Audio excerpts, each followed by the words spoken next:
Hello everyone, welcome to What If Deku joined Mortal Kombat Tournament and became Scorpion movie. Before we start, please go support Nicuchio for writing that awesome fanfic. This is the translated version I made.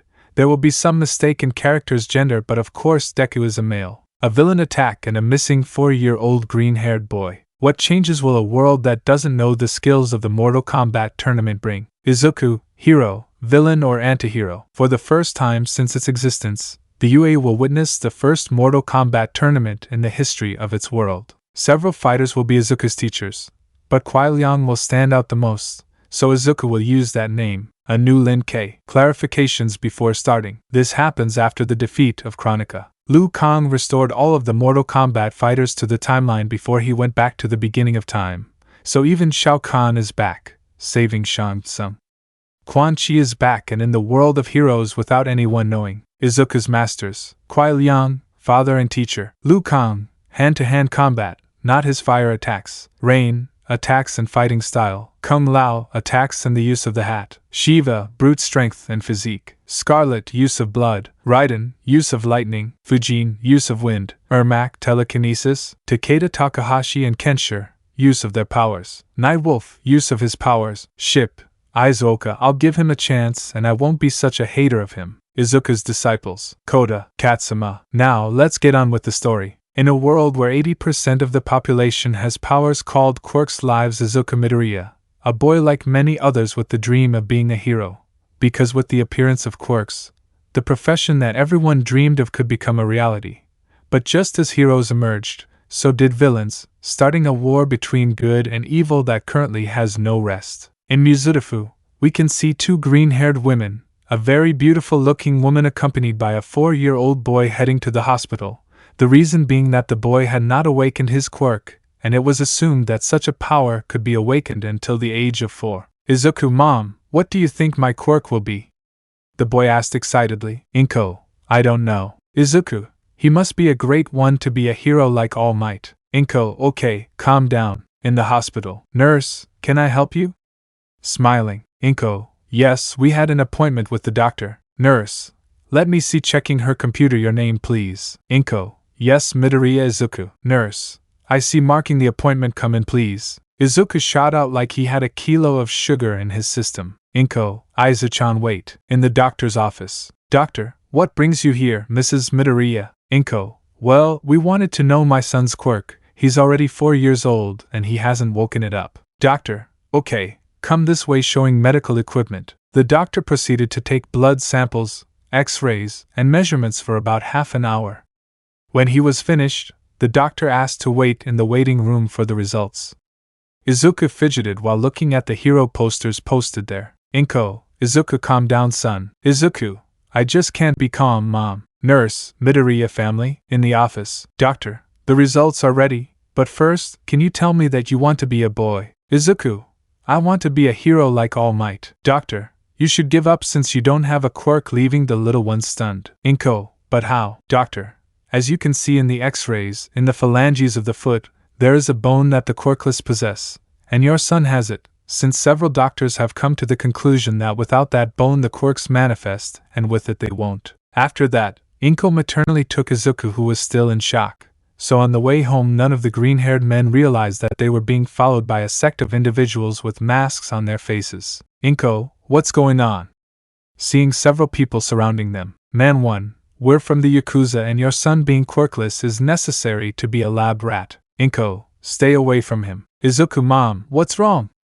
He asked fearfully. Yakuza 2, kill the woman. Everyone threw themselves at her as Inko threw whatever she could with her mild telekinesis, and threw Izuku aside so he wouldn't get hurt. Inko's efforts were useless, and she ended up being impaled by a Yakuza with a diamond-like quirk on his fists. Izuku, Mom, they're useless, they can't take a simple kid, said a bald man with white skin. Yakuza 3, Quan Chi-sama. Quan Chi, I want the child. Izuku, please don't do anything to me, he said, crying in fear. Quan Chi would begin to use his powers to attract him along with his subordinate, while creating a portal of darkness beneath him. The subject's dark power caused Izuku's clothes to tear, while the dark portal absorbed him. But they did something wrong. The combination of both powers destabilized, causing what they wanted to be useless. Izuku was knocked unconscious as he entered the portal. Quan Chi, what happened? Quan Chi, the portal is destabilized, so what we want to do won't work. Quan Chi, look for him by Han. Noob Saibot, as Quan Chi orders. Elsewhere, Kuai Liang, current Grand Master of the Lin K, can be seen accompanied by Fujin, God of Wind, Raiden, God of Lightning, and Liu Kang, demigod of fire and lightning. The four were walking through the Lin K temple. Since the fight against Kronika, several events happened. The return of Shao Kahn caused several to escape from the outside world, such as Kotal, Ermac, the latter taking refuge with the Lin K, Kidana, Jade, Shiva, and Scarlet, while outside world enhanced its empire at the hands of the Khan. Lu, that's the information we have. Raiden, it is dangerous that Quan Chi is not found. The kingdoms are at peace, but he is a being capable of altering it. Fujin, we mustn't be hasty. One wrong action, and we could doom the earth. Kuai, I agree. Lu was going to speak, but a green and black portal would form in the sky. Raiden, what's going on? Lu, I don't know. Kuai, I recognize that greenish aura. Fujin, don't act rashly. Look, watching as a 4-year-old boy came out of the portal. Kuai reacted quickly and prevented the child from getting any more hurt than he already had. Lu, what happened to him? Raiden, I don't know, he's too damaged for a 4-year-old. Fujin, it would be better to cure him. Kuai, follow me, we'll take him to the medical wing. The four of them headed to the medical wing while carrying the little green-haired boy, while several former warriors from Earth and Outworld watched them. Kuai, a stretcher. The Lin K nurses brought out a stretcher as the current Sub-Zero laid Izuku down on it. Fujin, Raiden starting to use his power just like Raiden in order to heal him. Raiden, it's done seeing the green-haired boy healthy. Lu, how curious, a child wouldn't fall like that from a portal. Raiden, I should talk to the old gods and see what to do. At that, Izuku would begin to show signs of waking up. Kuai seems to wake up. Izuku, seeing them, began to cry, while he got into the fetal position and shouted, "Don't do anything to me, he didn't do anything." Fujin, calm down, little one, you can trust if speaking meekly. Raiden, you're in a safe place. Lu, no one will harm you anymore. Kuai, I introduce myself, I am Kuai Liang, Grand Master of the Lin K. Izuku, yes, I am Izuku, he said nervously. Izuku Midoriya. Lu, and do you think you can tell us how you got here? At that moment Izuku unloaded everything while he started to cry. He said how he went to his mother to find out if he had a quirk, how his dream of being a hero was broken, explaining more or less what he knew about superhuman society, surprising the gods present and the others dash, and finally the Yakuza attack on the Midoriya family, where after one of them killed his mother. He told how a bald man with white skin appeared wanting to use him as a guinea pig that bothered everyone and made him levitate with his power, along with a black guy who put together things of darkness. At that point no one had any doubts at that. He finished telling them that they put him in a hole, and after that he didn't remember anything. Kuai calmed down now, hugging the boy. Izuku, feeling the hug, felt a bit of paternal warmth for a cold subject who hugged him to comfort him a little. Fujin, do you think you can recognize him? Showing the photo of Quan Chi. Izuku, is that one hiding in Kuai? Raiden, there's no doubt, we must go for him.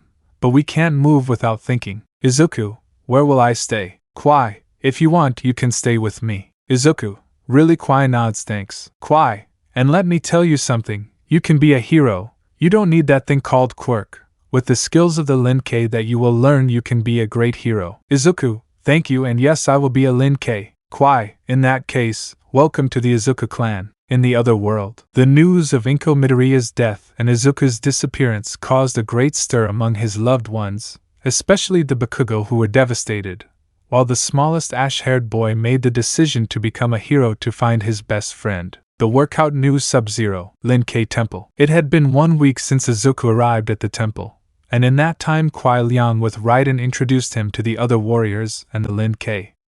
Hanzo Hasashi, Grand Master of the Shirei Ryu, seeing his clan rival with a disciple, reminded him of his time with Takahashi Takeda as his apprentice. The Shaolin, when Kuai and Raiden took him to the Temple of Heaven, received him with attachment and affection, treated him with respect, and in those 2 days that he stayed he learned a lot of their philosophy and fighting style by seeing him.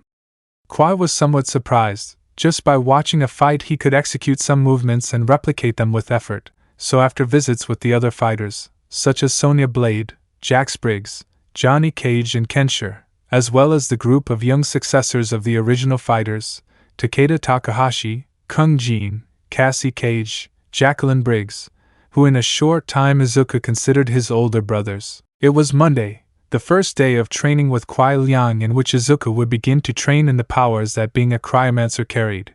Previously Izuku had drunk Kuai Liang's blood with water from Jinsei himself so that he could obtain his lineage through the power of the Earth's life source. The Liang blood mixed with Midoriya's, causing the green-haired man to undergo slight changes.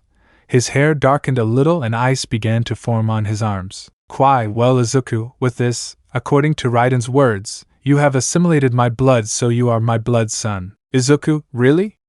Kuai nods. He knew his son was quite sentimental. Thanks. Kuai, before you begin your training, I will tell you the story of the Lin-Kei, my little Tundra, your nickname from now on. Izuku Hai. Kuai, well, the clan members are descendants of the extinct outworld race called Cryomancers who came from Earth fleeing the expansion wars carried out by the first Khan. Izuku Shao Kahn? Kuai, no son, but his predecessor, the Dragon Emperor Onaga, who started a purge before being killed by Shao Kahn and conquering those lands that were part of Enia, are our ancestors Izuku. Izuku, I see, in that case I will honor them by becoming very strong. Kuai, well said, now it's time to start little Tundra. So, father and son began their training session. Physically, Kuai knew he was a boy, so he couldn't push him too hard. He began by teaching him how to do push-ups, sit-ups, squats, and pull-ups, about 15 repetitions of each exercise, given his age. After several months of a purely physical routine, he began teaching him hand-to-hand combat, as well as cryomancy. 1 year later, 5-year-old Izuku was performing the exercises his father told him to do. The entire clan was surprised. At his age, he was a prodigy in managing his training and skills, as well as in analyzing his opponents. But in the middle of his training, a ninja appeared. Ninja, Tundra-sama, the Grand Master wishes to see you. Izuku, I'll go right away, he replied calmly. In a year of training, Izuku had left his nervous attitude behind, becoming someone cold, serious, and somewhat calculating, although with those around him, he remained the same cheerful boy.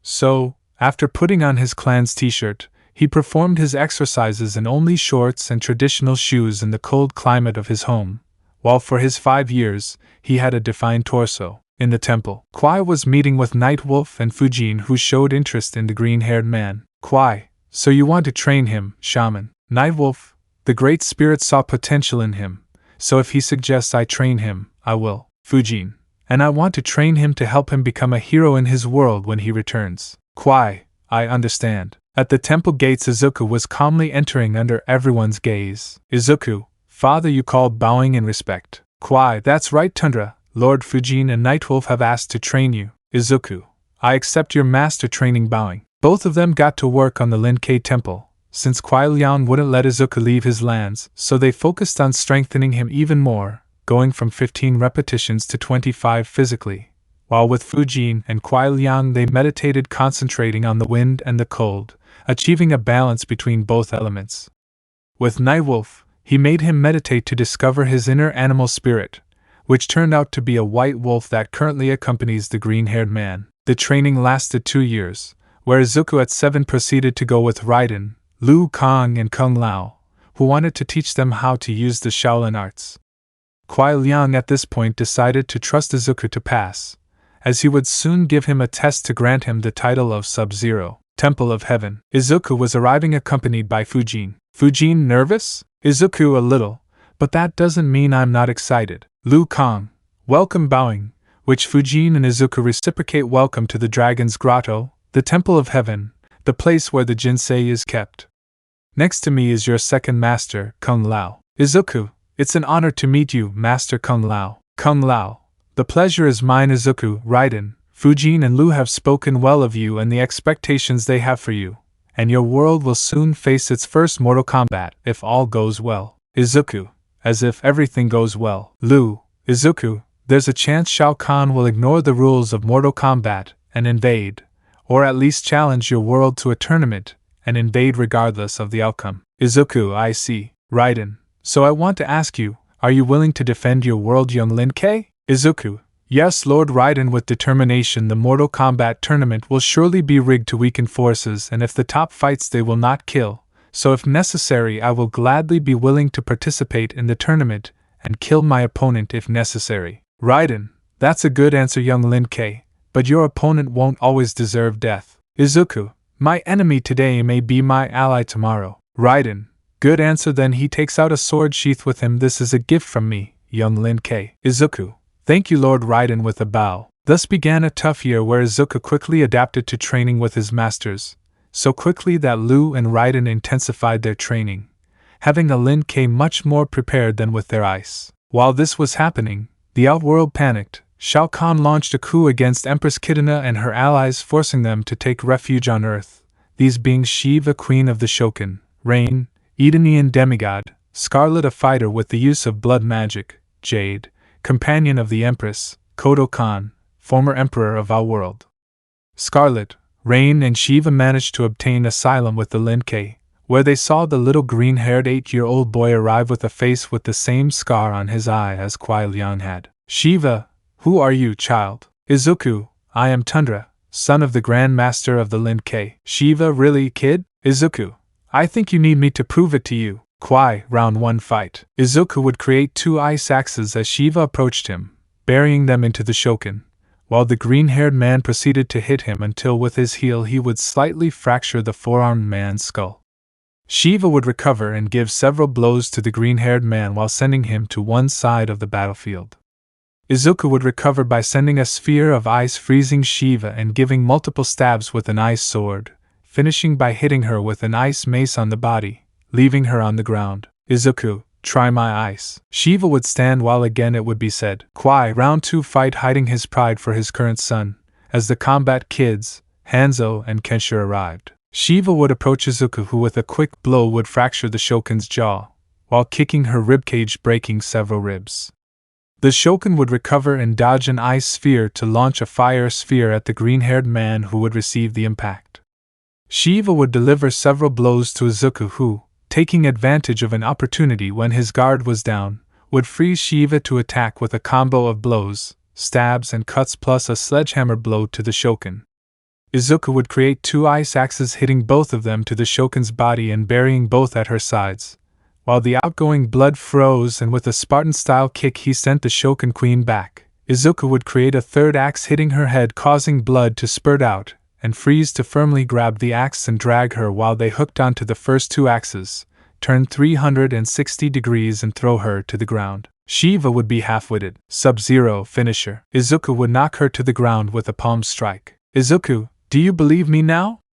Giving his hand to get up. Shiva, yes I do. As a reward I will give you some training. Izuku, I accept, teacher. Rain, I say the same. Scarlet, I agree too. Kenshin, me too, since you need a master swordsman. Thus began the next 4 years, where each year Izuku trained with all of his masters, mastering all of their arts, combat forms, and powers. Rain became a strange uncle, telling him that as a demigod he would train another. Shiva became like a mother to him, as the Shokan cared for the boy like one, to the point of worrying. Scarlet taught him the use of blood magic, a magic that drove its users crazy, but thanks to Shaolin training and with Nightwolf, his mind remained healthy from that power. Kenshin taught him sword mastery as well as how to block his mind from psychic users, whether they had a quirk or powers from the outside world. At the end of training, Izuku, at 12 years old, was a good match for many girls, whether older or younger. Jackie Briggs and Cassie Cage both played the role of jealous sisters, not letting any bitch mess with their little brother, that amazed several of their actions, except Kung Jin and Takeda, who laughed at the green-haired boy's misfortune. Izuku, hey Kung Jin, tell me little Izu. Izuku, first, what a shitty nickname. Second, do you think he'll keep training? Kuai, that's right, son, your training with Grandmaster Hasashi still remains. Izuku, okay, time to go to the fire gardens. In the Gardens of Fire, Hanzo was sitting in the lotus pose while waiting for the arrival of the youngest of the Lin K, because he had to guide him not to fall into the anger he had, especially towards a bastard for ordering the death of his mother Quan Chi, in addition to hating Baihan to death for following him and, in his words, betraying the Lin K. 2 ice statues were forming while Scorpion knew about those who were at his side. Hanzo, they have arrived. Izuku, Grandmaster bowing. Quai, Master Hasashi. Hanzo, we'll start right away. Meditation will help calm your mind and prevent you from succumbing to the anger you feel. Izuku, yes, Master. Hanzo, anger leads to hatred, and hatred leads to suffering. If you don't let go, it may consume you. Izuku, okay, Master. Time jumped 6 months. These 6 months were difficult. With his hard work, he managed to leave behind his emotions of hatred towards Quan Chi, but not towards Baihan. So this time he was taken to a new Master Ermac, a creation of Shao Kahn and Shang Tsung based on thousands of souls of powerful warriors from our world. Each soul wanted to have control of the body so those feelings of hatred could be erased by Ermac himself. The training lasted 6 months where he was able to at least understand the use of hatred as a power without falling into it, a factor that Ermac used with his telekinesis, an ability that Izuku inherited from his master, Lin-Kei Temple. Izuku, just turned 14, arrived to see his father with whom he would train for 4 months to polish himself in the use of his clan's ice, to carry out his father's tests, to survive 1 week with nothing more than his shorts and traditional shoes in a frozen forest full of dangers.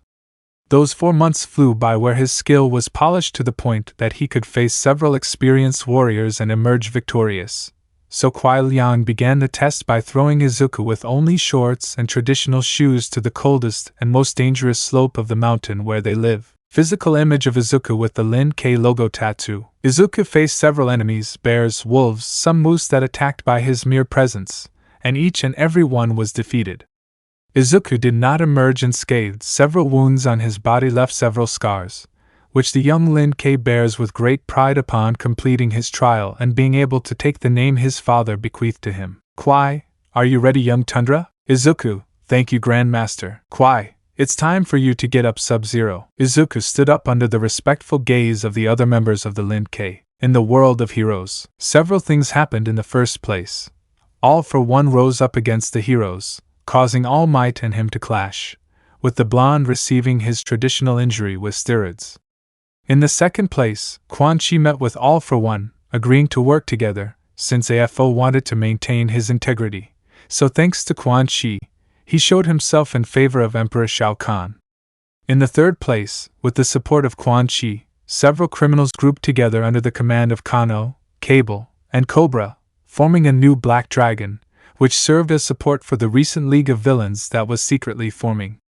Dagon, son of Argus, refounded the Red Dragon in those lands, while Sector began the cyberization of several criminal groups and some minor heroes. The relationship between the League of Villains and the Black Dragon was very fruitful. AFO gave 3 quirks to Kano, which were Creation, Blades and a Hardening Quirk, in exchange for loyalty whenever they are called, and a couple of bills that the symbol of evil itself gave. All of this was discovered by a little-haired guy, who promised himself to find a group capable of stopping this. Because if he said he found several heroes, they would call him crazy and imprison him as such, leaving him without the possibility of going to the UA tests. Lin-Kei Temple. We can see Izuku meditating in the middle of a frozen field while wearing only his shorts and traditional Chinese shoes. Beside him, Kuai Liang meditated with him to maintain serenity and be constantly in tune with the cold. Kuai, son, the time is approaching. Izuku, I know, father. Soon I will be closer to achieving the goal and fighting in the tournament. Lightning would begin to fall on the temple, causing the 2 current Sub-Zeros to stand guard. Well, that moment is very close. Izuku, Master Raiden bowing. Kuai, Lord Raiden imitating the gesture with the other ninjas. Raiden, the moment we fear is approaching. You must go sooner than expected. Izuku, if you think I'm smart, I'll go. Raiden, in that case, pack your things. You will leave in a few days. With that, I will leave. May the old gods protect you. With that, Raiden left on his lightning bolts. Kuai, we must pack. Izuku, yes, father. They both decided to go to the district to pack Izuku's belongings, including several of his father's suits and armor, as well as some suits given to him by Rain. Izuku would pack the katana gifted to him by Raiden, which had the ability to appear with him through the use of its ice. For 2 days they proceeded to talk and pack while spending some time together as father and son. But among all the preparation movement, they received visits from the Cage family, the Briggs family, Grandmaster Hasashi, and of course Kenshiro and his son. Johnny decided that the best gift to give to a nephew figure like Izuku was teenage clothes, because according to the actor, Izuku should have a partner. Of course, this caused a coup from Cassie and Sonia. Hanzo decided to give him a Shirai Ryu suit, instructing him to find someone worthy of carrying the clan's legacy, along with a scroll of techniques.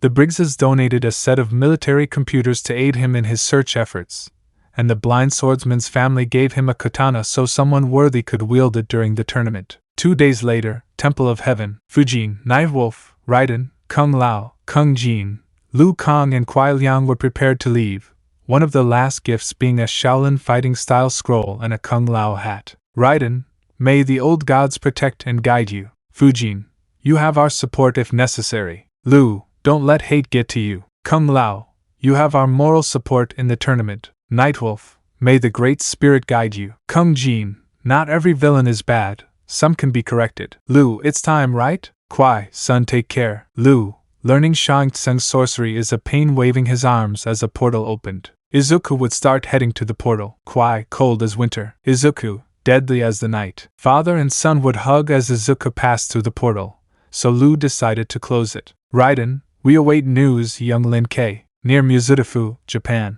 A portal opened at the top of a building. Izuku, I'm back after so many years. He feels people approaching, I'd better leave. Izuku turned to ice as he faded away.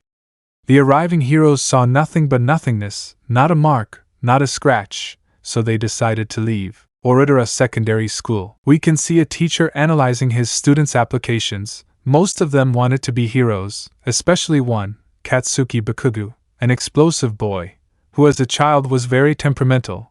But the disappearance of a green-haired boy made him change. He was no longer explosive, the typical school bully. He had matured somewhat.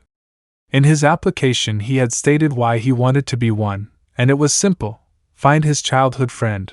Little was known about him, since many said he was dead, since in 11 years they never found a trace or whereabouts. Bakugo House. Katsuki, I'm here. Old witch entering through the door. Mitsuki, shut up and respect me, you spoiled brat, giving him a sniff. Masaru, hello son, he said nervously. Nearby, an ice statue formed in a low-traffic area, while a green-haired man emerged from it. Izuku, I'm close. I doubt they remember me, but the only one who would recognize me is Kaken. Izuku walked until he reached the Bakugo house, where he proceeded to knock on the door. Bakugo house. The family was getting ready for dinner when they heard someone knock on the door. Mitsuki, were you expecting someone? Masaru, I didn't want to. And you, Katsuki? Katsuki, no extra deserves to hang out with me, only Deku. Mitsuki, I'll go see who it is. The oldest ashen-haired girl went to open the door of the house, opening it, and being in a state of shock. Masaru, Dearka. Katsuki,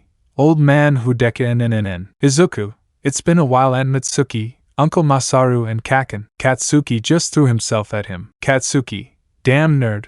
Where the hell have you been? Giving Izuku light explosions on his clothes. You don't know how much we suffered because of you. Mitsuki, Aizu-chan hugging the green-haired boy. Masaru, you better come in. We have a lot to talk about. Knowing where this was going, the four of them entered and sat in the living room of the house, where Bakugo began to ask everything. Izuku, without any choice, told them everything, from how he was ambushed by the Yakuza, how Inko was killed, and how a bald man with a hooded shadow manipulator banished him to another world, where he grew up and met his master and father, as well as his training. Bakugo, so you have a quirk? Izuku, I am Quirkless Kaken, but that does not take away my ability. Since I am a cryomancer, I am similar to a human, but I do not have the same origin. Mitsuki, I'm glad to see you. Also, we got this showing the keys. They are from your apartment. Officer Naomasa Tsukachi handed it over when he found out that there was no other family there but you, and we have kept it safe. Izuku, thanks. It's time for me to catch up. Bakugo, are you going to UA? Izuku, yes, since I'm not going to let you keep the #1 spot. Bakugo, I challenge you, nerd. After that reunion, 10 months passed during which the two friends found time together. They even used to go to the beach as a sparring partner to battle each other and become stronger. Needless to say, Izuku always left Bakugo in the dust. But on one of those days, what they thought was impossible happened. A skinny blonde man and a blonde woman were using their training ground. Skinny, Come on, Melissa, you can do it, encouraging the blonde while she was moving some refrigerators. Melissa, I know Uncle might, but this is hard. Toshinori, I already told you to call me by my name Xiaojo. Well, Izuku, so you're the number one hero appearing on the scene. Katsuki, I don't think he's All Might. Izuku, you don't have to be a genius to know that, since a confrontation against a villain, All Might's appearance time has been considerably reduced compared to before, which leads me to two answers. 1. You were badly injured, or 2. Your quirk makes you transform. Toshinori, he discovered me. He thought in fact they are both taking his muscular form to become skinny again and spit blood. At that, Toshinori had nothing else to explain about his injury, how he chose Melissa as his successor, one for all, and how long he has been training her. Izuku, an honorable warrior if you asked me. Katsuki, okay nerd, let's go, our sparring partner is already being used. Melissa, did you guys use this place? Izuku, yes, but no problem. Yue is in a few days so we can train comfortably somewhere else. Toshinori, on the contrary, please we want to see a training session of yours if it is not a problem. Izuku, it will be a fight between him and me, pointing at the Muslim, while taking off his shirt. His toned body made Melissa blush, but the scars worried All Might. Toshinori, shonen how? Izuku, training. Bakugo and Izuku would start with a hand-to-hand fight, having a fairly high exchange of blows, since Bakugo ended up with marks of blows, while the green-haired man was as if nothing had happened, marks but every blow was blocked by him. Toshinori, he is a very good martial artist, he acknowledged. Melissa, what will her quirk be? Izuku then used cryomancy to create an ice sword. Bakugo, we said no nerdy quirks. Izuku, in a real battle there are no rules. Izuku would begin to give cuts and stabs that Bakugo would hardly dodge while he connected his first blow on the green-haired man, undoing the ice sword. Toshinori, ice quirk and a very strong one, he muttered to himself. Melissa, very good, excited. Izuku, enough freezing Bakugo, I'll unfreeze you later. Bakugo, you went too far, shaking. Toshinori, I would like you to fight her if it is not a bother. Izuku, let's see what you're capable of. Melissa came by and started hitting him without a defined style or activating her quirk. Izuku, enough, I guess you don't use the OFA well? Melissa, no. Izuku, did Toshinori tell him how to use it? Toshinori, I told him to clench his buttocks and scream from his heart smash. Izuku, it's the worst advice I've ever heard in my life, hitting him, that idea only confuses her. Melissa, in this remaining month I will help you with your fighting style. Melissa, thank you. Thus began a hard training where Melissa, with Izuku's advice, understood that her quirk must be spread throughout her body and used, while a fighting style would be more effective. 1 month later, Yue. The three of them were standing at the entrance as they entered under everyone's gaze.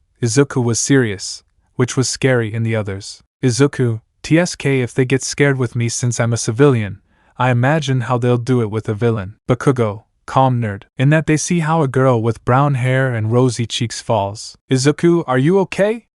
Extending his hand. Girl, yes, blushing at the green-haired boy's face, I'm Uraraka Achiko. Izuku Liang Midoriya, is a pleasure helping her up. The four entered the UA while the rest of the students looked on. Inside the UA, all participants were guided to a special room, an auditorium where the voice hero Present Mike stood in the center. Present Mike, are you ready? Asked the professional hero. The room was filled with a deep silence, as all the participants remained mute. Present Mike, how boring, said the hero as he began to give the explanation. While Present Mike was explaining what the test consisted of, he explained how 3 of the 4 robots worked, until a blue-haired man raised his hand. Excuse me, sir, I'm Tenya Lida and the brochure says there are 4 robots, and you explained 3. If it's a printing error, you should feel ashamed, being the most prestigious school in the country, and you, pointing at Melissa, have been talking like a schoolgirl. If you're out for a walk, you better go. And you, seeing Izuku, who only kept his cold gaze, having scars is against the rules of this school. You should feel disappointed in yourself wanting to participate in it with your scar. Izuku, are you done? He asked without any emotion. Lida, huh? Izuku, I asked you, have you finished bothering 4 Eyes? For your information, the teacher was going to explain the 4th robot to us, but you were the saboteur who interrupted the explanation. Also, you make fun of the appearances of others. That is incorrect for a hero, since such a discriminatory act should not be allowed. Lida, but your scar. Izuku, I am a warrior. I obtained it by training and I am proud to have it. Present Mike, ahem. Lita was going to complain, but Present Mike, OHYHHHHHH, the hero shouted so that everyone would cover their ears and pay attention to him again. Izuku, shit, she looks like Sindel, he thought, dazed. Present Mike, well, since I have your attention, let me explain that the fourth robot is worth 0 points. I recommend not facing it, since it is only an obstacle. After those words, the theoretical exam began. After finishing the written exam, the students were taken to a location where they would take the practical test. The green-haired man saw the brunette, and was about to go with her because he noticed she was nervous, but a hand stopped him. Lita, don't you see he's concentrating? Do you want to sabotage? Izuku wanted to take his hand off Lita, but he did it in an unorthodox way. Cold emanated from his skin that made the blue-haired man's hand freeze a little. Izuku, where I go is none of your business, and if you have warrior pride, when you see a nervous participant you should encourage him to calm him down. Lita was going to say something against it, but the doors opened as Izuku entered the city. Lita, wait, they haven't started the countdown yet. Izuku, rookie. Several robots appeared in front of him, but with a quick movement he created 2 ice axes and began to massacre the robots. Present Mike, what are you waiting for? In reality, there are no countdowns. Run, run, run, or he'll steal all your points. In the form of a raid, all the participants threw themselves against the city. Izuku was destroying his opponents using his cryogenics because despite having more abilities he knew how to keep some of them secret. In a room where the teachers were watching the performance of the UA candidates, what do you think of this new generation? Asked a kind of bear, dog, mouse. 2. Honestly, I like the explosion boy, said a square-faced hero watching Bakugo's performance. 3. I like the blonde girl, said a female voice pointing at Melissa. Almight. Ha ha ha, she's my niece, and she does it well, ha ha ha. 4. Who is that boy? Said a homeless man, watching how Izuku destroyed robots with ice weapons, punches and freezing them. Almight. His name is Izuku Liang Midoriya. Everyone, Midoriya? 1. Is the missing boy? Where have you been? Almight. I don't know, but wherever he was, it made him stronger. 3. According to his psychic record, he was a happy boy, and what we see is of someone. Present Mike. Cold, serious, and from a person who emanates a very icy presence. 4. I want him with my class, plus his blows seem like those of someone expert in hand-to-hand combat without a quirk, plus he attacks directly to kill. Almight, what do you think, director? Nizu, we must observe it well by touching a button. In the fake city, several 0-point robots would begin to attack the cities while many participants fled in terror. Izuku. So this was the secret test, he said, drawing the attention of the aspirants around him. If you are going to run away and not look for the wounded, you don't deserve to be heroes. Izuku jumped towards the robot looking for injured people, finding the brown-haired girl helping those who were trapped, so the green-haired boy began to help, until Uraraka was trapped. Uraraka, help! Izuku, allow me, freezing the rock and breaking it with his fist ready. Izuku pulled Uraraka out of the place while on ice under everyone's astonished gaze. He transported himself to the robot's head, freezing it at 0 points. With the teachers, Nizu, he knows how to use his power very well, he said seriously. What do you think, Aizawa? Aizawa, I want him in my class. He has a lot of potential, and not dormant. If he were a villain because of his way of fighting and attacking, he would be a complete murderer. First day of school. After demonstrating his skills in the entrance exam, Izuku retired to his home with Bakugo. The teachers wanted him at the academy at all costs, especially for his fighting skills, since the blows to robots were always to vital areas if such recordings were put into practice with human lives. The week flew by, with training with Bakugo and Melissa, plus his somewhat exaggerated meditations even in the eyes of Almight, as on one trip they climbed a mountain with snow on top, and in a lake Izuku went to meditate in nothing but his underwear. Izuku department. Izuku was sitting in the lotus position, while ice formed around him in his house, as he wanted to lower the temperature.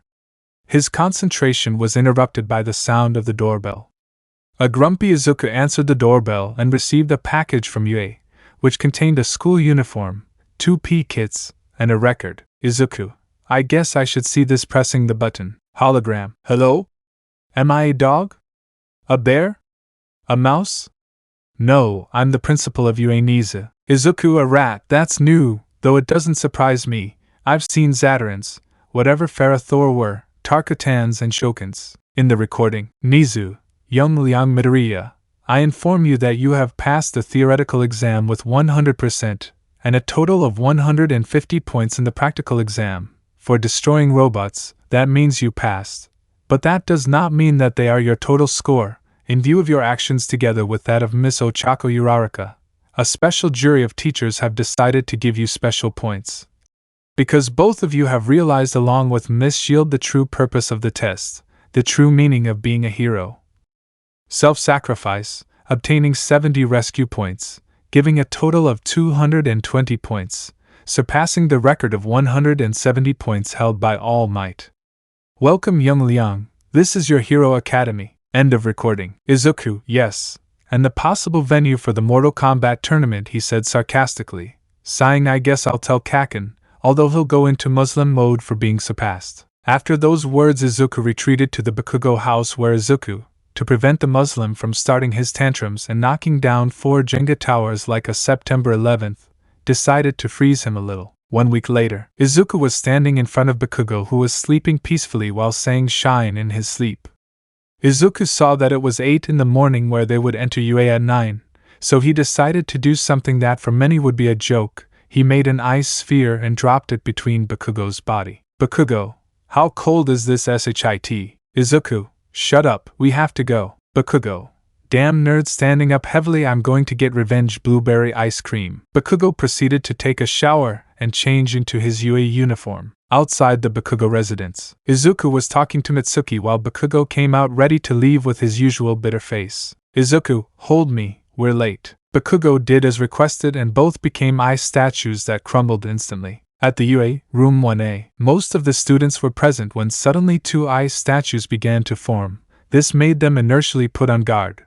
But when they saw how the 2 statues turned, 2 students calmed down, while a blue-haired man with glasses got upset. Uraraka, that was great, Izuku-san. Izuku, Miss Uraraka, it's a pleasure to see you again, he said politely. Redhead, that was really manly what you did. I'm Eijiro Kurishima. Blonde, I'm Denki Kaminari. Violet-haired, I'm Kyoka Jiro. Alien, Mina Ashido. Melissa, it seems they like to attract attention. Izuku, we would enter normally if he hadn't fallen asleep, pointing at Bakugo. Lida, I'm Lida Tenya from Semi-Private Academy. What you did is wrong. Using your quirks without licenses is illegal. Izuku, a lateral character. I'll tell you something. Those who follow the rules to the letter are the first to be killed. Do you want to be a hero?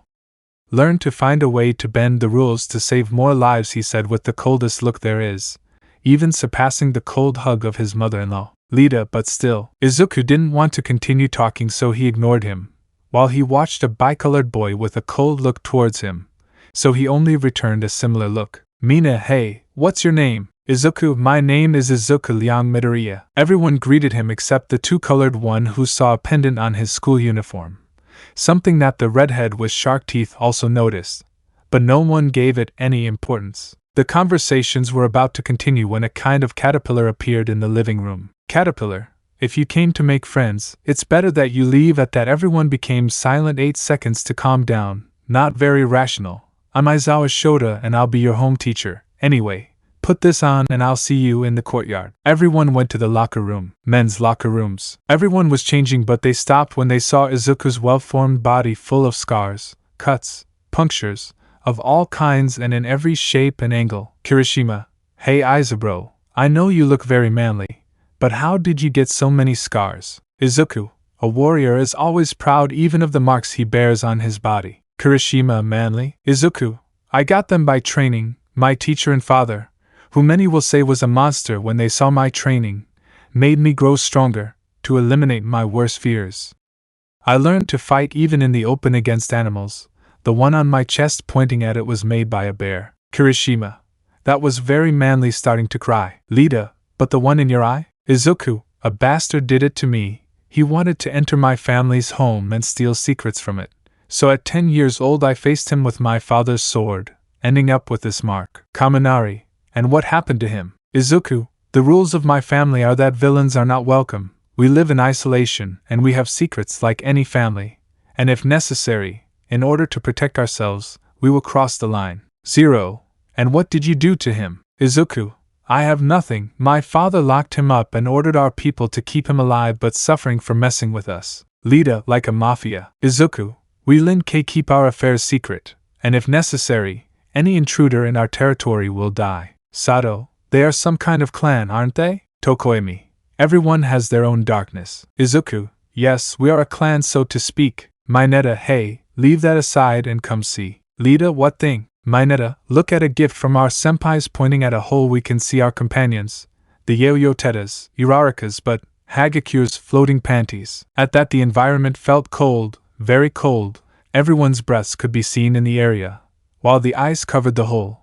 While Izuku looked at the dwarf with a cold look, devoid of emotions and his eyes shining in a bright blue, to say with a voice from beyond the grave, Izuku, if you have any honor left, you better give up that perverted attitude. After that, Izuku would finish putting on his physical education uniform, while on the other side of the hole the girls sighed in relief. In the courtyard, Aizawa, it took them 15 minutes, this isn't rational. But anyway, we'll do a test to measure their abilities, they've probably already done it in high school. So Liang, you were the first place in the entrance exam. So here, giving him a ball, use your quirk at 100% and send it as far as you can without leaving that circle. Izuku, anyway, even though it's a time-wasting test, ability isn't determined that way. Aizawa, do you disagree with his bandages and red eyes with this method? Izuku, yes, looking at him with his cold gaze while ice came out. Aizawa, what is this boy? My quirk doesn't work on him, he thought. Izuku, don't you think you're taking too much time? Renacer, Aizawa, as it. Izuku, your way of being is simple, you are a night hero, in addition to your erased quirk. Aizawa, do your thing. Izuku began to freeze the ball, which broke, while Aizawa watched the cell phone expectantly. All 5 kilometers? Mina, this will be fun. Aizawa, funny, hey, they have 3 years to become heroes, so whoever comes in last place will be expelled. Thus began the tests where Izuku stood out in many, others such as brute strength led by Shoji, lateral jumps led by the hairy-haired boy, or the ball throw surpassed by the infinity of a machi girl. Aizawa, well, this is the result. 1 Izuku Liang Midoriya, 2 Shoto Todoroki, 3 Bakugo Katsuki, 4 Lita Tenya, 5 Kirishima Aijiro, 6 Melissa Shield, 7 Momo Yayorose, 21 Toru Hagakure. Toru, no, I don't want to go walk crying. Aizawa, oh, and about the expulsion, it was a lie. Momo, it was obvious if you asked him. Izuku, don't lie, sensei.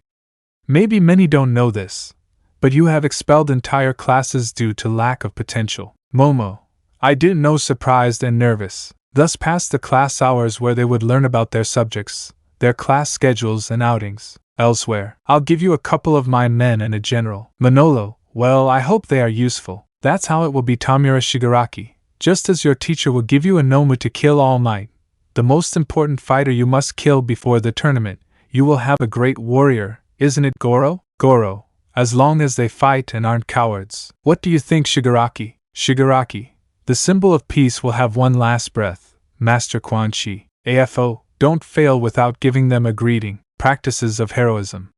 Tournament declaration. Izuku was standing in front of Bakugo's house 3 hours before going to UA. The reason, this day they would have class. Bakugo, come on, there will be fights today. Izuku, the impatience you possess will be the reason for your defeat. Bakugo, let's go blueberry ice cream. Izuku, if Johnny doesn't tell me, it's Kaken who will tell me. Sighing in defeat, he knew how Johnny Cage bothered Kuai Liang. At UA, they had both arrived at UA, where they entered their classroom, room 1A, where only Momo Yayorose and Shoto Todoroki were present. Izuku, good morning, bowing with a respectful greeting. Momo, no need for formality, Liang-san. Todoroki, I want to ask something, what does your symbol mean? Tokoemi and Kirishima arrived at the classroom wanting to hear the same thing. Izuku, it's the logo of my clan, it's the logo of the Lin-Kei clan.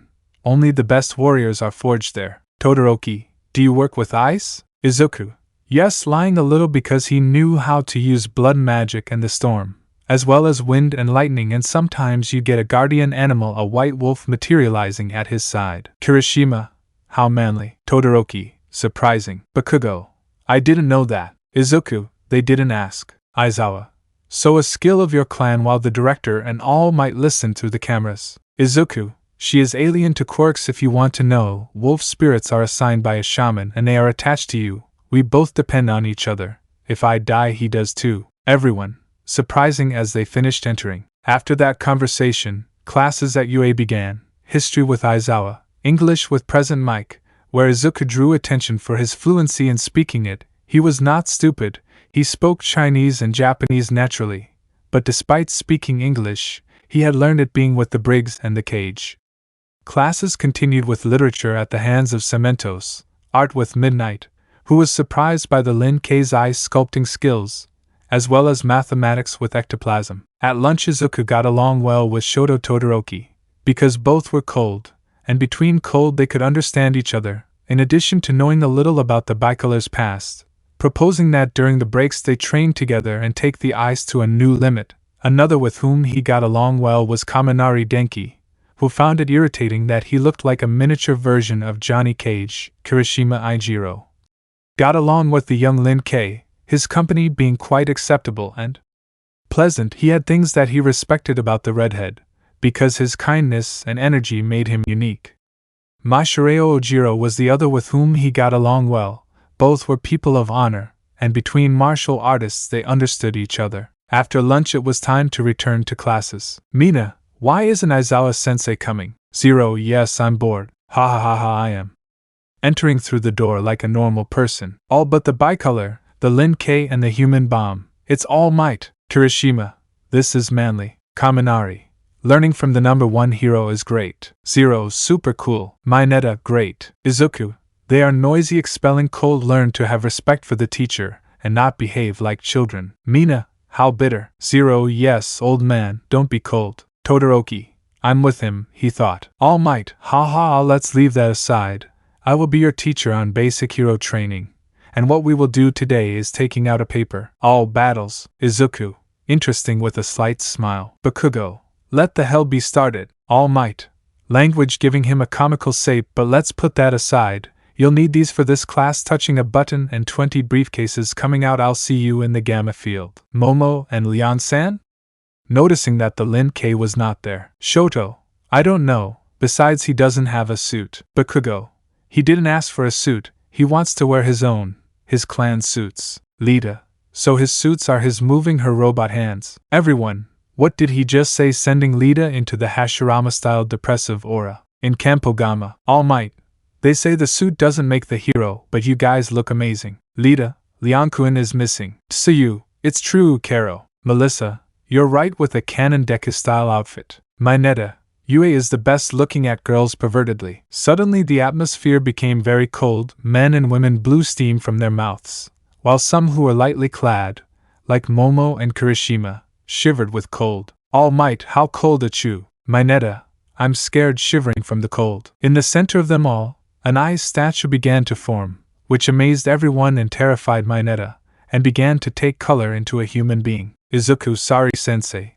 but I heard a pervert talking. All Might, do you neglect as shonen trembling. Kirishima, Izabro, your suit is really manly. Author's note, his outfit is blue but in rain style and he carries one katana on his back. The girls were blushing, especially a brown-haired girl with pink cheeks. Mina, Fufufuff, what time are you going for the bread? Lita, sensei, is it okay for us to use weapons? All Might, as long as the young man knows how to use it, there will be no problem. Izuku, well, how are we going to do this? Thus they would begin to ask questions desperately while Izuku was already losing patience.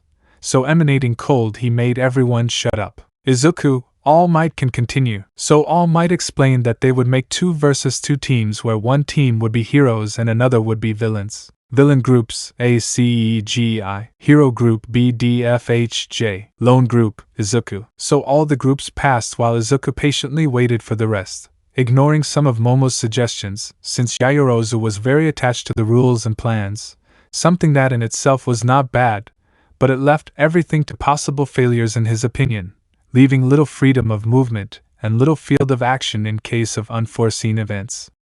Melissa and Uraraka versus Bakugo and Lita in his opinion was a worthy fight whose winner was the blonde, but the black-haired woman gave Lita as the winner, something that Izuku emphasized, annoying Yayorozu a little. All Might, well, it's time for the last Izuku shonen fight, but unlike the others I want you to see how the one who faces him can understand his mistakes. Momo, but Leon-sen has no experience. All Might, with several teachers we watched the recordings of the entrance tests, and believe me, Liang Shonen has a lot of experience in combat. Lida, but the surveillance is illegal. Izuku, if someone enters your lands you will defend them, even killing your rivals, disappearing into an ice statue. Almight, well, his opponents will be Kirishima Shonen, Ojiro Shonen, Todoroki Shonen and Yayorozu Shonen. Those mentioned went to the assigned area. Momo, well, if we work together with this plan, we will be victorious. Shoto, leave many openings as Liang said. If we don't leave freedom of action we will fall. Speakers begin. Ojiro left where he was heading to confront Izuku while the others left together, leaving Momo alone and angry because they didn't follow her plan. With Ojiro, the tailed martial artist had arrived at an area covered in ice, while Izuku was in lotus pose waiting for him. Ojiro, I don't want to hurt you, friend. Izuku, your victory is not guaranteed. Standing up. Ojiro, maybe the others, yes. Ojiro began to throw karate punches and kicks with great skill, but he didn't expect Izuku to counter his skills until he froze his tail. Izuku, you are skilled, but you lack experience hitting him in the neck, knocking him out. Izuku proceeded to carefully place him on the ground to withdraw. Izuku, you would be a worthy Lin K. Ojiro, with Kirishima and Shoto. Kirishima, do you think we can beat him? Shoto, being honest, we can. At that, an ice statue formed, revealing Izuku. Izuku, only if they attack with all their power. Kirishima, I'll go first. Kirishima launched himself at the Lin K, who was waiting to freeze him momentarily against the wall. Shoto threw ice, but the result was useless. Izuku, do you want to beat me in my element? Your quirk is half cold and half hot. Use your power or you'll get a quick death. If I were a real villain. Shoto, I don't plan on using it. Izuku, deny your blood all you want, surprising the bicolor, but your power is yours and no one else's. That made the bicolor throw fire at him, but nothing did. Izuku was resistant to fire because he had trained with the master of Hellfire, Hanzo Hasashi, as well as fights with a Shaolin who used fire, Liu Kang. Izuku, you are a ranged attacker, but not a short one. Your weakness makes you very easy to notice. Shoto would throw ice, but Izuku would draw his katana and cleanly cut what was thrown in half. But the green-haired man would appear next to Shoto, hitting him in the neck, making him faint. Kirishima would thaw out as he looked at Izuku, but a quick blow to the neck put him to sleep. Izuku, without a defined fighting style you won't be able to move forward. Ijiro. After that he went to Momo, who was waiting for him with several firearms, but everything was useless against the Lin K because surprisingly they passed through the bullets as if nothing. So the user of the creation Quirk decided to use a sword that she didn't even know how to use, so by attacking brutally she would get knocked out by Izuku. In the observation room, everyone was surprised. Izuku was a master in several fields.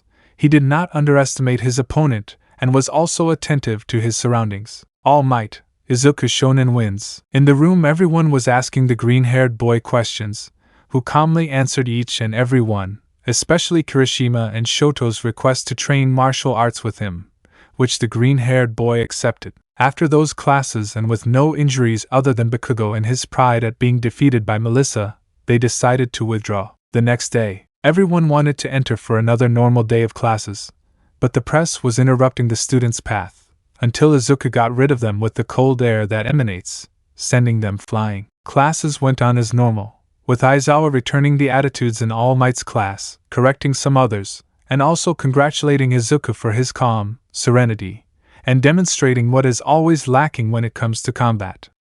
He also asked for the class president to be elected, with Izuku being the elected one. It wouldn't be a challenge. Soon if Kuai dies, Izuku would take his place as Grand Master of the Lin K. The classes that followed were boring for many, but Izuku always remained calm. Knowledge is power, in his words. At lunch, everyone was eating peacefully until the infiltration alarms sounded, causing several people to panic. Izuku approached the window watching the journalists, and a hooded man with light blue hair came out with a grim smile. So emanating cold, he ordered calm and to prove to be heroes and not cowards. That bothered several. So he would start to make ice, to reappear in front of Aizawa, Nizu and President Mike. Nizu, young man, who happens? Izuku, I saw a hooded man walk away with a smile that was too grim for my taste. Aizawa, are you sure? Izuku, yes. Nizu, this was an attack. Then he sees a paper with a strange logo. What a strange symbol. Izuku, so the tournament is coming up. Everyone was watching him. We'll talk in your office, director. The heroes might not like this. Aizawa, what are you hiding? Present Mike, good. Nizu, I'll call Almight. Explanations USJ, the bloody Lin K. Previously, the reporters had wanted to enter the UA, while Izuku seriously noticed a hooded light-haired man leaving, so he appeared next to the teachers forming an ice, warning of what he saw and noticing that Nizu had a symbol on a leaf. Izuku, so the tournament is coming up, everyone will be watching, we'll talk in your office, director, and the heroes might not like this. Aizawa, what are you hiding? He thought. Present Mike, bueno. At the moment, everyone at the entrance headed to Nizu's office, while All Might entered accompanied by Endeavor. Nizu, well, thanks for coming so quickly. All Might, no problem, director. Endeavor, if there is one, he points to Izuku. Nizu, believe me, he is important in this. Taking out the paper, this logo was on the floor after the press entered the UA. But this is not all, since young Liang has discovered something that we did not see. All Might, is it serious, Shonen? Izuku, that's right, sensei. Endeavor, what did you find out, brat? Izuku, I discovered a hooded man before the media infiltrated. From the dining room window I saw how he was standing while the press entered, and he left smiling in a very psychopathic way to my liking. Aizawa, any more description? Izuku, notice strands of light blue hair. All Might, good work, Shonen. Nizu, besides, we found this, and the young man recognized the logo. All Might, do you know that logo? Izuku, yes. Aizawa, you use a logo, and I heard it was from your clan when you talked to Todoroki. Izuku, the Lin K logo, taking out a medallion with the symbol. Aizawa, yeah, Vio. All Might, you have it on your suits, even on your UA uniform. Izuku, I am a clan heir, I must do it. Endeavor, and by chance with an idea in mind you are engaged? Izuku, yes, knowing where he was going. Endeavor, I see. Nizu, we went off topic. Can you explain the theme of this symbol taking out? Endeavor, incredible. All Might, in my years as a symbol of peace, I have never seen anything like this. Izuku, is the logo of the Mortal Kombat Tournament. Everyone, Mortal Kombat Tournament? Izuku, the Mortal Kombat Tournament is a fighting tournament imposed by the old gods. It is a rule that each kingdom has to use if they want to invade another. All Might, what do you mean by kingdoms? Izuku, there are several kingdoms themselves. Earth is one, or in this case the lands, since there are two and I come from another Earth. Then I will explain my topic. Apart from Earth there are other kingdoms, our world, Enia, Hell, and the realms of order and chaos. Its purpose is to maintain balance between the realms, although there were others who used it for other purposes. All Might, other purposes?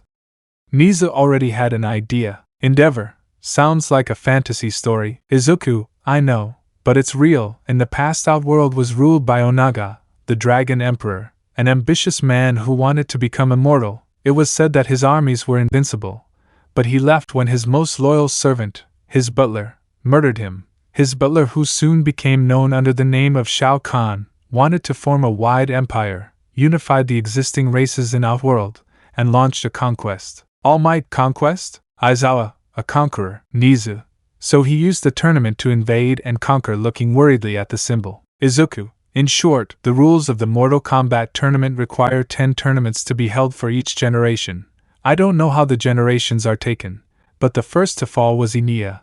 King Jared sent his best fighters to the tournament and lost 8 out of 10. Nizu, so they invaded? No. Izuku, no, the rules of the ancient gods are clear. You must win all 10 Mortal Kombat tournaments to invade.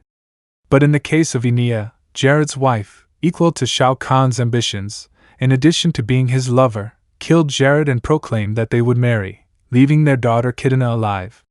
Some time later it was My Earth's turn, which lost 9 tournaments and won the 10th. However, the furious emperor challenged to a single tournament, so the protector of the earth agreed, not knowing that they would start killing the fighters. However, the tournament was won and Shao Kahn did not accept defeat. He broke the rules of Mortal Kombat and invaded. Nizu, I see. Thanks for clearing this up for me. Endeavor, this sounds really stupid. Izuku, I can only say that with this letter, the tournament application has been submitted, and if you ask me if the top heroes will be fighting, you too will be targeted specifically. And you may not like it, but in the tournament, you must abandon that morality of forgiving your opponent if they're not from this land. With that clarified, I'm leaving, director, making a gesture of respect and turning into ice. Endeavor, you won't believe him, or will you? All Might, it's hard to believe. Aizawa, USJ is nearby. Nizu, just keep your eyes open there. That afternoon, Izuku was on Dagoba Beach while Katsuki was punching a refrigerator. Izuku was in a lotus pose meditating while behind him Kirishima and Todoroki approached, so the green-haired man proceeded to teach them how to fight. He taught Shoto the Shaolin fighting style, while Kirishima, as a former member of the Special Forces for being a Lin-Kei, he taught him the Johnny Cage fighting styles that he had seen and deciphered, with the exception of the low blow. The next morning, the entire Class 1A was gathered as Aizawa walked through the door. Aizawa, okay, today we'll go to USJ to do taking out a ball with the word rescue on it. All finally a hero's activity. Izuku, at least it's somewhat entertaining. Aizawa, you choose whether to wear your suits or not. Either way, be ready in 10 minutes to go. 10 minutes later, everyone was waiting for Izuku because the green-haired boy wasn't there yet. Lita, where is Liangkuin? Bakugo, safe meditating. Izuku, not at all, appearing behind them in a different outfit. Zero, wow. Mina, Liang, your suit looks great. Uraraka, if you see something sheltered. Izuku, a warrior is always prepared for everything. Aizawa, as for Subunya, everyone boarded the bus haphazardly, because despite Izuku being the class president, he didn't bother organizing the students. So they started on their way, despite Lita's complaints about the matter. Tsuyu, Liang-chan Kero. Izuku, is your senior a senior? Tsuyu, tell me Tsuyu-chan Kero, you know I always say what I think and I was intrigued about several symbols that you carry. Besides, you are always calm and in your fights you always attack specific points. Izuku, my insignia are the logos of my clan. As a clan heir, I remain that way. Calm is also a factor. If I'm to inherit an important position, I must remain serene and cool, as emotions cloud judgment. And regarding my fights, I was taught to incapacitate, and if necessary, kill, and I've already done so by defending my clan's lands from intruders. Lita, did you kill? Don't you think you deserve to be a hero? Izuku, hero is a very vague term to base on actions. Lita, what do you mean? Izuku, Hitler is a genocidal maniac to the world, but to the Germans, he is a hero for lifting them from misery. Aizawa, silence, we just arrived. Everyone entered the USJ while being received by the Space Heroine 13, where she gave them a talk about the dangers of quirks if they are not controlled, but Aizawa felt a chill run down his spine. Izuku, for his part, looked seriously, while Aizawa looked at him with doubt, towards the center of the USJ, where a dark whirlpool appeared and several villains came out along with 3 grotesque-looking creatures and a muscular giant with 4 arms. Izuku, Shoken? Aizawa, did you recognize that one with 4 arms? Izuku, yes, seriously. At that, everyone turned to be with Izuku and Aizawa, but suddenly a very dark and terrifying pressure, while a shadow appeared in front of them. Izuku, Baihan. Noob, do you recognize me? Tundra, dear nephew. All is your uncle? Izuku began to emanate cold. Izuku, I reject you in every way, damn traitor. Noob, look at you, you're just like your father, always imitating me, but they are terrible teachers. Izuku, sensei, evacuate the others. I'll take care of my uncle. Baihan, my father, and I defend the principles of the clan we shared. Aizawa, we must go. Kirishima, let's watch the fight. Bakugo, attention, getting into a fighting stance. Shoto, who are you? Watching the dark mists around them. Neblina, let me introduce myself. My name is Kurojairi and we are the League of Villains. We have come so that Almight takes his last breath. Izuku and Noob Saibot were fighting blow to blow too evenly, but Noob, you are skilled, but at this moment we will not face each other, turning dark and leaving. Damn, at that Kurojairi realizes. Kirishima and Bakugo launched themselves against the mist using their quirks, but it sent them to the fire zone along with Todoroki while sending the others to different points. So Aizawa had to take care of those who came. Izuku decided to become ice and appear alongside Bakugo, Kirishima, and Todoroki, who were fighting villains. Izuku made an ice sphere and threw it, freezing even the flames to save his friends, while using his powers and creating an ice axe. Izuku, I thought you needed help. Todoroki, I don't like the idea of asking for it. I already asked you for help with my hand-to-hand combat. Bakugo, more action, less talk. Watching various villains. Izuku, throw yourselves at them. We will approach the others. The 4 of them launched themselves against the villains so they would start to fight, while Shoto left them immobile. Kirishima knocked them out and Bakugo left them more dead than alive, but with the blinds down, Izuku attacked and killed several of them, causing terror in the rest of the villains, who some of them retreated in fear. His companions did not understand this, but they saw the trail of death that the green-haired man left in his wake. So they continued until they reached the others. But everyone realized how bloodthirsty the green-haired man was, because he had frozen the last villain's neck and torn off his head with the spine and all while freezing the skull. But they forgot this when they saw a furious All Might appear through the doors. All Might, don't be afraid, because I'm here. His usual smile had been eliminated, so the students were scared because while they tried to survive and come together, Aizawa faced the villains, but when the Nomus attacked him they were on the verge of killing him if All Might hadn't saved him. All Might, Aizawa, rest, I'll take care of it. Aizawa, for my students I will give my plus ultra. Shigaraki, Nomus Matenlos. The Nomus before attacking would begin to writhe while the red liquid signal of their blood came out of their bodies and they fell heavily to the ground, while Kirishima, Bakugo, Todoroki, Melissa, Mineta, Momojiro and Tsuyu were there. The blood began to form into a sphere, while a human form began to be noticed that came out wearing a very familiar blue suit. Todos, Liang Shonen Izuku bro. Goro, this got interesting. Shigaraki, Goro-san. Izuku, the Shogun was exiled. Goro, Sub-Zero. Izuku, I hope you defend yourself by making an ice sphere and breaking it. Goro, that's what I'll do, Cryomancer. Shigaraki, oh, did you say Cryomancer? It's not from here. Izuku and Goro would begin an exchange of blows while the others watched them. Their synchrony was such that Shigaraki got nervous watching it, especially when Izuku with two ice swords would begin to attack the Shogun, causing a lot of damage. In addition, through the door the rest of the teachers would arrive to help watching the fight. Izuku would manage to freeze Goro to give him an assault of blows with ice axes, ending with hitting him with a mallet. Izuku, the cold engulfs you. Goro would get up ready to continue fighting. All Might, Shonen, stop please. Nizu, All Might, leave him, arriving with Class A. Goro would begin to give him spheres of fire through his mouth that Izuku would dodge while creating some ice knives and began a bloody assault against the Shogun, repeatedly burying himself until he turned his knives into two ice swords and giving him cuts and slashes that left a lot of blood until Izuku buried his arm in Goro's stomach, while he squeezed and destroyed an organ of the Shogun and pulled it out until it formed a torrent of blood which Izuku froze and buried in Goro's chest, who, determined not to die so easily, would give a combo of blows to the green-haired man until Izuku would stick two ice axes in him. Before everyone's eyes, Izuku planted two axes that froze the blood when they splashed, while with a kick he sent the Shogun to the ground, creating a third axe that would stick into the guy's skull. Lita, Liang-san, stop, you will kill him. Nizu, will he kill him?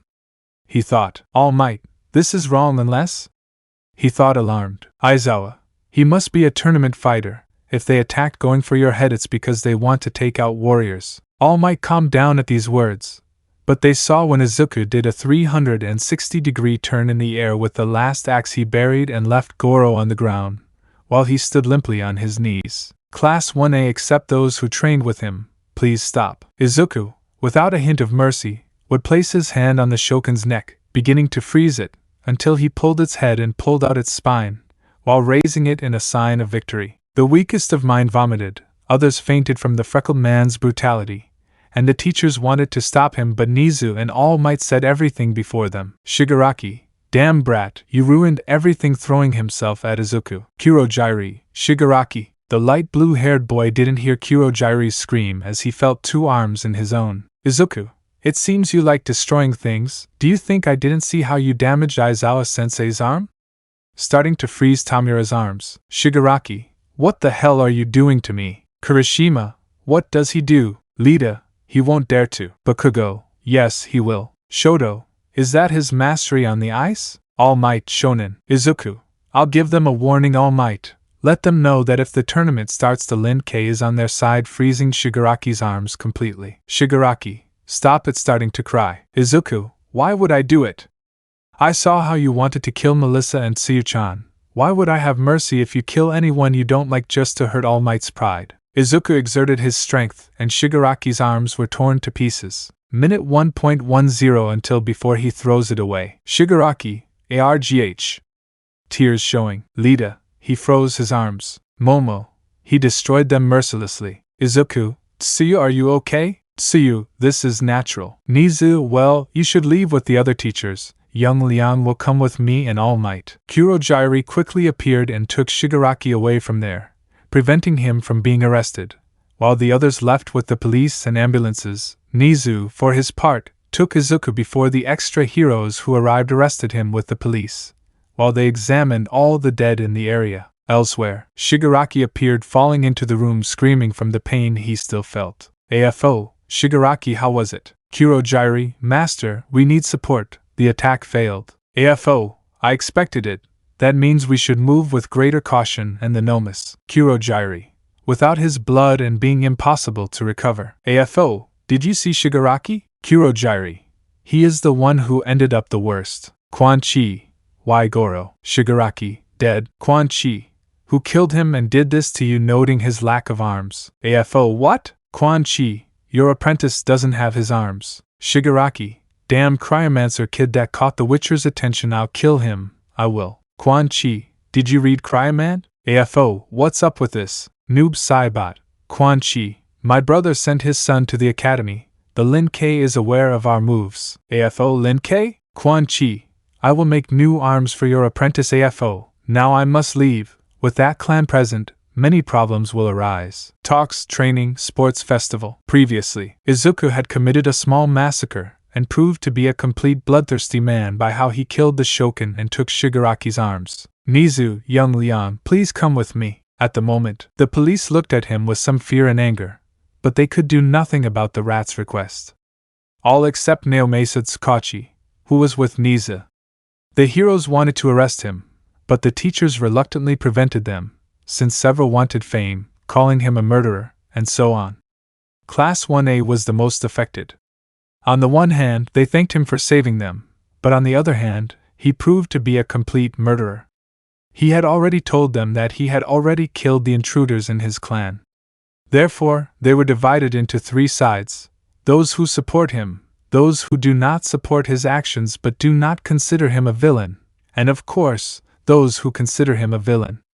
Only one remained undecided. Supports: Todoroki Shoto, Katsuki Bikugo, Melissa Shield, Uraraka Ochako, Seiya Adri, Kirishima Aijiro. Neutrals: Mizo Shoji, Kaminari Denki, Kyoka Jiro, Tokoyami Fumikage, Mashireo Ojiro, Koji Koda. Against: Minoru Mineta, Mina Ishido, Rikido Sato, Yuga Ahoyama, Sero Hanta, Toru Hagakure. Undecided: Lida Tenya. After that, a few words with the officers led to everyone being taken to their classrooms, until they could be checked by Recovery Girl and sent home. Director's office. Nizu, do you know why I asked you to come, young Liang? Izuku, I suppose to see if I'm lying or not, to justify my actions, since Detective Naomasa's quirk is to verify if I'm lying or not, added to the fact that as a detective he can detect a lie much more easily. Naomasa, surprising. Izuku, in my clan, lying is dishonorable, so I don't lie. Naomasa continued. Izuku, what do you want to know? Naomasa, everything you know about the Mortal Kombat Tournament that you told the director. Izuku proceeded to recount everything related to the Mortal Kombat Tournament, without going into too much detail, omitting what might be considered illegal, although no one is perfect in that regard. Izuku, is that enough? Naomasa, it's all true. Surprised, I thought it was a lie. But his quirk never said anything contrary. Well, I want to know who the four-armed guy was, since your classmates said you recognized him first of all. Izuku, Goro, former prince of the Shogun race. Shoguns are creatures that are half human and half dragon, with the exception of one now deceased member who was part tiger. Naomasa continues, nervous as his gift and experience confirmed the reality. Izuku, in addition to being extremely strong and dangerous, as well as the ability to manifest fire through his dragon side. Nizu, and this guy Goro. Izuku, he is an exiled prince of the tribe. They are extremely loyal to their traditions, and as a warrior race, they find it dishonorable if their opponent, if defeated, spares their lives or cuts off their arms. Nizu, why was Goro exiled? Izuku, he fought against an Aztec called Kotal, who took his arms, and as tradition dictated by his father Gordback, he had to banish him, which he would not do. Gordback went after Kotal and ended up dead, while Shiva was crowned queen of the Shoguns. Almight, Shonen, and Shiva is with them? Izuku, no, she's on our side, I already faced her and won. Naomasa, okay, and the rest? Izuku, I don't know, but they're probably around the outside world. Nizu, well, I appreciate that information. You can leave free of charge for this time. Izuku would leave the principal's office. Nizu, how many did Naomesa eliminate? Almight, they weren't just enemies, seriously. Naomesa, there were several villains, probably 400 to 500, and the body count that was made was 70 villains, several of whom died in brutal ways. Nizu, even if you see him as a murderer, we need him on our side. Almight, but he must be locked up in Tartarus. Nizu, I don't think it's convenient. Naomesa, either do I. He doesn't seem to have a quirk, but sending him there would be handing several villains a silver platter. Almight, I don't think I'm capable. Nizu, I wouldn't be so sure. Classroom 1A. The rest of the class was gathered together while they discussed what had been done today. Kirishima, dude, today was a shitty day. Kaminari, yes, but Momo, Liang was quite. Mina, bloodthirsty.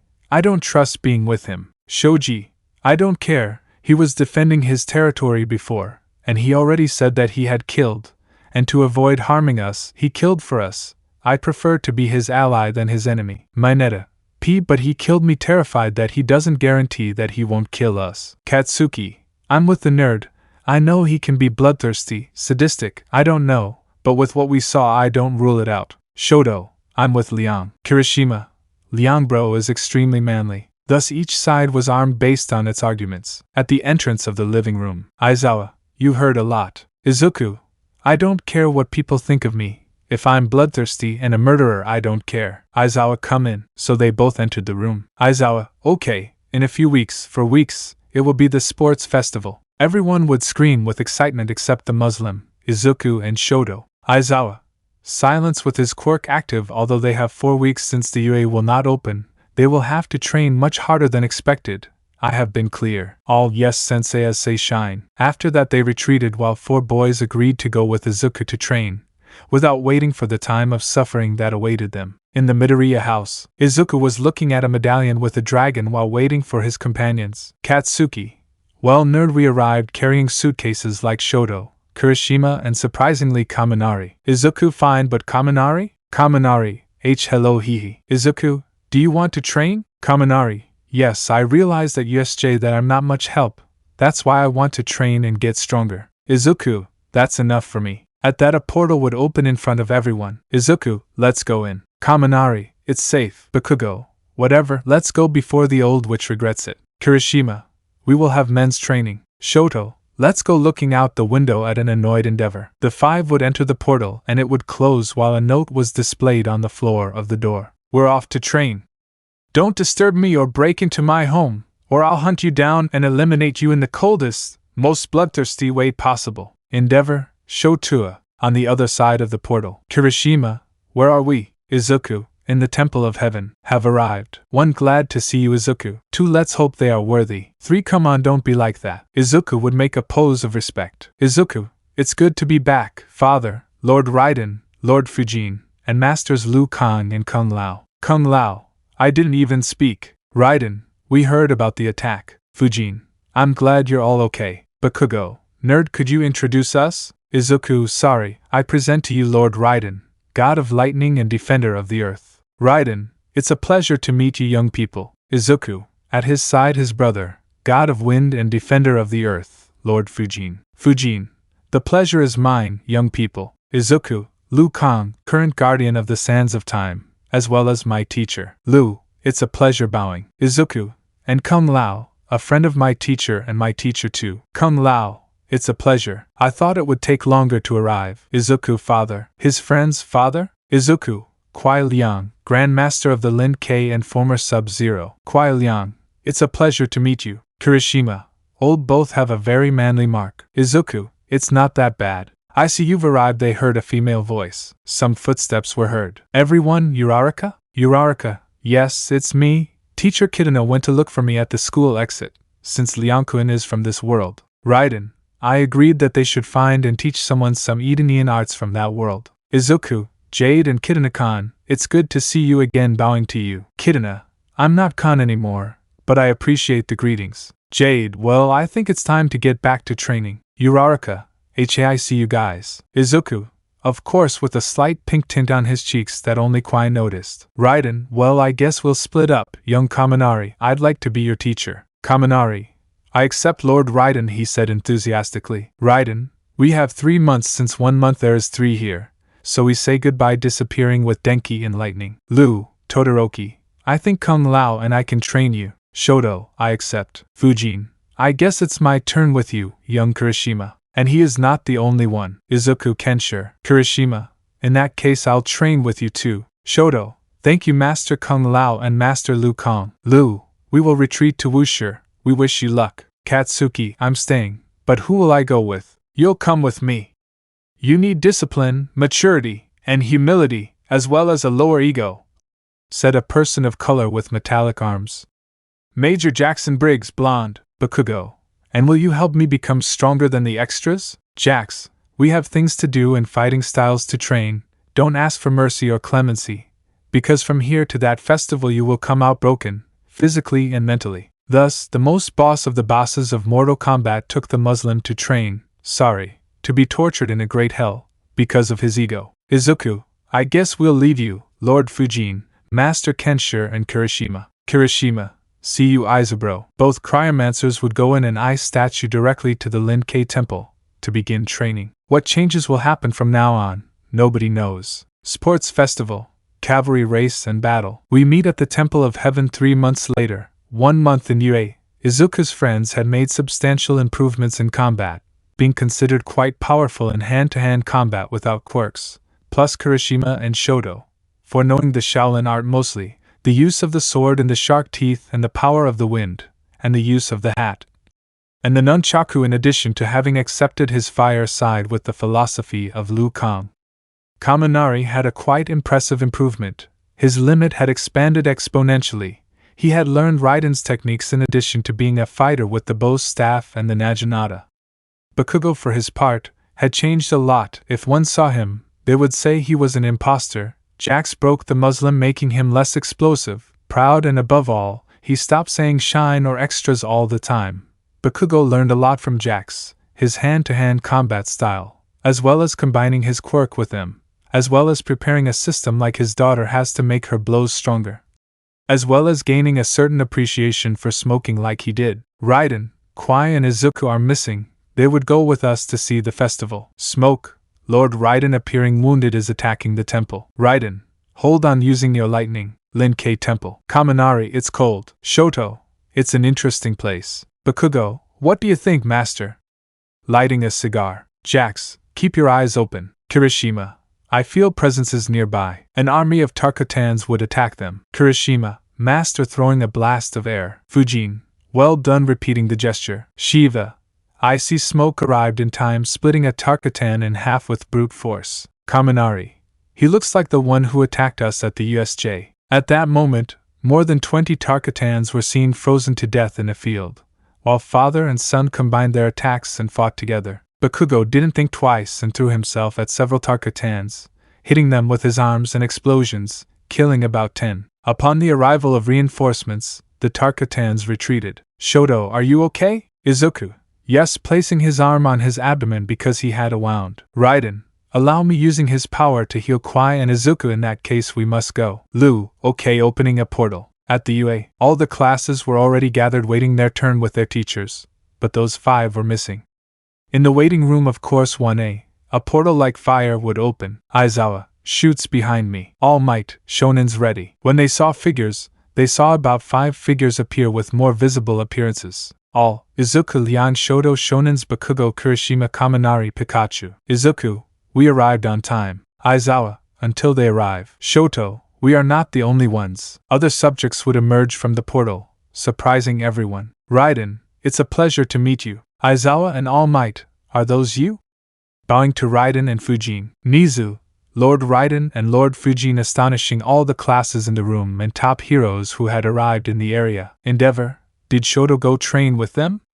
Drawing a smile. Izuku, Director, we would like to know if there is a problem with our teachers seeing us. Nizu, not at all, please follow us to your seats. The teachers of the 5 left with the professionals. Lida, Liangkun, what happened that you arrived late? Izuku, an attack on my clan, don't worry, and Kaken, if you want, we can talk later. Uraraka, you guys took a while waving her fans. Kirishima, my sword is eager for a fight. Lita, will they let them use them? Uraraka, they asked me to deliver the applications to them. Kaminari molded lightning and formed a kind of spear. Kaminari, this is my Naginata. Kirishima, it's good, but you can compete with my Sento, named after my master Kenshiro drawing his katana. Mina, hey Todoroki, you have one. Todoroki, I'm wearing it, he said in his monotonous emo tone. Hagakure, I don't see it. Ojiro, perhaps it is. Shoji, your hat? Shoto, they got it right, running his hand over his hat implying that it was sharp. Izuku, may the best man, when putting on a pose of respect that his companions and Uraraka imitated, let the ancient gods decide who deserves to win. That comment bothered a green-haired girl with vines, but she couldn't blame him for anything due to present mixed quick action. Present Mike, yeah. Welcome to this year's youth round. This is the UA Sports Festival. People began to cheer in the stands as the combatants watched the situation cautiously. Raiden, this will be interesting to see. Quai, no doubt, he said in his cold tone. Kung Lao, I want to see Flamita's face when Shoto fights. Liu Kang, even though I don't like to admit it, I do too. At the Present Mike booth, Present Mike, here with me, animating these rounds, the Caterpillar Man. Say hello, colleague. Aizawa, you forced me to come with his caterpillar mode. Present Mike, how boring. But let's put that aside, it's time to introduce them. They have withstood an attack by villains and have survived, willing to give their everything, and show that they are here, with you, Class 1A. The audience began to cheer, as they passed by, being applauded by everyone while the new combat kids remained serene and with their minds completely calm, while Mineta greeted them as if he were a Casanova getting the urge to hit the girls. Elsewhere, Shigaraki, I hate them, he said madly, not having his arms. Quan Chi, so the attack failed, the Lin K Temple had to liquidate those cryomancers. At the UA Festival, Present Mike, and after them, also from the heroic courses, Class 1B, those mentioned were looking seriously at those in Class A after them, the general classes, courses C, D, Y, along with the support courses, classes F, G, YH, and after them, management courses, classes I, J, and K. The entire audience would applaud the new entrants. Present Mike, and of course, livening up this first-year festival, the class our heroine, Midnight. The aforementioned woman stood on stage with a whip in her hand in a sensual and provocative pose. Everyone in the audience, except the combatants, blushed at the sight of the sensual heroine. Izuku thoughts, Uraraka looked hexier in the Edenian outfit.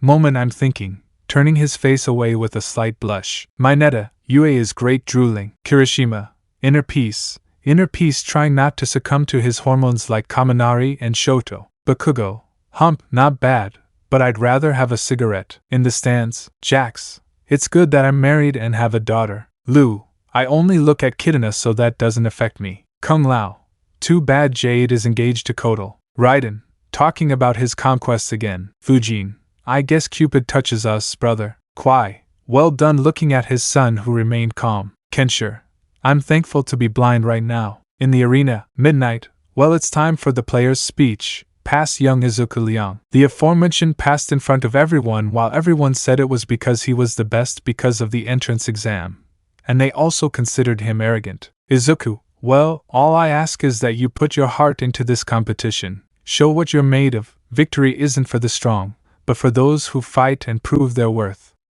Plus Ultra, the public and students. Plus Ultra. Midnight, okay, it's time for the first test. It's time for the wheel to spin and determine the challenge. The wheel started spinning and stopped on an obstacle course. It's time for everyone to get ready. Everyone would prepare for the exit, while several thought that some ice quirk user would freeze them. Present Mike, ready, go! Everyone started running and getting out of the bottleneck, while Shoto, like Kirishima and Kaminari, decided to run like Shaolins, jumping on the heads of the competitors, while Bakugo decided to soar with his explosions and Izuku froze and appeared in front of the others.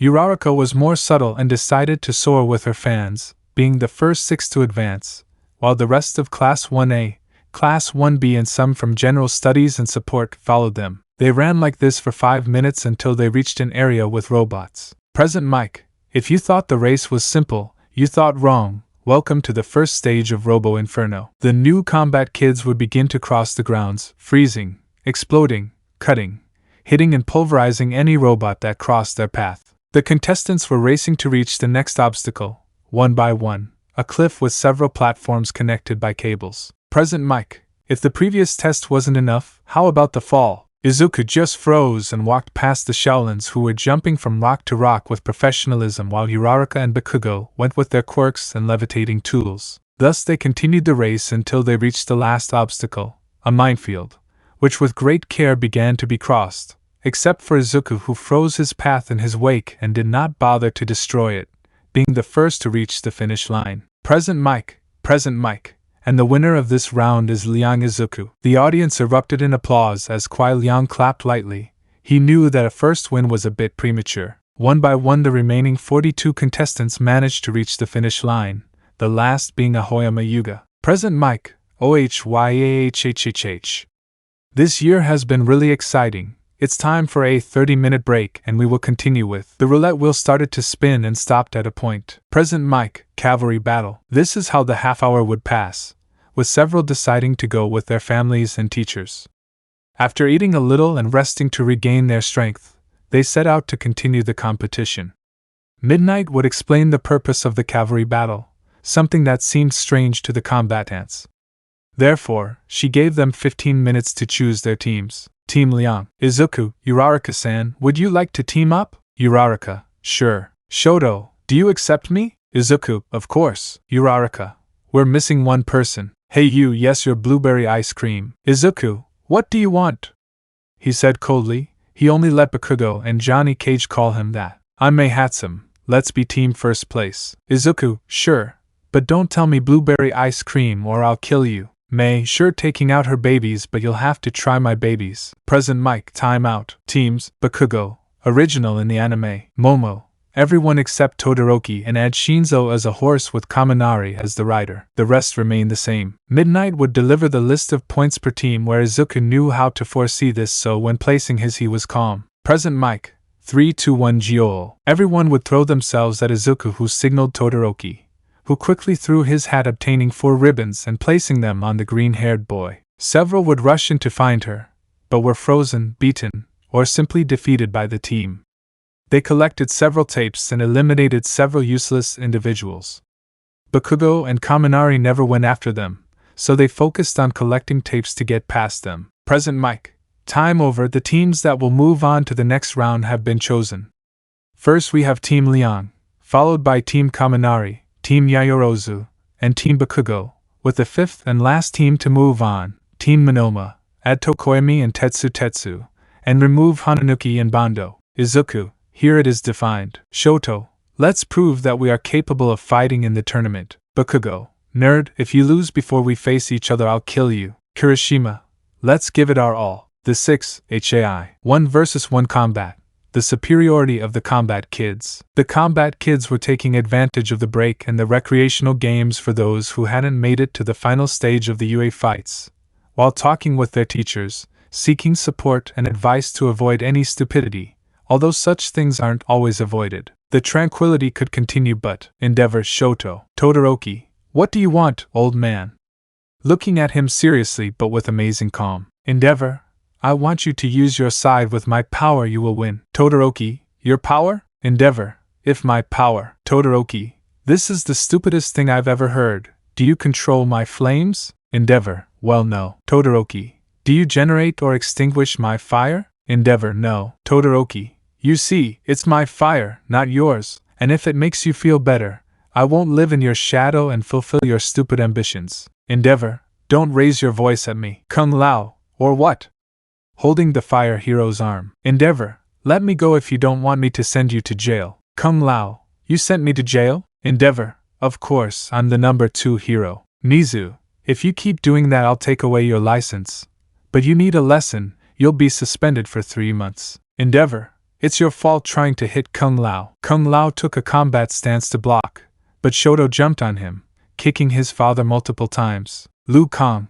Well learned, congratulated his student. Shoto. Thank you, master. Endeavor. Shoto surprised. Almight. Endeavor, enough. Please return to the stands. Endeavor reluctantly left there with a deep surprise. Only one of his sons had raised his hand before, Tuya Todoroki, and now seeing the youngest do the same, Something inside told him to change, even though his pride wouldn't allow it. In the arena, present mic, less good people. It's time to continue this festival. The public, present mic, okay, dear audience, it's time to assign opponents to the combatants of this third round of this festival. Midnight, and here are the fights. 1. Izuku Liang vs. Nito Monoma. 2. Momo Yayorozu vs. Kaminari Denki. 3. Tokoemi Fumikage vs. Ibara Shiozaki. 4. Shinzo Hitoshi vs. Uraraka Achiko. 5. Todoroki Shoto vs. Siro Hanta. 6. Bakugo Katsuki vs. Tetsu. 7. Mina Ashido vs. Lida Tenya. 8. Kirishima Aijiro vs. Mei Hatsum. Izuku. So I'm going against the one who thinks he's the superior of Class B. Kirishima, it seems so. Midnight, please. While Cementos prepares the arena, please retreat to the stands. Cementos. Whistling, they want me for that more than as a hero, he muttered, annoyed between whistles. Ready, Midnight. Midnight, okay, present Mike. Introduce them, then waving his whip. Present Mike, on this side. Belonging to the 1B class of heroism, vice president of his course, his quirk allows him to copy any quirk of the people he touches. With you, Nito Monoma. Monoma entered with a smile of pure arrogance. Monoma.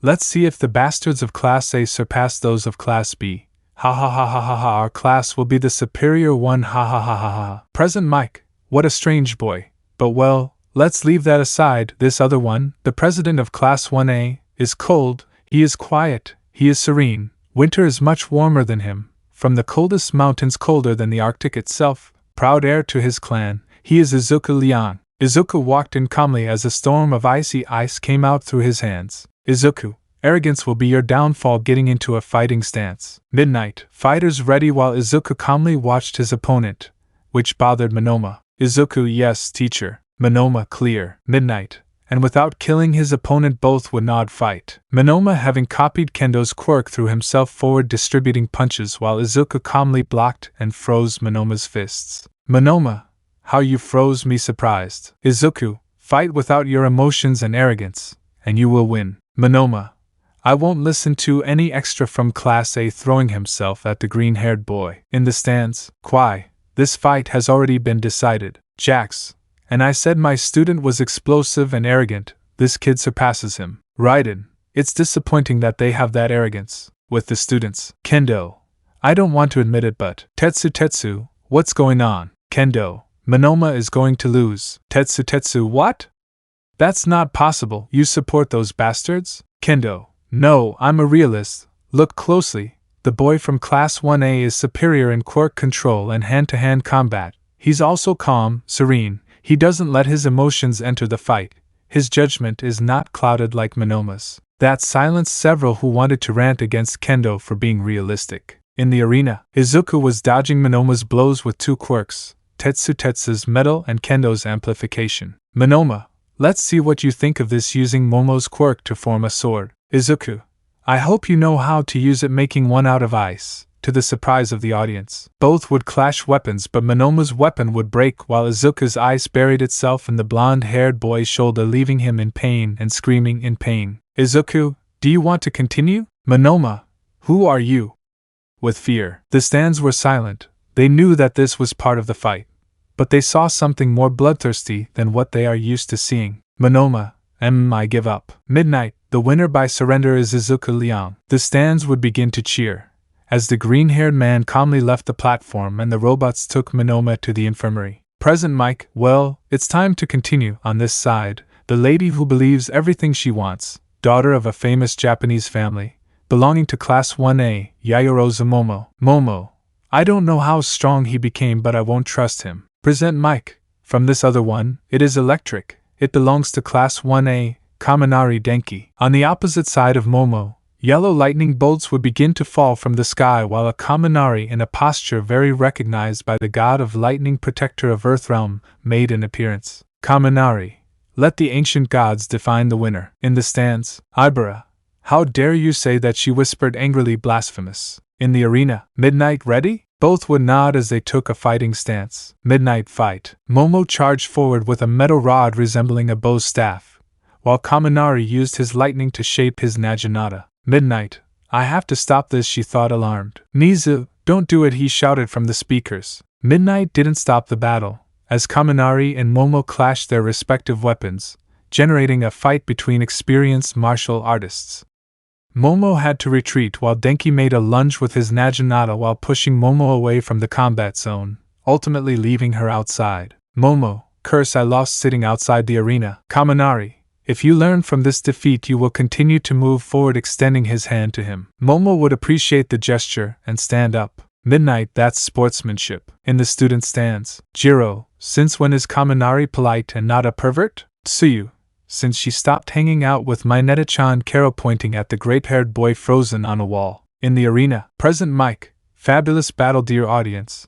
But it's time to move on. On this side, the religious of Class 1B, she is the assassin who will leave you speechless. Ibara Shiozaki. Ibara entered as a kind of divine light illuminated her. Ibara, but I'm not a murderer. Present Mike, sorry, let's continue with our other participant. On this side, it's dark, it's calm. From Class 1A, Fumikichi Tokoemi. The Bat Apollo would enter the arena with his serious demeanor. Tokoemi, lots of light. Midnight ready? Both would nod. Midnight begin. The fight was entertaining, well for most, but for the combatants, it was disappointing.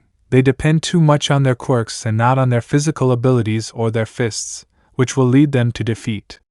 Tokoemi, thanks to Dark Shadow, would take Ibara out of the ring, winning the fight. Present Mike, well, it's time to continue. On this side, general courses, he is quiet, he is serene, he is boring. If you didn't look at him twice I would say he is Aizawa's son, with you Hitoshi Shinzo. Shinzo walked in with his bored demeanor as he thought about mixed words. Shinzo, what could he have wanted to tell me? Present Mike, on this side, the most lethal of Class 1A, she is cute but don't be fooled by her appearances. She is Uraraka Achiko. Uraraka entered with her fans fanning herself while the audience watched this in confusion. Uraraka, let's see how the fights go. Midnight ready?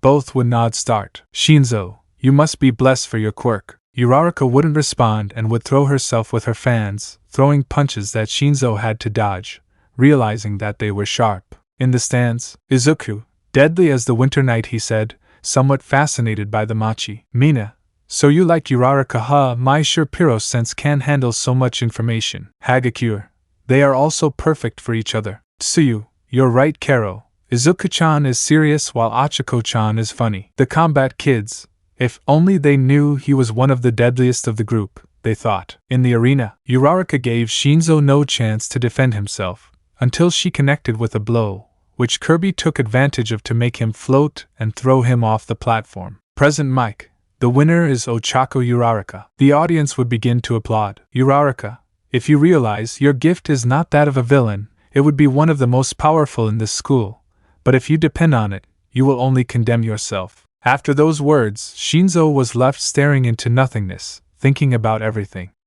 So he walked away, thinking about those words. Present Mike, well, it's time to continue with the next fight. On this side, the son of the number 2 hero, he is Todoroki Shoto. A hat appeared in the sand as Todoroki jumped out of a whirlwind underneath it and got into a fighting stance. Todoroki, my fight is unbeatable. Present Mike, on this side, from Class 1A, the hundreds boy Siro Hanta. Siro would enter the arena where he would prepare his science. Midnight fighters ready? Both would nod. Begin. Siro would try to use his ribbons, but Todoroki would use his hat to cut them as soon as they got close. While with each cut Shoto was closer to Siro, until he managed to start a hand-to-hand assault, where he would not let his partner defend himself, leaving him on the ground unconscious after a blow to the face. Midnight, the winner is Todoroki Shoto. Todoroki just made a pose of respect towards the stands, while bowing like a good Shaolin. In the stands, Lu, he looks a lot like you. Kung Lao, it lacks my style but I accept the compliment. In the sand, the robots would take Siro away while Todoroki retreated from the arena. Present Mike, it's time to continue. This side, representing Class 1B, is Metal, Tetsu. The aforementioned entered making gestures of muscularity, while the combatants denied, amused by remembering the boastful Johnny Cage. Tetsu, I will finish off these bastards and make them burn. Present Mike, on this side, he was explosive. Now he is a man who respects everyone. With you from Class 1A, Bakugo Katsuki. The aforementioned just entered calmly while smoking a Havana cigar. Bakugo, the only thing that will burn is my cigarette, putting it out with his hand and putting it in his pocket. Midnight, ready fighters. Both would nod. Begin. Tetsu would throw himself at Bakugo, who would only take him to start hitting the metal metapod in the stomach with explosions, leaving him on the ground breathing heavily. Tetsu be bastard. Bakugo, are you going to keep insulting or are you going to fight, since there's no point in continuing this? The stands were surprised by the aggressiveness when fighting. Tetsu stood up and tried to hit Bakugo but fell to the ground unconscious from the blows. Midnight, the winner is Katsuki Bakugo. The public, despite the aggressiveness, would applaud. Present mic, well dear audience, it's time for the next fights, the last ones of this round before drawing lots again. On this side, from Class 1A, Lida Tenya. Lida would enter the arena concentrated. Present mic, from this other one, she is energetic, she is from Class 1A, and she is Mina Ashido. Mina entered with her optimistic expression. Mina, let's have fun. Midnight ready? Both would not fight. Lida would just run and take Mina until she left her outside the platform. Midnight, the winner is Tenya Lida. Present mic, what a fast fight ladies and gentlemen. But it's time for the last fight of this round. On this side the crazy inventions, from the support class, she is Mei Hatsum. Mei entered with a serious expression because they called her crazy. Present mic, on this side his pride equals his hardening, he is calm and emphasized on improving. With you from Class 1A Eijiro Kurishima. Eijiro entered as the air swirled against the entrance. Eijiro, I expect a good fight. Midnight ready? Both nod begin. Mei, I was thinking of using you as a model but seeing this, it's time for the first baby activating in armor to fight. Kurishima, I guess we'll fight, right? Getting into a fighting stance, while unsheathing his sword, Mei would throw herself at him to demonstrate her contingency suit so that a Quirkless could be a hero, but she didn't expect Kurishima with a jump and a few slashes to slice through the armor, leaving her out of bounds. Midnight, the winner of this round is Kurishima Eijiro. The public would applaud. Mei, oh I failed, the good stuff, it needs adjustments. Smiling. Kurishima, keep improving Mei, and maybe that suit will achieve wonders. The Quirkless deserve inventors like you. Mei, thank you. Present mic, okay, that's all for this stage. Now Midnight is giving away the next matches. Midnight, the next fights will be 1. Izuku Liang vs Shoto Todoroki. 2. Uraraka Ochako vs Fumikage Tokoemi. 3. Kurishima Eijiro vs Denki Kaminari. 4. Bakugo Katsuki vs Lida Tenya. Kurishima, so it's our turn now, bro? Kaminari, yes. They both looked at each other with defiance. Shoto, I am the best of the White Lotus. Izuku, does not compare to the Lin K. Both looking at each other competitively. Second round of 1 vs 1. The superiority of the combat kids. Previously, Midnight, the next fights will be 1. Todoroki Shoto vs Izuku Liang. 2. Ochako Uraraka vs Fumikage Tokoemi. 3. Eijiro Kurishima vs Denki Kaminari. 4. Bakugo Katsuki vs Ida Tenya. Kurishima, so it's our turn now, bro? Kaminari, yes. They both looked at each other with defiance. Shoto, I am the best of the White Lotus. Izuku, does not compare to the Lin K. Both looking at each other competitively. At the moment, present mic, well it's time to continue with these fights. They want to get excited for fights worth watching. The public. Midnight, well, it will be better than those present. In the cabin. Nizu, may I have your attention please? The referee for the following matches will be Lord Raiden. In the arena, Raiden, may the old gods guide you, and may you fight honorably. In the stands, Extra 1, who is it? Extra 2, who will it be? Extra 3, he will be a hero. In the cabin, Nizu, you might be wondering who he is, because he is the god of lightning. Ibra turned blue upon hearing that dash, defender of the earth against threats that the heroes cannot stop. In the arena, Raiden, thank you for the introduction, director, he said calmly, you'd better introduce the fighters. In the cabin, Nizu, all yours Mike. Present Mike, well this was unexpected, but it's time to continue reading the presentations in this corner representing the Wusher Academy, belonging to the White Lotus. A recent Shaolin in training. In the box they get confused by its son of the number 2 hero, Todoroki Shoto. The stands shouted with euphoria, while no one entered the arena. Present Mike, from this other, belonging to the Lin K clan, a shinobi clan with skills in ice, capable of reaching absolute zero. In the USJ he proved to be someone strong and focused on his ideals, current successor to his father's title, Sub-Zero. The surprise in the box was on them. But above all the doubt, who are they? He is Izuku Liang. In the 2 parts of the arena 2 figures were seen entering. Author's note, use only the income. Izuku, we both know what your master Kung Lao is like. Shoto, your instruction will make me a master. Izuku, without the lack of teaching humility. Raiden, Round 1, fight. Shoto would try to use his hat but would receive a blow from Izuku with 2 ice axes, to respond with a combo of blows and slashes with the hat, while Izuku tried to stop the blows.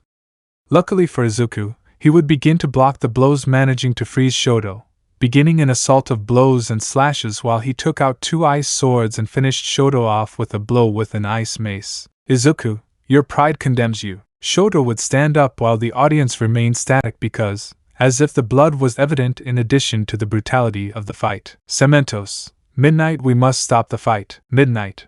I think so, tearing her clothes. Nizu, you better not do that. Cements, but. Nizu, but nothing. Raiden, round 2, fight. Shoto would attack with punches and kicks, making Izuku unable to block the blows, while he threw his hat to the side and avoided a blow from the Lin K and attacked the green-haired man again until he fell. Shoto, let me warm you up, lighting both fists on fire. In the student stands. Kendo, I've never seen a fighting style like that. Ojiro, I thought the Shaolin were pacifists. Bakugo, it's an interesting fight. Momo, without a doubt. Achiko, interesting. Whoever wins between them faces me. In the arena, Izuku would stand up. Raiden, round 3, fight. Izuku and Shoto would throw themselves, exchanging punches and kicks while Izuku becomes ice and Shoto freezes upon touching him, while the green-haired man appears from behind and hits him, until Shoto takes the initiative and distributes punches and kicks, hearing a rib of the green-haired man break, which made the aforementioned freeze his abdomen to be able to proceed to use his fatal blow, sticking 2 ice axes into Shoto's trunk, to leave him on the ground with a Spartan kick, take out a third axe and bury it in his head without killing him to give him a 360-degree turn and break the axes. That display of blood and brutality chilled the blood of several, as they tried to say something to the green-haired man for attacking to kill, while Endeavor was about to jump in to arrest him. Shoto would stand up in a daze, while Raiden utters words that would leave everyone frozen. Raiden, finish him. Izuku just gave a palm strike, throwing Shoto out of the arena. Raiden, Sub-Zero wins. Izuku only approached Shoto to lift him up with his hand, where the bicolor would accept the gesture, while the stands neither applauded nor booed. They were silent. With the combations. Kung Lao. It was a good fight, Kuai Liang. Your disciple lacks experience but is certainly worthy of being a fighter. Fujin. We must not rush. With the students. Ojiro. I never saw them being so brutal. Tetsu. And Monoma was saved from being so. Monoma. Bloodthirsty, amazed Class A has a potential killer. The student stands were murmuring things like this that offended Class 1A. Bakugo.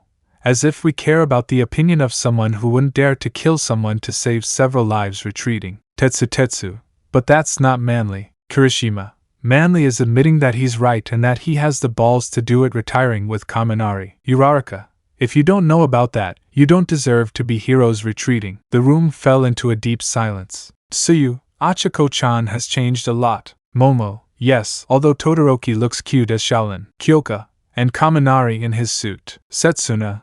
And that Tiburonson with his muscles. The 3 of them would sigh like lovers. In the arena, Present Mike. Well, it's time for the next fight. The stands would applaud nervously. On this side it's dark. It's a crow, but for many it's the bat croaker. With you Tokoemi Fumikage. Fumikage, did you tell me Bat Apollo? With a marked vein. Present Mike. From this other, the most lethal of Class 1A. Her fan as lethal as her beauty. She is Achiko Uraraka. The aforementioned entered the arena moving her fans. Raiden. Ready, both would nod fight. Uraraka would only use her fans to raise wind to throw Tokoemi out of the arena. Raiden, winner Uraraka Achiko. Present Mike. What a great short fight, the audience applauded with slight nervousness. Raiden, the arena is clear. Announce the opponents for the next fight. Present Mike, on this side, the apprentice of the God of Thunder. His lightning bolts will knock you out and prove his worth. From Class 1A, Kaminari Denki. The aforementioned would not appear, while in the stands they whispered things about power and such. Present Mike. From this other, red-haired and masculine like no other, apprentice of the wind god Fujin, skilled swordsman thanks to his sento. From Class 1A, Eijiro Kirishima. The aforementioned never entered the arena, but both fighters would begin to enter with their respective powers learned from their teachers. Author's note. Same as Shoto vs Izuku, only the entrances. Kirishima.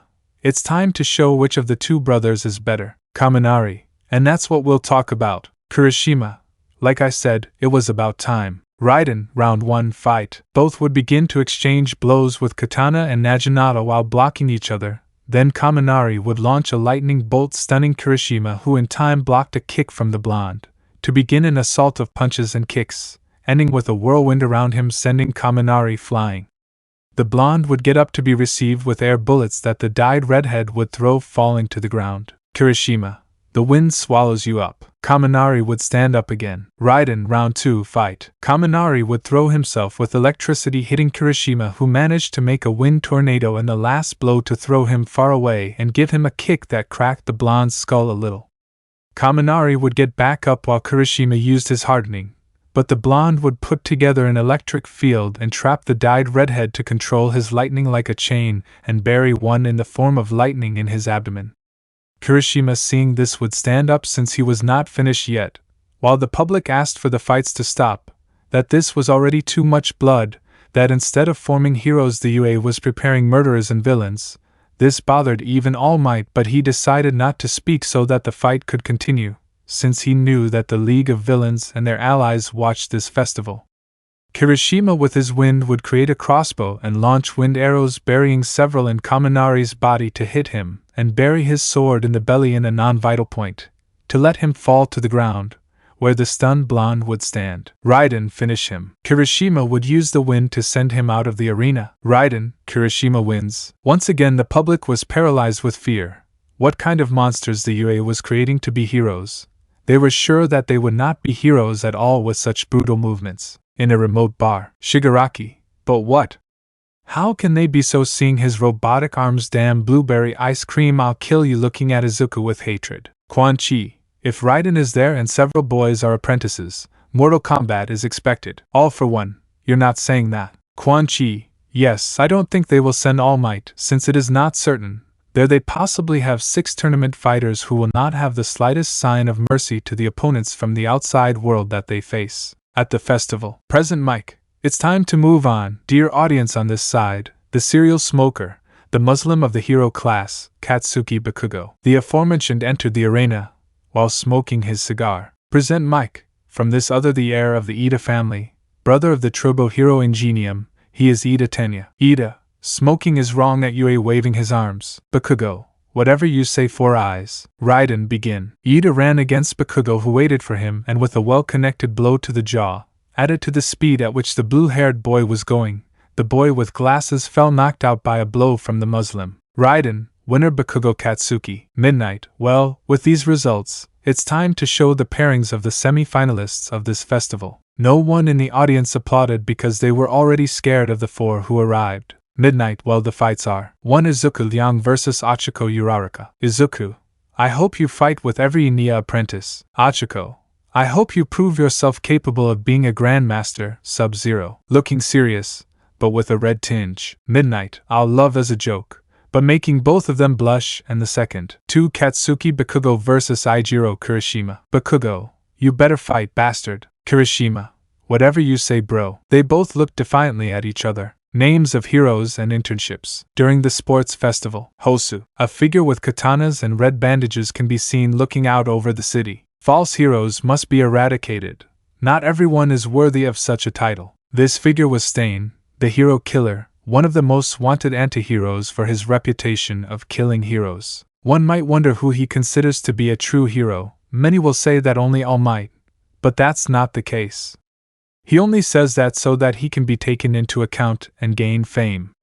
He also considers other heroes worthy of such status, as he conducts research in the areas in which he appears. In this case, in Hosu, he investigated Ingenium, Tensei Ada, whom he determined to be a hero, not a false one, even though he observes him with caution, which is why he considers him on the way to becoming a true hero.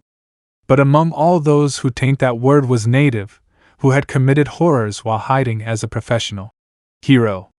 His crimes included sexual abuse, trafficking in women, slavery, wrongful arrests of innocent people, and also tarnishing the images of potential true heroes in order to advance in the ranks. In a nearby alley, Native was extorting a family to testify. Stain, false hero. Woman, Stain. Stain, they're leaving now. The family would enter the house while Native looked serious. Native, I'll arrest you. Hero killer Stain. At that moment, claws and growls could be heard in the alley. Both, who's there? Fanged, humanoid beings with claws made of bone protruding from their forearms.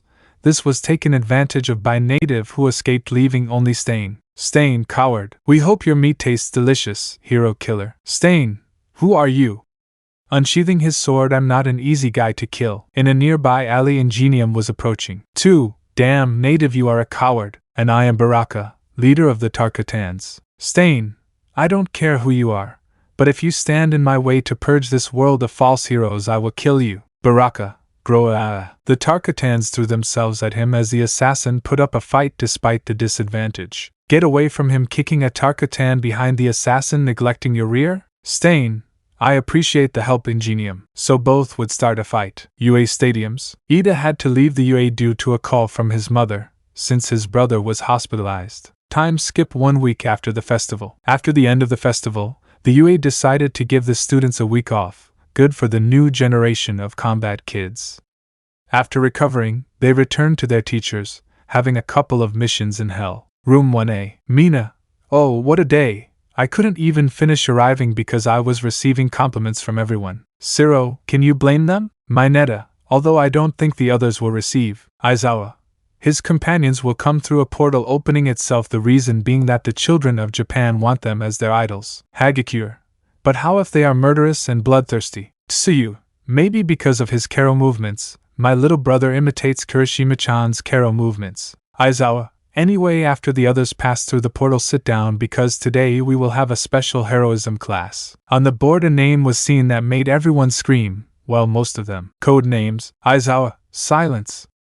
Quirk active, the name is something they must choose, well, otherwise. Midnight, they will suffer eternally entering. Aizawa. Since I'm not good at names, Midnight will help them by activating caterpillar mode to do the dormancy. Midnight, well, that's time. Mina, I'll go. I'll be the heroine Alien Quen. Midnight, not for its pop culture references. Mina, I wanted that name. So everyone was presenting their names. Kirishima, I will be the hero of wind and hardening, Red Tornado. Midnight approved. Katsuki, I'll be the hero of the special forces and explosions, Ground Zero. Midnight approved, although I thought you were going to use something like King Death Blast or something like that. Katsuki, I'd say yes, but I want to smoke a cigarette, so hurry up. Kaminari, I will be the hero of lightning and thunderbolts, Raijin. Midnight makes sense, approved. Uraraka, I will be the deadly Edenian heroine, the heroine of gravity, Kaylee. Author's note, Kaylee is a deceased Edenian fighter. She was Kitana's best friend until she was killed in Shao Kahn's invasion. End of note. Midnight, adorable but hiding something lethal, I approve. Ida, until I can earn my brother's name, hiding his hatred for the subjects his brother mentioned. He knew that Izuku might have information, so he would confront him later. Shoto would pass in front. Shoto, I will be the Shaolin hero, Sho Wukong, in honor of Sun Wukong. Midnight, I like it. That would be the last one. Many were whispering about what name he would use because after graduating they would see if they could lock him up, except for those who were by his side and Ida to be able to have information. Izuku, the ninja hero of Absolute Zero, Sub-Zero. Midnight, how cold, I like it. Aizawa, well, this will help them enter the draft in their second year. Meanwhile, with the sports festival, they caught the attention of several professional heroes, so they have sent them applications for the internships that will be held next week. List. Izuku, 5,760. Shoto, 5,455. Bakugo, 5,345. Uraraka, 5,235. Kirishima, 4,980. Kaminari, 4,580. Ojiro, 450. Melissa, 350. Mine 3. Aizawa, that would be all of them. Hagakure, how did they receive so many being so bloodthirsty? Aizawa, anyway, you have until the afternoon. At lunch, Izuku was sitting with his group when a somewhat serious Ida approached. Ida, Liang-kun would like to ask you something. Izuku, it's about your brother, right? Ida, you see he gives a detailed description of the one he got from his brother. Izuku, those humanoids aren't just any villains. Ida, what do you mean? Izuku, they are a race known as Tarkatans. Ida, I see. Izuku, and believe me when I tell you that you are not ready to go against them. Ida, but when I said something about going. Izuku, I'm not stupid, you're just very naive. You treat taking a life as a joke, when you haven't even done it, even though you respect the fight Stain and your brother fought together against the Tarkatans. You're blinded by revenge. Ida, Noob Saibot, or do you want me to call him Baihan? Izuku, that's aside, Baihan is my clan's business, and if I want revenge against him, and it's something I want until I have his skull in my hands. Ida, but you have already killed. Izuku, but for that reason I'm not going to be an idiot and seek revenge. Ida understands, you're not even mentally prepared to kill, you don't know what the first death is. Ida, okay, smiling fakely. Something that Izuku and the others notice. Tell me how you know about them. Izuku, they attacked my clan a few days ago. I killed several of them, he said as if it were the most normal thing in the world. Ida, fine, I'll follow your advice. Ida would retire. Izuku, that's more fake than me saying I won't kill Baihan. Shoto, well, where will we go? Izuku, we'll go with Gran Torino. I have a bad feeling. All yes. Time skip on Monday. We meet at the train station. Aizawa, do you all have your outfits? All yes. Aizawa, well, don't let you aid down. Obey your teachers during these internships and above all don't slack off. All yes. So everyone would board the train heading to their destinations. To Melissa's surprise, 6 of her friends were on the same side as her, until they reached an old man in a private home, not even an office or agency as such. The old man was lying down with a plate underneath him. Melissa, he's dead. Izuku, look closely, Melissa. A plate is under it and the smell is tomato sauce. Gran Torino, not bad tadpole. Now who are they? Hosu. Hero killer. We met at Gran Torino's residence, who was supervising the boys' teachings to Melissa by defining a fighting style. Gran Torino, not bad, but with the OFA I know they know about its power. What happens if they don't help him use it more often? Izuku, throwing out punches and blows like an idiot like Almight does. You said it, imitating him is getting stuck and you won't advance. Gran Torino, well said. With Melissa, Todoroki and Uraraka. Melissa was being beaten by Uraraka's combat training, but she would add to it with nunchucks. Melissa, that's cheating. Shoto, your opponent will never fight fair, dishing out blows that the blonde dodged with 5% OFA. Uraraka would take her fans, but a blow from Melissa would take them away, and with a perfect imitation, the blonde faced the two-colored. Izuku, enough emanating an icy aura. The fight would stop as Bakugo watched expectantly while lighting a cigar, and Kaminari and Kirishima would stop meditating. After that, Gran Torino would reveal the week's plans. In Hosu, Ida can be seen going with a hero named Manuel. Manuel, as you can see, we're surrounded by work due to the attack by Stain and those toothy villains. Ida, I'll do my best to help moving the robot hands. Manuel, just don't do anything unexpected. On Kamino, we can see a cowboy drinking something in a bar while a being with purple smoke and an elegant suit served him something. Kurojairi, more Mr. Black? Aaron Black, no bartender friend. Shigaraki, I thought you were going for the hero killer. Aaron Black, the week is still young and given the injuries Baraka left him with, he'll be back on the streets of Hosu in a week. In that case I'll go with you, and I'll see that you do your job quickly. Aaron Black, Cable, what a surprise. Cable, no surprise there, cowboy.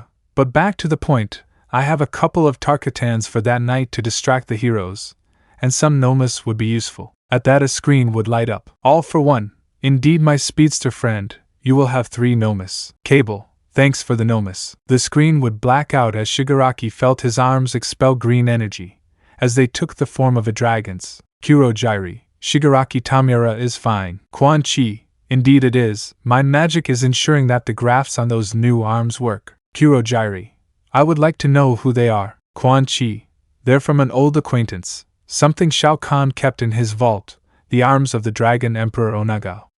That will be the beginning, then to train his mastery in magic. While Kurojairi remained cautious as a bad feeling arose in his mind, a kind of holographic portal would open revealing a kind of robot. The candidates for the first phase of cyberization have already begun their process. Quan Chi, thank you, and before you leave I want you to go get Sub-Zero's son, Sector. Sector, I will do so disappearing. The room would fall into a deep silence, while in another room a blonde woman with a blood addiction was watched being modified in the cyber initiative by a robotic woman who emanated ice. The week after these events would begin to run, where the students would make great progress. Izuku maintained his serenity although he had a bad feeling, because on one hand he felt he should stop Ida from doing something stupid, but on the other, he sensed that something was going to happen. He decided to dismiss those thoughts on the second to last day of his internship with Gran Torino, where the old man decided to enter the courtyard where they trained. Gran Torino, listen up, tadpoles, this afternoon you'll put on your hero suits and we'll go out on patrol in Hosu. Shoto, Kaminari and Kirishima.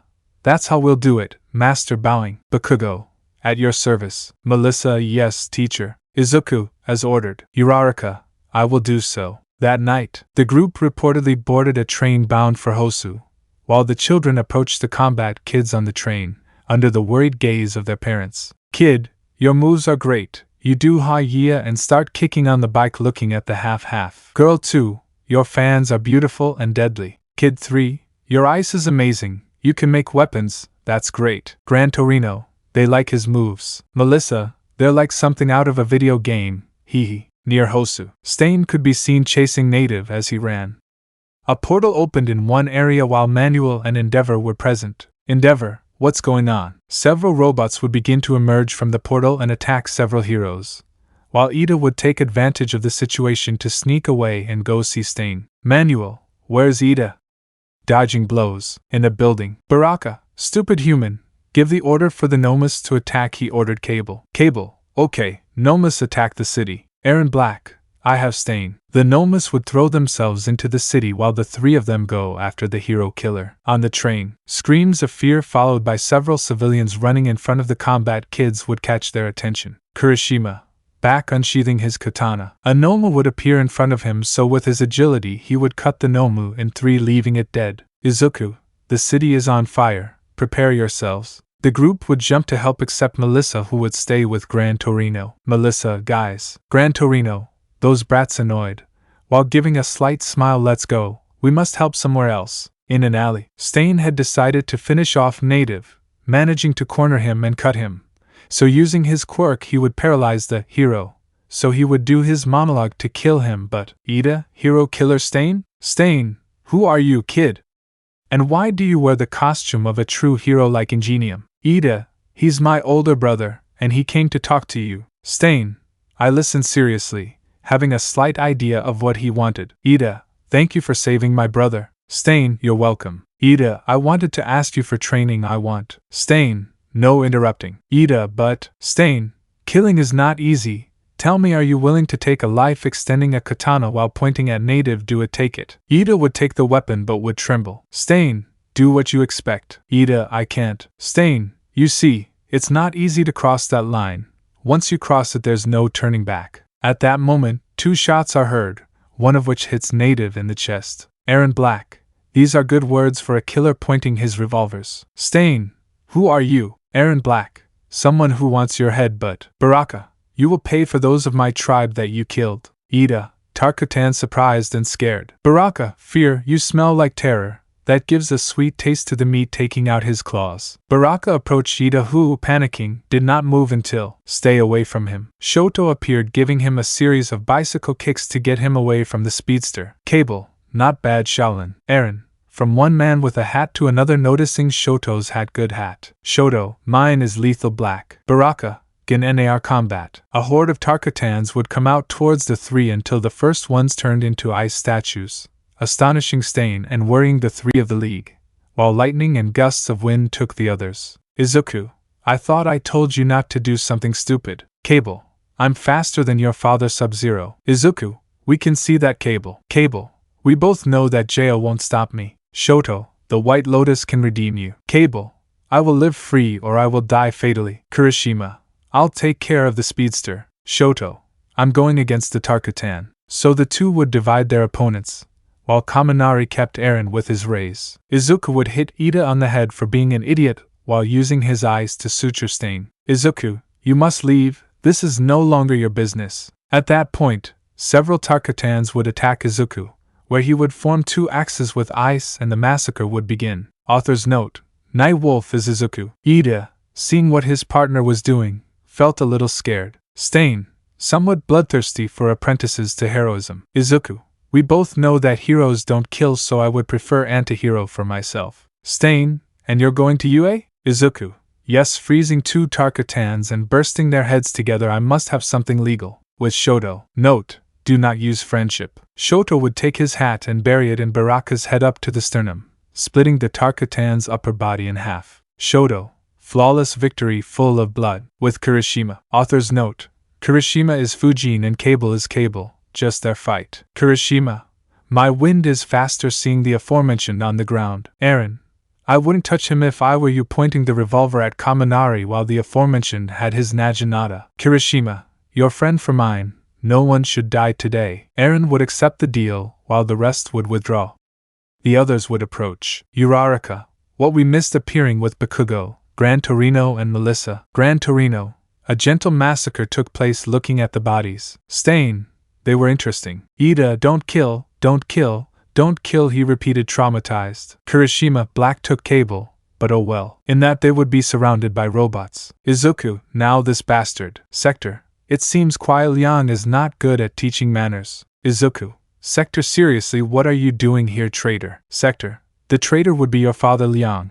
I am the true Grand Master Lin Kei. Izuku, yes, just like you corrupted the clan by selling yourself to Quan Chi? Stain, these two release beautiful killing intent. Bakugo, finally something fun, putting out his cigarette, good. Izuku, I'll take care of Sector, take care of the cyber Lin Keis. Everyone would do what was asked. Sector would attack with fire, but the green-haired man would not flinch. Sector, fire? Izuku, I can withstand you thanks to training with Master Hanzo. Sector, training with Scorpion? How low has your Liang lineage fallen? Note, Scorpion is Izuku. At the end, Izuku would freeze Sector, while with great fury he destroyed the statue, causing the robot parts to scatter. Bakugo hit the last cyber Lin Kei, which caused the head to detach. Gran Torino, is it over? Izuku, no, it's just the beginning. Fighter alert. Return to UA. After Hosa's attack, we can see the heroes taking note of what happened while a pair of cyber Linkei try to escape only to be destroyed by arrows made of wind courtesy of Kirishima. The massacre was done, and even more so seeing that less than 10 young people massacred everything in their path without a show of mercy. They expected it from Stain, but from 10 UA kids, since even Melissa and Ida crossed the line, ending up with a small trauma with their first deaths. Gran Torino was with the boys, but, Endeavor, they're going to be arrested in you. Shoto, do you want to try me, old man? Getting into a fighting stance. Endeavor, Shoto, will you come with me? Gran Torino, I remind you that Todoroki is under my care. Stain, what's going on? Naomasa Nicuchio and the leader of the Hosa police, Tsurigami, had arrived at the scene while they were thinking of intervening in the situation. It was already too public. Izuku, can anyone access Sector's memory bank? Random Hero 1, me? Izuku, do it. The hero bridged Kaminari's quirk as he tinkered with the Cyber Ninja's memory bank, while a holographic interface of sorts unfolded showing the meeting. Hologram. Person 1, are you sure of this? Quan Chi, sure. Your livelihood depends on peacefully surrendering to Shao Kahn if you want the hero system to continue, Madam President. Naomasa, I don't like this. Tsurigami, how rotten is our system? Izuku, so the commission was making shady deals with Quan Chi, at this rate. Naomasa, they can move it forward, right? Izuku would nod while everyone knowledgeable on the subject tensed up. President, the best thing for our system is for us to surrender peacefully. Quan Chi, there are also a number of upgrades that can be used on the heroes. President, which one interested? Quan Chi, Cyber Initiative, an enhancement that can make heroes more obedient and make them obey without reproach. Transformation of heroes, with personal technology, that will make them more docile and absolute loyalty at a price. President, which? Quan Chi, eliminate free will, and you'll leave your hero commission in a good position. Plus there are a couple of prospects that interest you, showing images of the UA and Shiketsu schools. If you order them they will be the first. He points to Izuku, in the image is the one you should control the most. The hologram would turn off. Stain, how rotten is the system? Izuku, this would raise doubts. UA and the other schools have privacy systems for information like this. Either the heroes have a mole, or there are traitors in every school. Shoto, if that happens I'll fight, I'm free. Katsuki, count me in. Naomasa, I'll talk to Almight. Izuku, no. Everyone. What? Izuku, information is power, and if Almight finds out, Gran Torino, it will speed things up. I know Tashinori, and he is impulsive even as a pro hero. Stain, but with what we know, it makes one thing clear to me. Katsuki, we're white for knowing too much lighting a cigarette. Uraraka, if something happens. Random Hero 2, and our families? Izuku, I will speak with my clan about accepting refugees into my lands. Until then, don't make any reckless moves. Endeavor? Hawks, what have you done? He thought, annoyed by his former fan and now a government dog. After those events, the days of the end of the residency would pass, where Gran Torino promised to visit the UA in case of problems. Gran Torino, I'll be waiting for you later, brats. Izuku, pleasure was our teacher revering him with the rest of his classmates. Shoto, may the ancient gods protect him. UA Academy, we can see Class 1A gathered in their classroom where they would be talking about what happened in Hosu, where upon seeing those who were there enter they would approach them. Mina, how are you? Tsuyu, something happened to them. Kero, Momo, I hope you are well. Izuku, we're fine. We defended the city as it should be and those robots. Ida, they're junk seriously. Lie, that is to say that. Uraraka, they are history, they are in the junkyard, buy out. We killed those junks. Ida, yes, and believe me, that was necessary. Mineta, but killing is for villains. How do you say that, Ida? Mina, yes, you are our representative, as you say so calmly. Ida, about that, sensei, seeing the caterpillar, I give my position to Liangkuan. Izuku, I accept the responsibility. Ida. Aizawa, you and I will talk after that topic. Naomasa told us something. Ahoyama, what happened? Ojiro, what's up? Izuku, in the robots, the Japanese Hero Commission was shown giving information to the villains. Bakugo, that's why we're in danger now. Shoto, and that's why we must strengthen ourselves. Kirishima, they can't catch us off guard. Kaminari, this opens the door for bigger events. Uraraka, and if some don't want to die, they'll have to leave behind that morality they have. The room fell silent as Ahoyama was sweating bullets. He was an infiltrator for the League of Villains, but the government was leaking data. That was possible. Another one sweating bullets was Mineta. He was scared. His quirk wasn't helpful in combat, and his purple balls were useless. Aizawa, they said it bluntly, although they didn't paint it. I like that. Plus they'll have a new partner, so come on. A boy with the appearance of Aizawa in his youth would pass into the room. Shinzo, hello, I'm Hitoshi Shinzo, your new partner. Aizawa, well, since a spot had to be vacated, Mineta, you will be moved to general courses. All girls, YSSSS. Mineta, but WHYYYYY. Aizawa, your lack of progress, your cowardly attitude, and above all your mistakes in your entrance exam, in addition to the fact that you don't stand out in anything, along with your perverted attitude, and complaints of harassment towards you throughout UA, do you want me to continue? Mineta, no taking his things, see you guys. Before they could answer him, the dwarf proceeded to perform his last feat in 1A. He would approach girls like Hagakure, Mina, Tsuyu, and would obscenely touch their breasts. Girls, Kaya, Momo, stay away. Aizawa was throwing his bandages, but Uraraka dies throwing a wind with her fan, throwing Mineta out of the classroom. Aizawa, they don't pay me enough, rubbing the bridge of his nose. Well, leaving that aside, you won't take the test we wanted to give you. But I'll tell you that the midterm exams are close, so study. Those who fail won't go to the camp organized by the UA, so study sleeping. After that they would start talking with Shinzo to integrate him into the class while Mina asked Izuku out, because together with Nito Minoma, they wanted to make him leave the UA like a coward so she would fall in love with the green-haired boy, while after an event, she would turn her back on him, breaking it, without knowing that the brunette would see the face that the pink alien would make. Preparing the camp. After the words of warning at UA, Mina asked Izuku to go with her to the plaza and walk around the place together. Of course it was all her plan. Too bad Kirishima heard it, and although the dyed-haired boy wished that the girl who was his best friend wouldn't do that, things aren't always what you ask for. The date was to take the cold Lin K for clothes and some food. Izuku is not someone to show love, because his father never gave him advice or anything like that. He could have listened to Johnny Cage, but that would make him a superwomanizer, and he would earn a beating from Cassie. We can see the heroes talk about a very sensitive topic. Exams. Almight. No, not that. Aizawa, why do you say that? Almight, think about it. If Liang already attacks to kill like those in his group started doing, what do you think will happen if we fight against them? Cements. They are children, I doubt that. Mizu. All Might is right, silencing everyone. Young Ida and Young Shield have already crossed the line of killing, showing videos against the Cyberlin Ks. They at least are not human, but in the eyes of these young people. All Might, since when does Melissa use fans? Nizu, Triblade, Snipe, they attack like that? Aizawa, I would like to try 1v1 against them. We have the top and the big three to see their skills, not necessarily masters. Nizu, it's decided, shuffling the fights. Endeavor vs Izuku Liang, Mirko vs Uraraka Achiko, Mirio Togata vs Kirishima Ijiro, Yoro Musha vs Kaminari Denki, Gang Orca vs Katsuki Bikugo, Hawks vs Todoroki Shoto. Seeing who would train, they were amazed, although there were two who feared them quite a bit.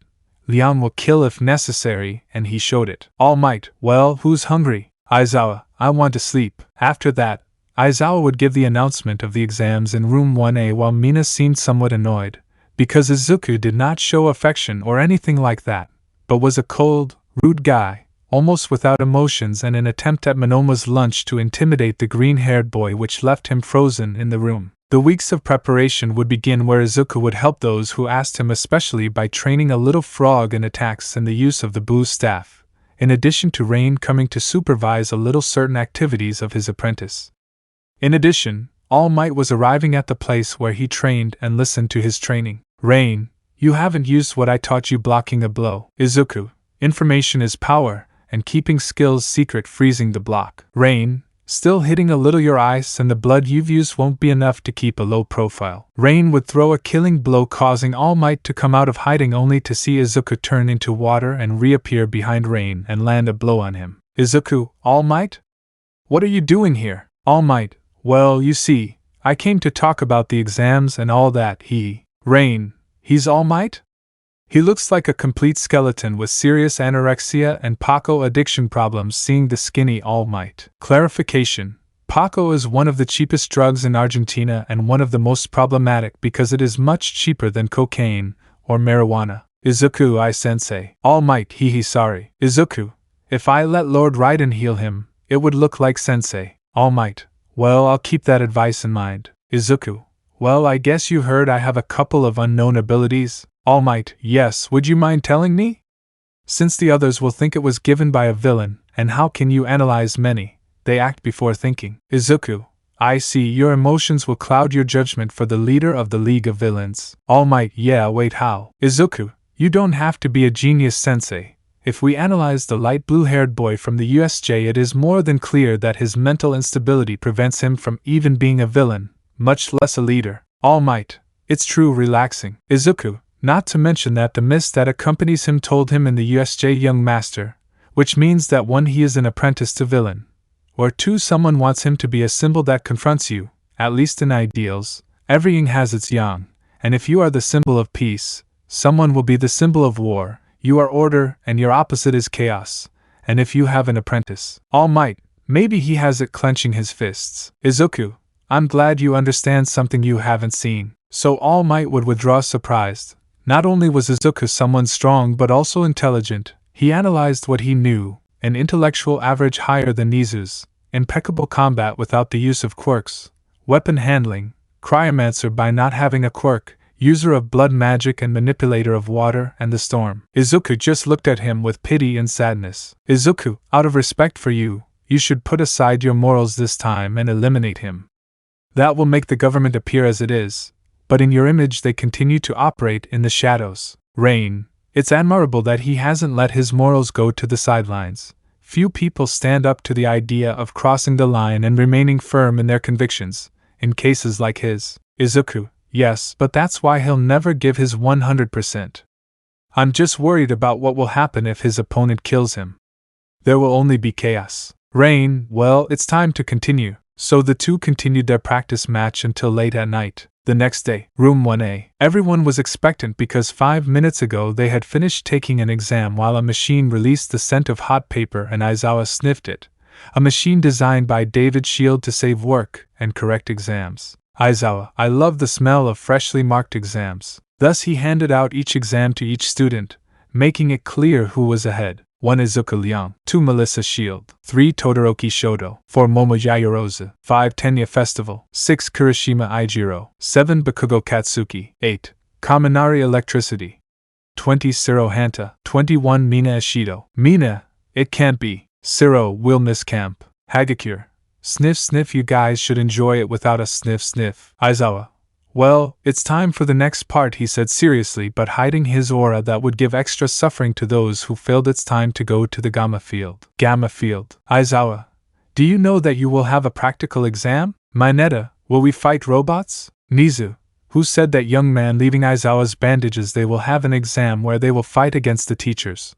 But some will fight against 1. We eating fried chicken. 2. Don't get ahead of yourself. Bird eating a carrot. 3. Are going to be in serious trouble. 4. I hope to see how honorable they are. 5. I want to see if they are strong. Nizu.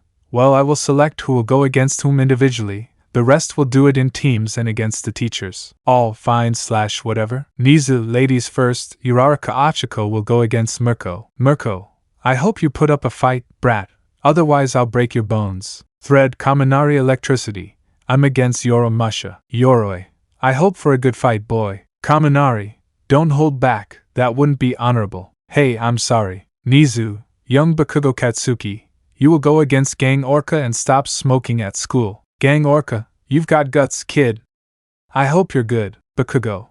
I hope so, old man putting out his cigarette. Nizu. Young Kirishima. You will go against 5 against me, Mirio Togata Class 3A and member of the UA Big 3. Kirishima. We'll see if the wind can affect you. Mirio. Great, we'll have a legendary fight. Nizu. Well, the next one will be 1. I am a rat, and I will go against the bicolor with the strange hat. I am Hawks for those who don't know me, eating a fried chicken leg. Shoto. I hope you fight well and prove that being number 3 is worth it. And by the way, aren't you a cannibal or something? I mean, you eat chicken, and your quirk is bird-like. Hawks, me details. Tokoemi. Not a Mal Hawks. Hawks. Oh yes, it's my dear bat chicken. Dark Shadow. Hey, don't talk to Toko like that. Tokoemi. Don't tell me that with a slight blush. Nizu. And young Liang, your opponent. Endeavor. It will be me. Izuku. My ice also burns flames, showing his new suit. Mirko. And I had to come during my mating season. Blushing while her tail was moving. Hey you, Izuku sees her call me, she said in a schoolgirl manner. Uraraka felt jealous but saw Mina boasting the coldest boy as her girlfriend, but she didn't care about that. Maybe she used him to stab him later. As far as she knew, they went out once and Mina just said that she claimed him as her boyfriend without Izuku saying anything against it. That sounded weird to her, and Izuku just said that he wasn't anyone's property. So if something happened, she would cut Mina into pieces herself and take her to havoc in the Chaos Realm before she died. Endeavor. Leaving that aside, uncomfortable fire beats small ice, smiling arrogantly. Izuku, if I win, your lineage will become part of my clan, and you will live in dishonor. Endeavor would confidently accept, not knowing that he would have a destiny that would make him ask for death to redeem his past sins. The battles begin. The tension in the testing area was interesting. One could swear it could be cut with a knife. Nizu. Well, the other groups will be Tokoemi and Tsuyu vs Ectoplasm, Mina and Sato vs Nizu, Mineta and Zero vs Midnight, Melissa's Shield and Yayorosa Momo vs Aizawa Shota, Ahoema, Ojiro and Ida vs 13, Koda and Kyoka vs Present Mike, Shoji and Hagakure vs Snipe. After that, the fights would begin to happen. Tokoemi and Tsuyu had a hard time against Ectoplasm, but with a little cunning from the frog, they both managed to defeat the sinister-looking teacher by placing a handcuff on his leg. In the following fight, Nizu demonstrated the power of properly applied intelligence, making it difficult for Sato and Mina to move and escape from his paws. The third match, Mineta and Zero vs Midnight. At first Zero wanted to act brave, so when seeing the female figure they both would forget about her quirk, throwing tape and balls at the aforementioned, only for Zero to realize the pink gas that surrounded them, placing a tape on Mineta and throwing him away, while Midnight put him to sleep by removing the helmet from Cellophane's suit, leaving only the perverted grape-haired man, who with his little cunning would make a hasty move and win the test, while after a distraction he evaded Midnight and came out carrying an unconscious Zero. But to the misfortune of the black-haired man, only the grape-haired man would pass. In the third match, Momo and Melissa showed that with or without their quirks they shouldn't be underestimated, especially when from the start Melissa began cutting Aizawa's bandages with a fan and engaged in hand-to-hand combat without any quirks.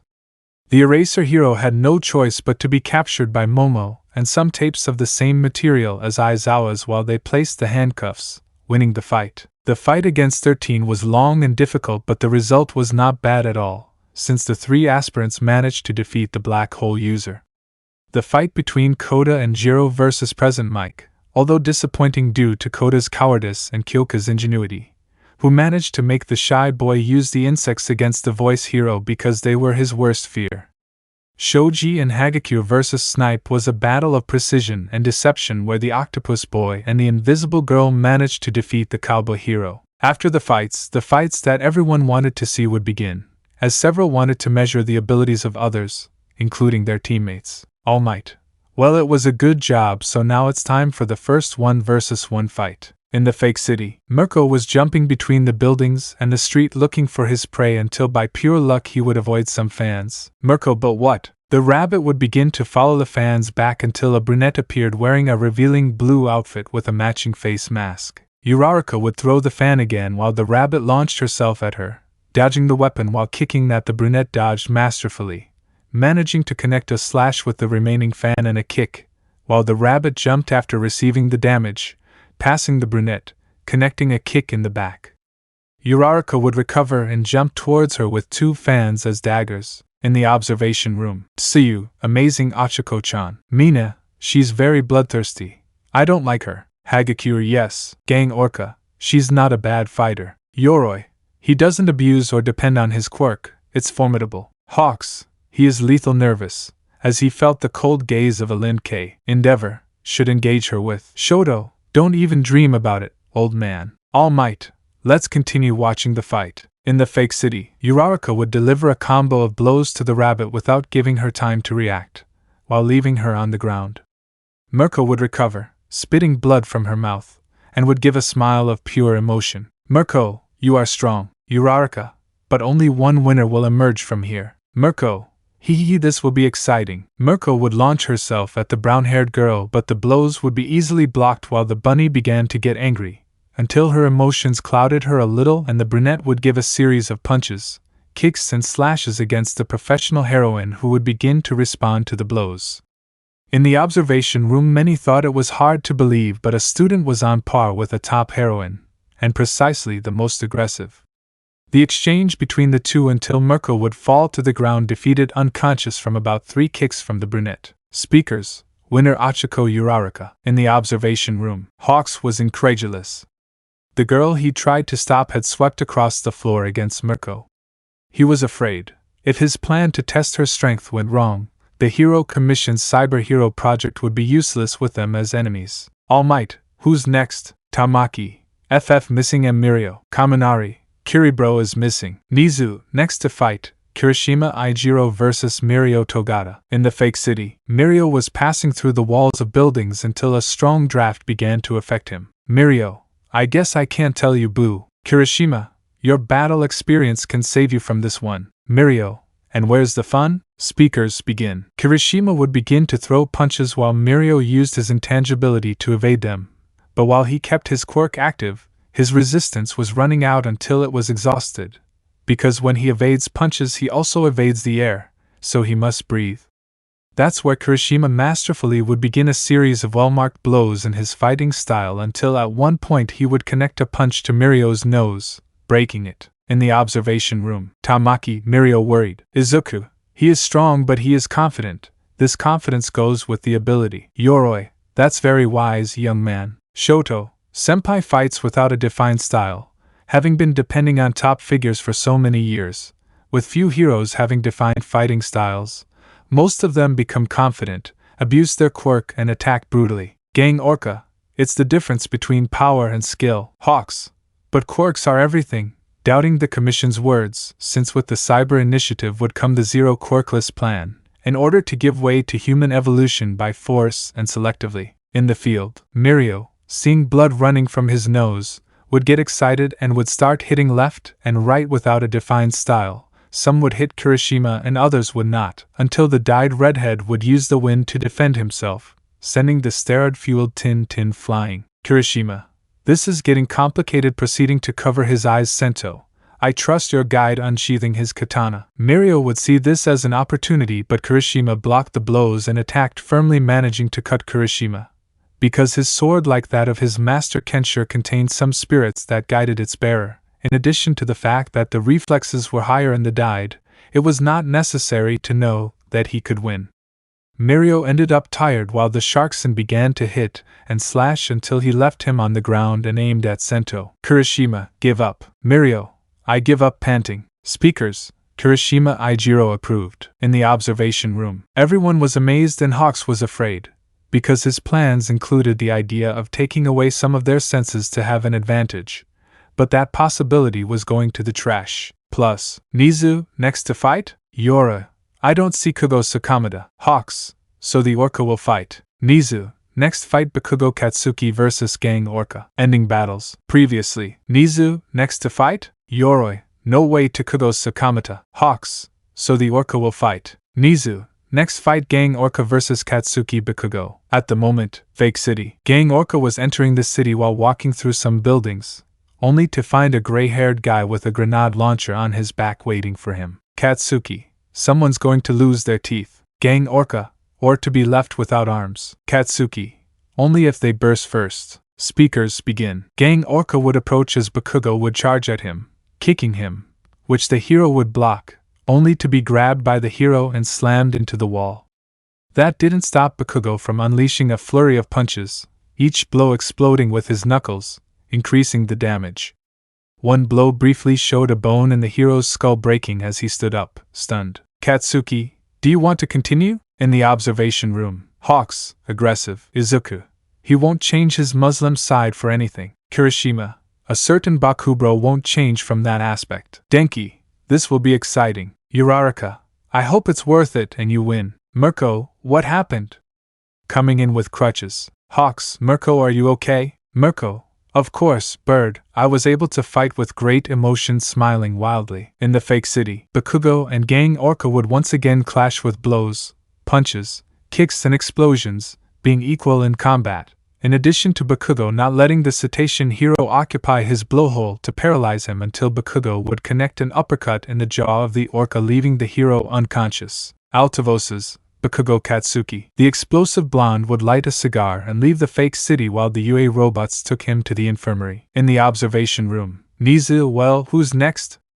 Excited, Hawks, Yoroi and the electric boy went to the city. Nizu, Bien Kaminari Denki vs Yoromusha. In the false city, Yoroi went with katana in hand while the blonde, addicted to the short that we all love, entered from the other side, spinning his Naginata and crashing it to the ground, releasing yellow rays. Yoroi, youth can make you impulsive. Denki, old age can be fruitful if you make the most of it. Yoroi, let's see who wins today. Speakers begin. Kaminari would start hitting him without the Naginata and trying to put together a circle of lightning to paralyze his opponent without success, beginning a series of well-connected blows, while dodging the old man, who would recover and give a series of blows against the blonde, who would manage to connect 2 blows, and the hero would unsheath his katana, causing Kaminari to take his weapon. Yoroi, not bad. Kaminari, not bad for an old man. The two would clash weapons while stabbing and slashing at each other, as well as kicking and punching each other whenever they could. In a stroke of luck, Kaminari, powered by lightning, would attack Yoroi, dragging him along while dealing damage and continuing to kick and punch.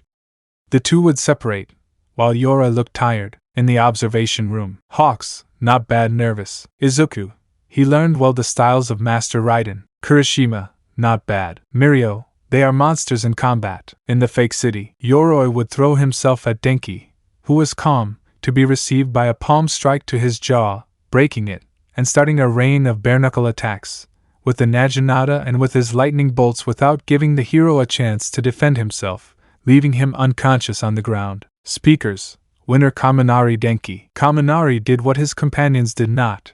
He moved his arms and created a lightning dragon as a victory gesture. In the observation room, Shoto and Hawks had left, being noticed by the rest. Nizu, okay, there are 2 fights left. Who's next? Mirko, where is the bird? Izuku, this will be interesting. Kirishima, Hero vs Shaolin. In the fake city, Hawks was flying when he had to dodge a hat. Hawks, what the buck? At that, the hat falls to the ground and Shoto emerges from a vortex. Hawks, let's see how well you move. Shoto, I'm one of the best in the White Lotus. Hawks, and I'm Top Boy's hero. Speakers begin. Hawks would take flight to attack but would be met with blows mastered by Shaolin by Shoto. Hawks, seeing this, would throw his feathers surrounding the bicolor and bring the aforementioned against him, hitting and slashing him with a sword made of feathers, so that Shoto would break free and begin with a rain of blows with a nunchaku set on fire without the bird hero reacting until ending with a blow from the hat. Hawks, damn, standing up. In the observation room. Izuku, no mal Shoto. Bakugo, Shaolin is doing well. Endeavor, Shoto. Kaminari, shut up hitting him. Mirko, not a bad fight at all. In the false city, Hawks would throw himself to be greeted by a hat thrown by the bicolor, while Hawk's feathers were added to the winter, and began to stamp him against the ground and walls. Shoto would recover quickly and would begin to punch and kick him to end with a blow from the hat that would fracture the hero's skull. Without pause, Shoto would take the hat and kick him in the thorax, breaking 6 ribs.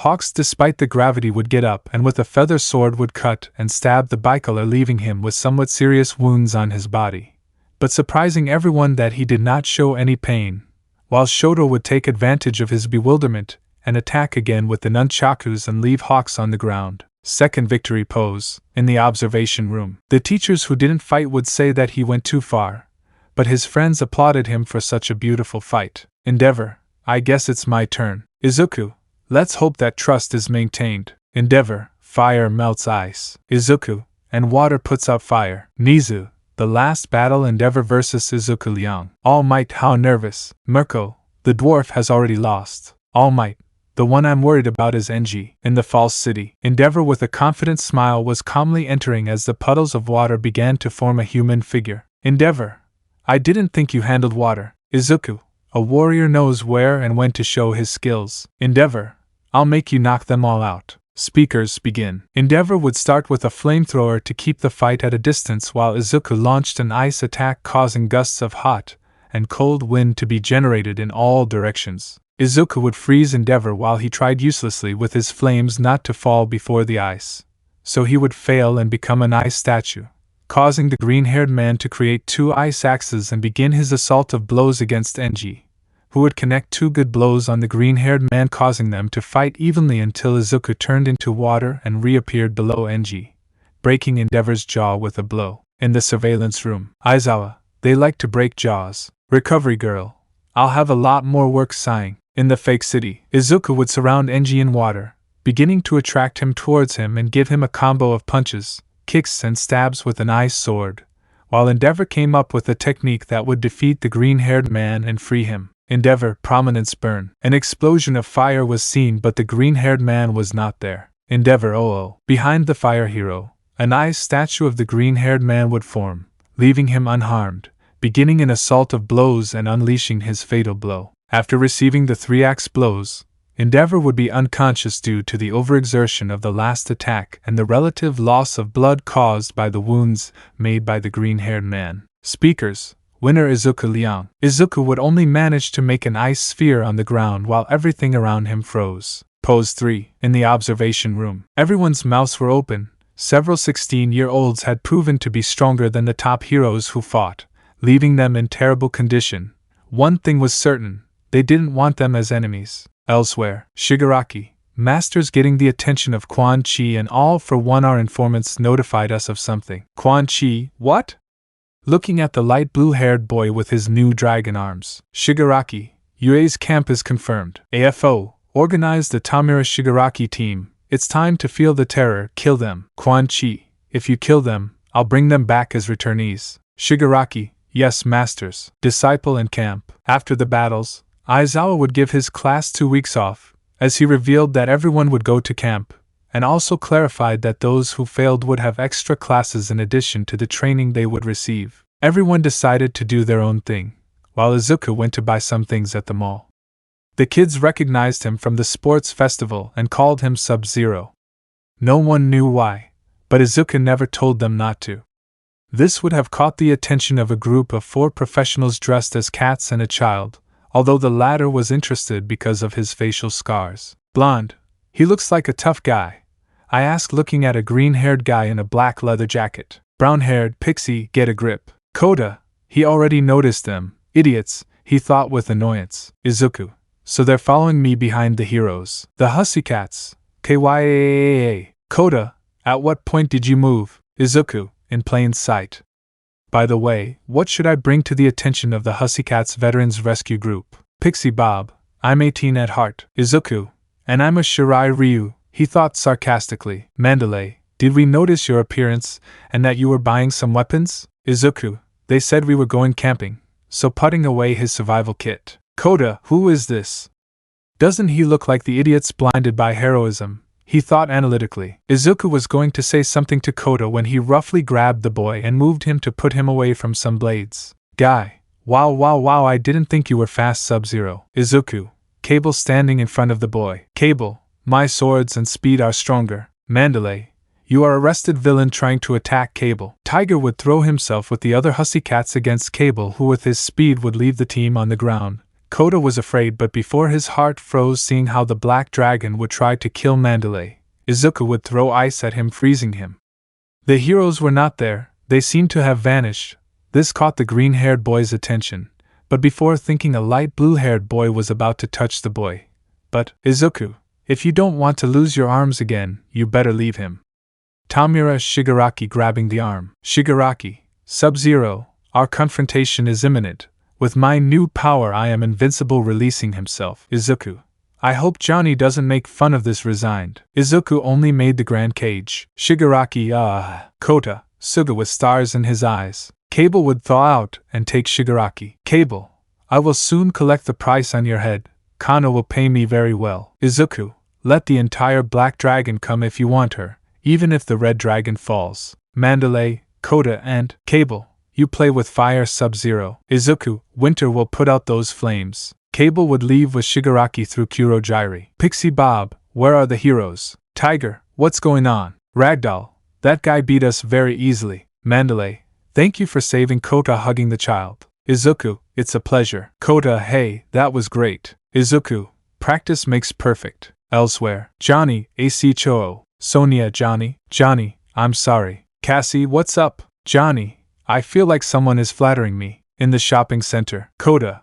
first you froze the guy quickly and then you hit that crazy guy in the privates. Izuku, calm down. Even if I didn't like doing that hit, I wouldn't let them attack you. Kota, what's your name? Sub-Zero. Izuku Liang. Sub-Zero is my title, yours? Kota, I'm Kota Izumi, your great Izuku-Nissen. Izuku, if you want, I can train you, you have a lot of potential. Kota would apply the most lethal look of all against his aunt, the puppy dog eyes. Mandalay, well, anyway, if he's from UA, he'll go to camp. Izuku, while we wait for that day, train your body as much as you can and every 2 days push yourself a little, so I'll help you at camp. Kota, HAI. After that, Izuku left the area while the Hussycats would notify the authorities what had happened, who swept the situation under the rug. Everything was starting to go wrong. The younger heroes did everything, nobody stopped them. Stain was killed after Hosu, on the way to Tartaro's prison. Few heroes knew about that, but the Hussycats, seeing this, suspected that something bad was going to happen. 10 days passed since that confrontation between Izuku and the Hussycats against the League of Villains.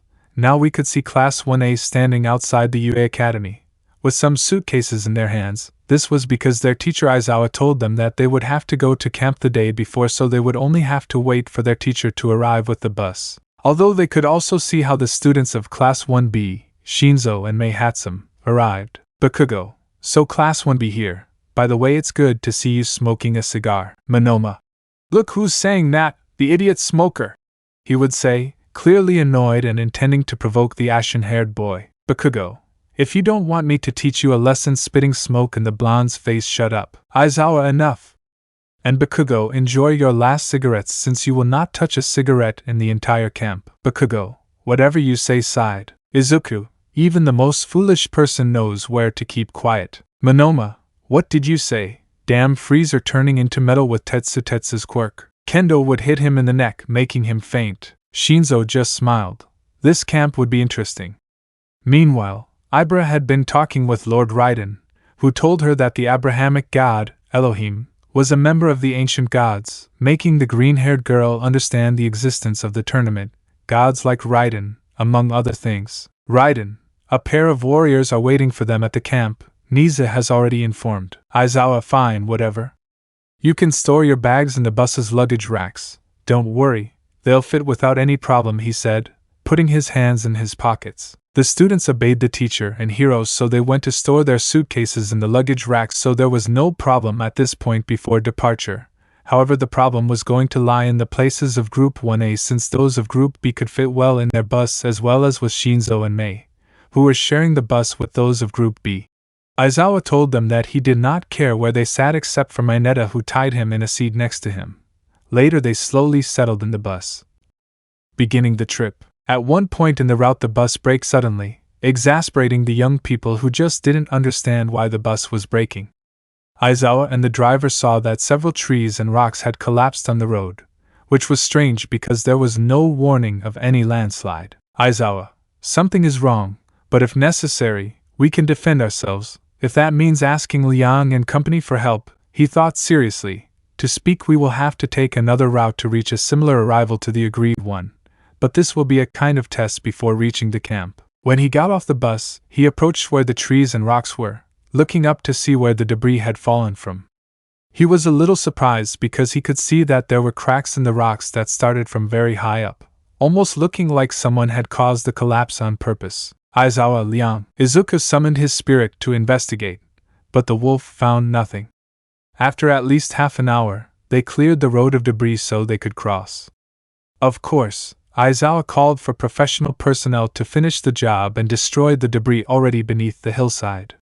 But now we could see how the buses were reaching their destination, a small ravine at least 12 meters high. Aizawa come down. All the students would go down while two heroines from the group known as the Hussy Cats entered the scene, along with an excited Kota to see who would be his teacher. The moment the introductions finished, Pixie Bob had the area where the students were moved. They would fall down the ravine, not killing them but hurting some by the fall, since the current members of the Combat Kids would land on their feet next to Kota, who had grabbed Izuku and fell with the rest. The camp had begun, so they set off through the forest until they reached the camp where their teacher and the heroines would be waiting for them. It was easy to see that the path would not be easy. The trees and rocks along the path were obstacles for some. However, something that was a real obstacle and danger were the golems that Pixie Bob created for this journey, but for the Combat Kids, it posed no problems. Kota copied Izuku's postures as best he could while correcting and teaching him. He was one of the first to arrive in 30 minutes, 10 minutes after the teachers arrived. Time skip. We see the young men arrive at the camp looking completely tired and dirty from their uniforms. Pixie Bob, most took a long time, as expected, but some managed to arrive half an hour later.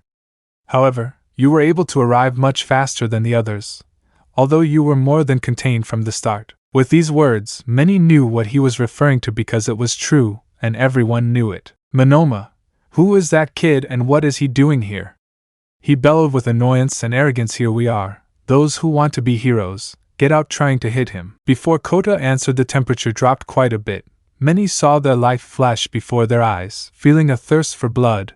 Everyone saw how Izuku was behind Kota while Monoma backed away in fear. Izuku, what do you want to do to my disciple? Monoma, and nothing, putting on glasses. You wouldn't hit someone with glasses, or would you? Izuku would take them off as he turned around, while Monoma was going to shout at him arrogantly when Kota replicated the movement Izuku made to Shigaraki. Monoma gave a cry of pain. Monoma. All the men would cover their parts while several people arrived. Voice 1, very good, the child has good potential, said a male voice proudly. Voice 2, Dad embarrassed, a female voice resonated. Voice 3, Uncle Johnny, another female voice sounded. Two more figures appeared as Izuku immediately knew who they were. Izuku, guys, and Uncle Johnny? Camp.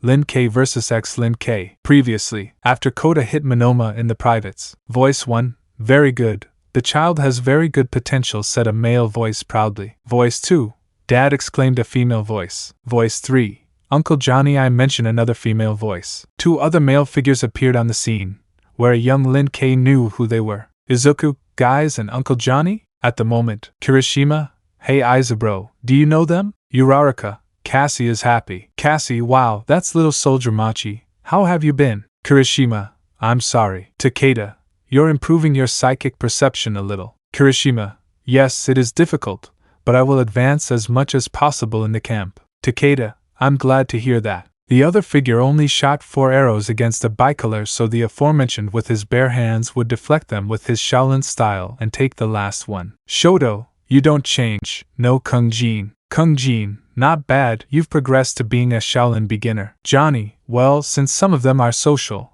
I am one of those who will be their teachers.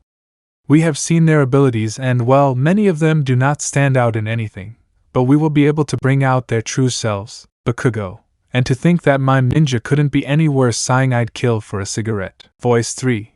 What did I tell you about smoking giving him a sniff? Bakugo. Jackie Nason didn't do it. Jackie, I'm glad you understand. Aizawa. So they tamed my most Muslim student. I should be grateful for that, he thought. Mandalay. Well, if the kittens are hungry, follow me. After the introductions and brief conversations with Johnny angering Izuku by calling him blueberry ice cream, Kota laughed slightly, which made Izuku prepare a somewhat hellish training session. Kota unconsciously swallowed hard for a reason unknown to him. The next morning, Class A can be seen getting up at 7:30 in the morning, except for the combat kids who had already been doing difficult training for almost 2 hours. Ida, is that true? Watching how Shoto had to do push-ups with burning embers at the height of his abdominal waist, shirtless, and with Kung Jin on top of him. Melissa, if I were you, I'd go train going with Uraraka and Cassie, who were training in one of the most natural arts of women, seduction. Kyoka, but that wouldn't make us look like prostitutes seeing the teachings. Momo, now that you mention it, women have natural charm, if you think about it. By seducing we can get information. Suyu, I'm not going to do that. Karo watching Mineta drooling just to dodge a couple of fans. Gianni, okay kids, it's time for you to be in my hands. Tiger, sorry our hands. Cassie, Dad. Annoyed at saving a cat hero of dubious sexuality from making references. Johnny, okay, well I better move. A Bakugo would fly past some trees courtesy of an African-American woman belonging to the Special Forces. Kaminari, Bakubro dodging Kirishima's punches while blindfolded. Bakugo, this is my bucking fight launching into a fight against some sort of older sister over training with Jax. Kota, does anyone know where Liang-san is? He said in sign language. Shoji, I don't know. Mina, capable of being with Bridge. Kota tried to put on a jacket but Izuku blocked him. Izuku, with force. Kota continued his training. Izuku firmly. Kota continued doing the exercise while Izuku prevented him from doing so, helping and correcting him. Kota, wow, that's it. Izuku, stay focused. Your opponent will exploit that distraction as a weakness. City SI. Izuku would throw himself gently while Kota replicated his 2 hours of training, managing to surprise everyone with his speed, and more so when they saw that Kota could keep up with Izuku every time he increased his speed. Aizawa, he is a good teacher. Class B arrived while everyone watched the training of a child with the most bloodthirsty that in their eyes the UA has. Kendo, wow. Kota continued hitting and blocking the green-haired boys when luckily he would push Izuku while he grabbed a nearby stick. Kota, in a fight if it is not under the rules of a sport there will be no honor, much less anything fair. Izuku, well learned creating an ice sword, do you want to continue? Kota would launch himself hitting with the stick, while Izuku blocked with the ice sword. Monoma, sensei, stop that, you're teaching a child the wrong way. Vlad, it's none of our business. Monoma, Aizawa, the boy wanted to learn from him, so. Monoma, I will stop 2 villains jumping. Class B, Monoma / cheap copy. Izuku would see the student from Class 1 coming but would dodge him, causing Kota to receive him with blows from his cane and newly learned martial arts, until he was sent backward and fell on his back without a tooth. Kendo, I know you're going to hate me, but he's a very good teacher. Ibara, yes, but oh well. Always, I'm not going to deny that he deserved it. Shushida, yeah, he asked for it. Vlad, either your student is a good teacher or the child is a prodigy. Hiryu, Liang-san would like to fight you. Izuku, I accept your request. Hiryu-san. Hiryu, if possible, I want us to fight like martial artists. Izuku, without talent but using our fists like a martial artist, without weapons but with courage, Sindones, and with young masters like martial artists, Sin arms, and with young temples. Hiryu, our Chinese martial arts martials China's? Izuku, my family is from China, so it's an honor for me. Both fighters would take off their shirts leaving blushing looks. Izuku, Kota, for now we will fight.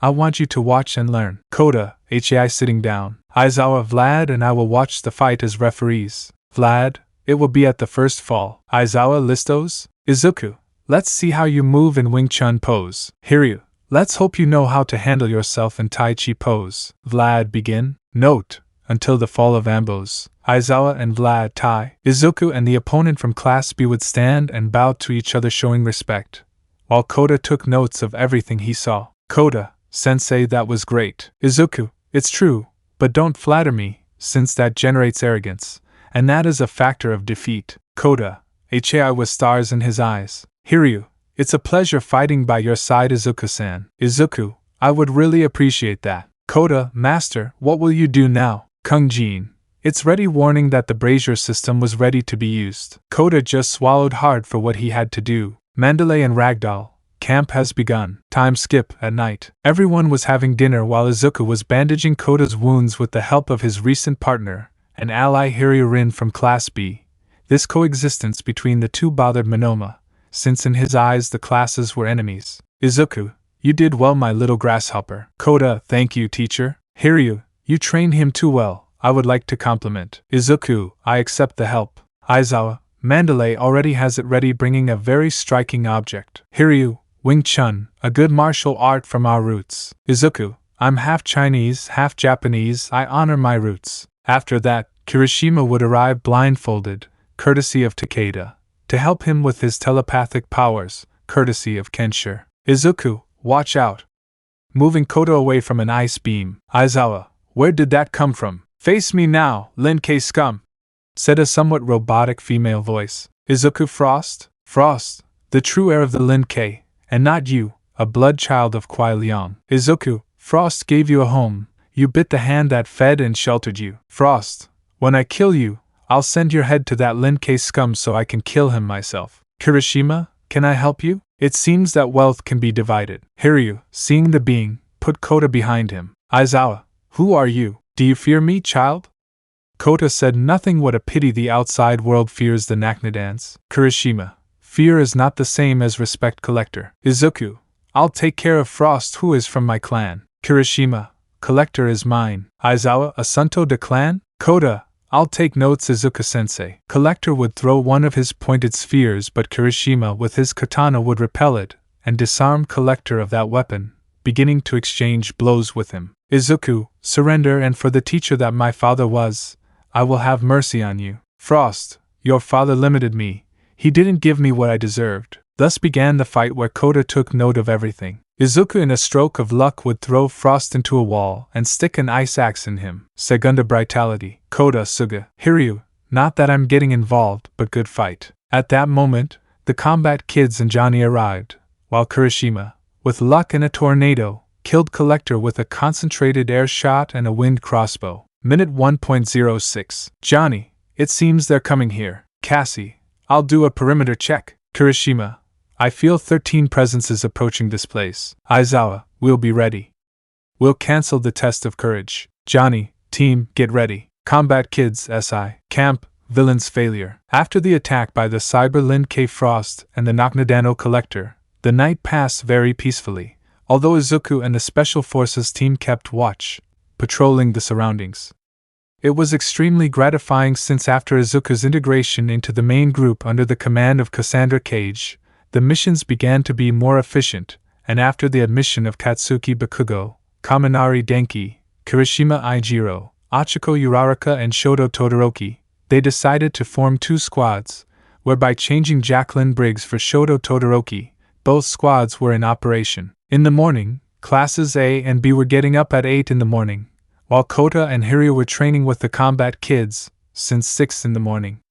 Regarding Kota, Izuku had set up everything to teach him to use water better than he did. He would take him to his limits and form weapons and transport himself with water, to eventually finish his training in the cryomancer arts. Hiryu was in charge of helping Kota with Chinese martial arts to teach him how to fight, and Tai Chi Izuku with Hiryu's help covered most of everything, but that made many tell him from exaggerated to monster. Mina, you're a monster, watching Kota do push-ups, with ice spikes on his abdomen to force him not to fall. Ojiro, quiet mine. Hagakure, don't worry, look how she demands the boy, it's exaggerated, don't you have mercy on a child? I think even a jaguar cub would be less whiny. A man dressed in the guise of a pre-Hispanic American would say. Kaminari, Mr. Kotal, it's nice to see you again. Ibara, does he look like a god? I think I've seen him before, she thought seriously. Izuku, Don't you think you're giving too much mystery, Bullied? Ida, that's not it. Aways, the Mayan deity of war? Ibra was surprised. Koto-kan, it seems my time among humans has made me a household name. Kung-jin, you can blame them. You literally became a god after facing off against the invading Spanish. You prepared the tribe's inhabitants to fight in the style of your home kingdom, and were called Bullied, the god of war. Koto-kan, it was then that I realized that my destiny is not to be a conqueror of kingdoms, but a savior of my people. Wow, and to think that in the war against Melina you became almost a genocidal. Koto-kan, I'm not here for your sermons, Queen Shiva. Class 1A, upon seeing the Shokin, would be alarmed and put themselves into a fighting stance. Ojiro, he's just like the guy from USJ. Aizawa, calm down, Queen Shiva, it's a pleasure to meet you. Shiva, I learned of the USJ attack involving an exile, my apologies. Mineta, she's not Hexy, he thought disappointed. Shiva, it seems that the little shit has some perversion in his attitudes. What a shame for him to be so weak. If he put it aside he could be a great warrior. Mineta felt his pride, if he had any, shattered. Tsuyu Karo deserved it. Johnny, what a bad start. Simulating a poorly set up recording said it's a shame for you that classes 1A and 1B will have both of you as teachers. Thus began the walk through the flower field that Ashtek and Shokin would give to the classes, which was aggravated for the group thanks to the complaints of Mineta, Monoma and, surprisingly, Mina. May the Great Spirit not abandon them. A third person would speak to arrive, dressed as an American Red Indian and accompanied by a wolf, a bear and a spiritual eagle. Izuku, Master Nightwolf manifesting his white wolf. Nightwolf, I came to help you in future fights. Raiden spoke to become a professor at UA. Aizawa, well, I'll just say that some are somewhat special. Nightwolf, I know that. For now I will see how they improve, while I help the young Lin-Kei with his pupil. After that, Matoka, the wielder of the Great Spirit, set out to help Kota, teaching him how to use the tomahawk axe, as well as how to use a short hunting knife and a bow and arrow. Nightwolf taught him how to use his quirk to form and materialize weapons, as well as how to handle them. It was here that Izuku and Nightwolf went with Kota so the boy could gain some experience, receiving a tomahawk from Matoka. It was a quick affair, as they left the Hussycats forest for an unknown forest teeming with animals, where they lived under the tutelage of their masters, one of whom even became a sort of older brother. Kota took off his shirt, revealing that the work of this week was slowly showing. Kota was excited because they would make him test his acquired skills for the first time. It would be 1 hour or so of survival, only with his tomahawk and ingenuity, in short shorts and sneakers. For 40 minutes he wandered through the forest enjoying the serenity of the place. Izuku and Nightwolf never lost sight of him, because from the trees they moved to prevent him from happening to something bigger. But what they saw surprised him. Kota had stood in front of some fox cubs, to protect them from a large black wolf that threatened their survival. The wolf growled and moved like a beast to find Kota's weak point, but the aspiring young Lin-Kei would not make this easy. Kota, if you want to touch them, you'll have to go over me. Pointing the axe at him, the wolf only growled at him. Kota, I will protect them. Looking sideways at the puppies, the wolf would rush at Kota who, by inertia, would throw the axe at the wolf's side, managing to injure him. But that would not be enough, since a swipe of the front paw would scratch him on his arm. Kota, oh damn dog, forming a knife with his quirk until it formed a true shape. The wolf would throw itself at Kota and before it could bite him Kota was burying the knife into the animal's body. Once it was dead he would put the wolf aside, while he got up clutching the wound. Luckily for him the pups were gone, being replaced by an ice-covered fox who recognized him as his companion. Izuku would appear in his sight with a look that denoted a certain pride. His smile was somewhat small but his gaze reflected pride, so with his eyes he would stop the bleeding and Nightwolf would heal his wounds. Izuku, a warrior takes pride in his wounds, no matter how small. Kota, yes, master. Izuku, I want you to remember. Stealthy as the night, deadly as the dawn. Showing a pose of respect imitated by Kota. Nightwolf, we'd better go back as the Great Spirit fears something might happen. At the camp, everything was relatively fine, even though the students were making a fuss about not having the proof of courage, but that vanished when they saw the forest burning in blue fire, while warriors with sharp teeth and claws on their forearms came out against them from the same place, at the same time that 5 Nomus and several small-time villains came out. Cassie, Team, forward drawing their weapons as Jackie gave the same orders. Ida wouldn't think so along with Melissa, who at Cassie's signal would begin to fight against the villains and Tarkatans. Aizawa, suckers, those who wish not to fight, stay away. Ha ha ha ha, this will be fun. Kaminari, Wasa throwing lightning at several villains. Shoto was hitting and cutting with his hat in an incredible way. Kirishima was pushing away as many as he could while killing the enemies with his sword. From Class A, Mina, Hagakure, Mineta, Koda, Sato, Ahoyama, and surprisingly Zero Hanta ran away with most of Class 1B, saving Hiryu, Kendo, and Ibara. Vlad King left with the students, while Aizawa and those who stayed behind plus the hussy cats rushed to fight. I'll take care of the electrics. Mandalay, muscular, surprised. Kaminari, I'll take care of it. Muscular. This new quirk growing muscles and bone claws is incredible. Both contenders lunged at each other, while Muscular dug his claws into Kaminari, and he moved away with 2 blows. Denki would begin to give punches and kicks powered by his lightning, hurting Muscular, until he summoned his Naginata and buried it in his body. Muscular would recover and give 5 blows similar to All Might's strength, causing Denki to spit blood, alarming everyone, but with his weapon he would break Muscular's skull, starting to arm lightning with his hands. Mandalay, will she do it? Fearful. Aizawa, yes, sighing they. Cassie, it would be her first kill. Now I have to play therapist emptying a magazine into a Noma. Melissa, Ida and I already have several. Ojiro, you say it very naturally, guys nervous. Hiryu, careful giving a flying kick screaming like a karateka to a Tarkatan. Kaminari would just put his hand in a sign of pulling out a blade, while a yellow beam came out of his hand. Pixie Bob, think about it, kid, once you cross her. Ragdoll, there will be no turning back. Kaminari, there are fates worse than death. After those words he would cut off Muscular's head. Minute 2.14. Tiger, what a turbine. Shoto, for his part, continued decapitating Tarkatans with his hat, and would stop only when he saw Shiva split one with her arms. After that, several villains would come out to attack them, but a cold air current would stop them while a child of no more than 10 years old jumped against them, killing several. Mandalay, Kota nervous and surprised. Nightwolf approached, killing several Tarkatans and protecting Mandalay, who blushed at the action. Bakugo, die throwing explosions. I have something for everyone. Jackie, you're doing well. Throwing blasts from their weapons. Izuku would approach, helping Momo and Kyoka, who after killing Anomu were in shock. Izuku girls. Magna, he using his quirk in the Lin K. Izuku wouldn't be affected but would freeze the guy so as not to kill him, then dodging the jaws of a guy completely tied up with a maniac's shirt, while Kirishima arrived avoiding a villain who was throwing toxic gas. Kirishima, any news? Izuku, not at the moment. Izuku and Koda would approach back to back, teacher and student, defending against all odds, demonstrating what they are capable of while invoking their animal spirits to fight, while a portal opened, leaving several Special Forces soldiers and Lin K's guided by Jax and Kuai Liang. The previous Sub-Zero was surprised by what he saw, recalling a fight at the temple while he and Izuku were defending it. The Koda boy had potential, so he would talk about everything he had done, and if Izuku accepted, he would join the clan. Kurojairi, Shik retreat building portals with his fog.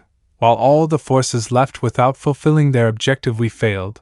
We had to capture the ash-haired one. Bakugo, and I wouldn't go, so go buck yourselves. Shoto would hold his brother while Toga Spiner and Kurojairi escaped with the surviving Tarkatans and Nomus from the massacre. That day, several of the 1A would understand the fact that sometimes they must cross the lines, and Cassie would have work to do on how to help those who had their first deaths, saving a child who was under the guardianship of a green-haired man. Returned to the UA Hussycats Forest. Lin K and Special Forces aid were in the area, helping, healing the wounded and tending to the traumatized, while Kaminari was hyperventilating from getting carried away while Cassie helped him with psychology, nothing the soldier couldn't handle. On the roads, Izuku, Kuai Liang and Koda walked serenely in silence. Kuai was no fool. Years of combat experience made him see the potential of people, and the boy his son had at his side was a good gold mine.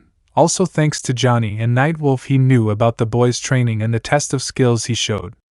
In addition, there was the other Hiryurin who showed potential to be a Lin K, added to the fact that Class B was now being left aside for having fought to kill. Kuai Liang, you have good potential. I'm glad my son has found such a beautiful gold mine. Koda, thank you Grandmaster. Kuai Liang, You're a pup, but you dare to show your jaws. Oh yes, Nightwolf showed me your fight against that wolf, so I think this is yours, handing over a Lin K outfit. Kota, he is really excited. Kuai Liang, yes, that is why I, Grand Master of the Lin K, while a group approached, name you Kota Izumi.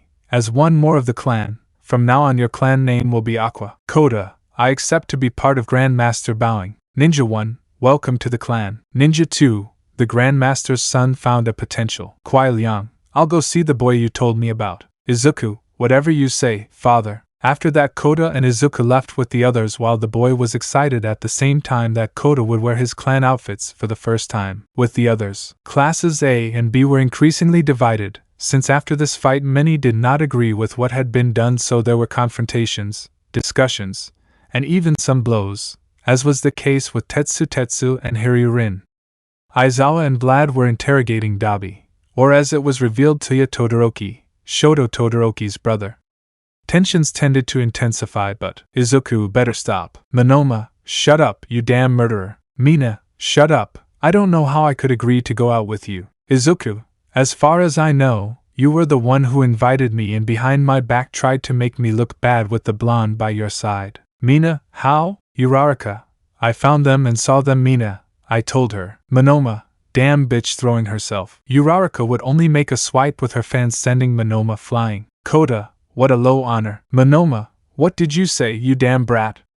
Annoyed and sore. Kota, what you heard. In that, when seeing Kota, they would see a good resemblance between Izuku and the boy, both wearing their Lin K outfits. Kirishima, welcome. Kota, thank you. Cassie, how cute, hugging Kota, since in her eyes seeing the Lin K child was adorable. Izuku, you leave him breathless. Cassie, sorry. Monoma, don't ignore me. Cassie would move with a green energy and suddenly connect a punch, making Monoma see himself in X-rays and two kind of little nuts breaking. Monoma,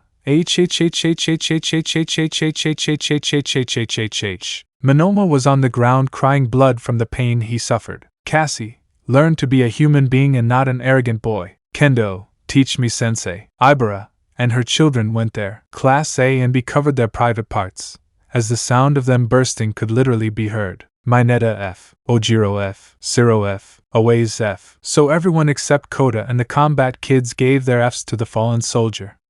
Izuku and Kota decided to relax for a moment, while they used the Hussy Cat's hot springs, where for some strange reason a couple of girls from Class 1A and 1B were seeing what those two would do. Izuku, you shouldn't be afraid to show your scars with just a towel covering their parts. Kota, you say that because you have more than me. Izuku, you'll have yours soon. Kota, great, taking off his shirt. The girls who were spying had strong nosebleeds, because Izuku was already quite formed, which already made him hexy, along with his scars, and Kota, well, he was just starting to form, and for a boy no less than 10 years old, for the girls he was rapeable.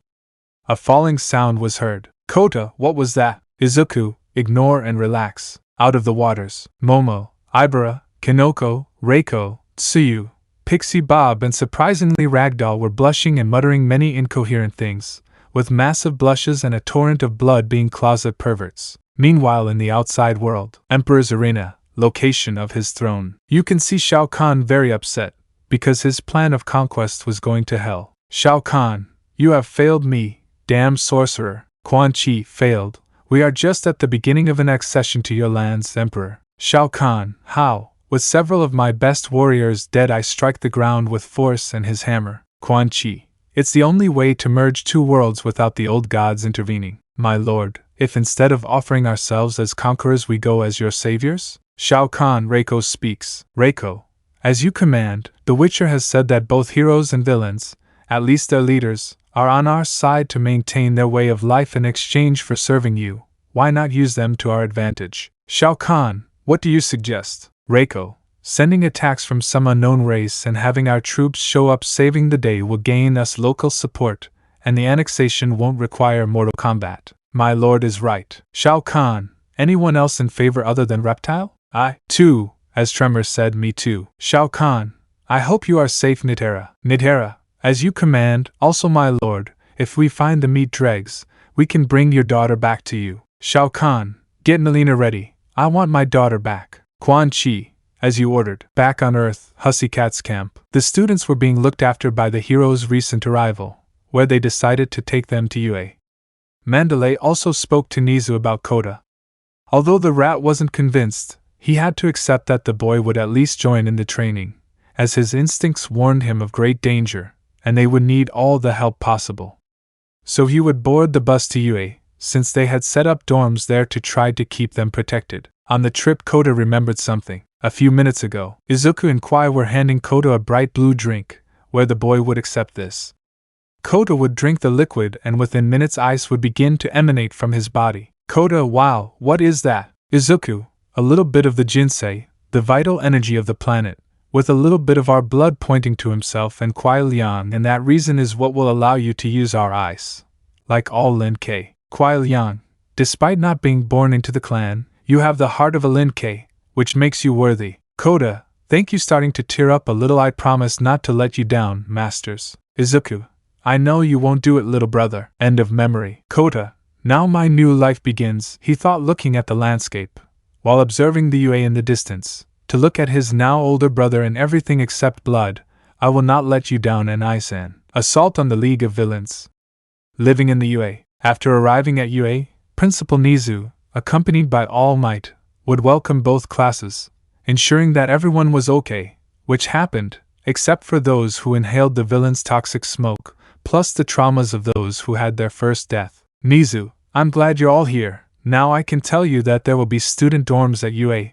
This attack was the last one we want to receive. Izuku, wanting and receiving are two different things. Almight, we know that's why. Kuai Liang, with Master Hanzo we will take care of security. Hanzo, greetings aspiring heroes. I am Hanzo Hasashi, Grand Master of the Shirai Ryu clan. Kota and Isan. Izuku, tell me. Kota, he was no rival to the Grand Master. Izuku, they were for a time, although he was more of a rival to the bastard Baihan. Kota, who is Baihan? Izuku, I'll tell you later. Kota Hai. Hanzo, so he's the youngest of your clan. Quai, yes. Hanzo, he has very good potential, I must admit. Kota, thank you, Master Hanzo, bowing along with Izuku. Following these remarks, the UA would call a meeting with the students' parents on its grounds to try to strengthen their security and give them full confidence that, if necessary, they would be safer within the facilities of the School for Heroes. Elsewhere, Kamino, League of Villains base bar. The villains had arrived. Shigaraki,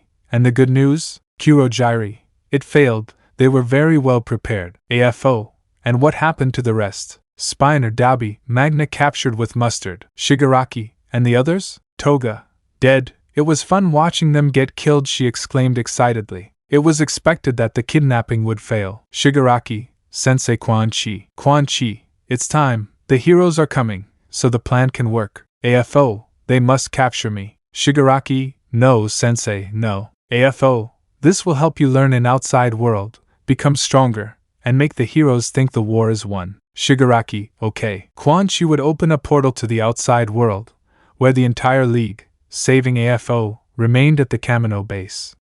At the same time, they left behind clones of the newly arrived twice. At the UA, we can see parents and students gathered in a sort of hall, while the press tried to enter the UA through the doors, but none of them were able to. Nizu, welcome to UA Academy, everyone. The reason for your call is the recent threat posed by the League of Villains.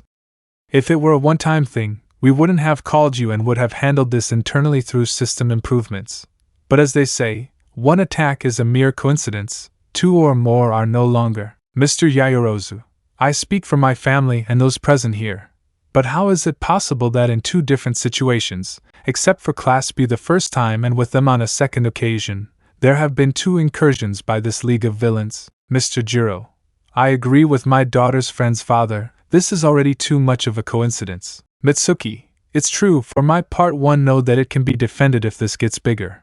But what about the rest? Monoma's mother, if you're referring to the group of your son's murderers, then let them kill them and that's it. Kurishima's P, let's stay calm. P for Tetsu, because if you have it, your son is among those murderers. Kurishima's P, as far as I know my son didn't cross that line. Izuku, yes he did, but not in this world. HMP, he thought with a slight smile. Quai, because they keep underestimating their children. Endeavor, the cold guy is right. Quai, many of the people here don't give their children space to take the next step, but their concern is understandable.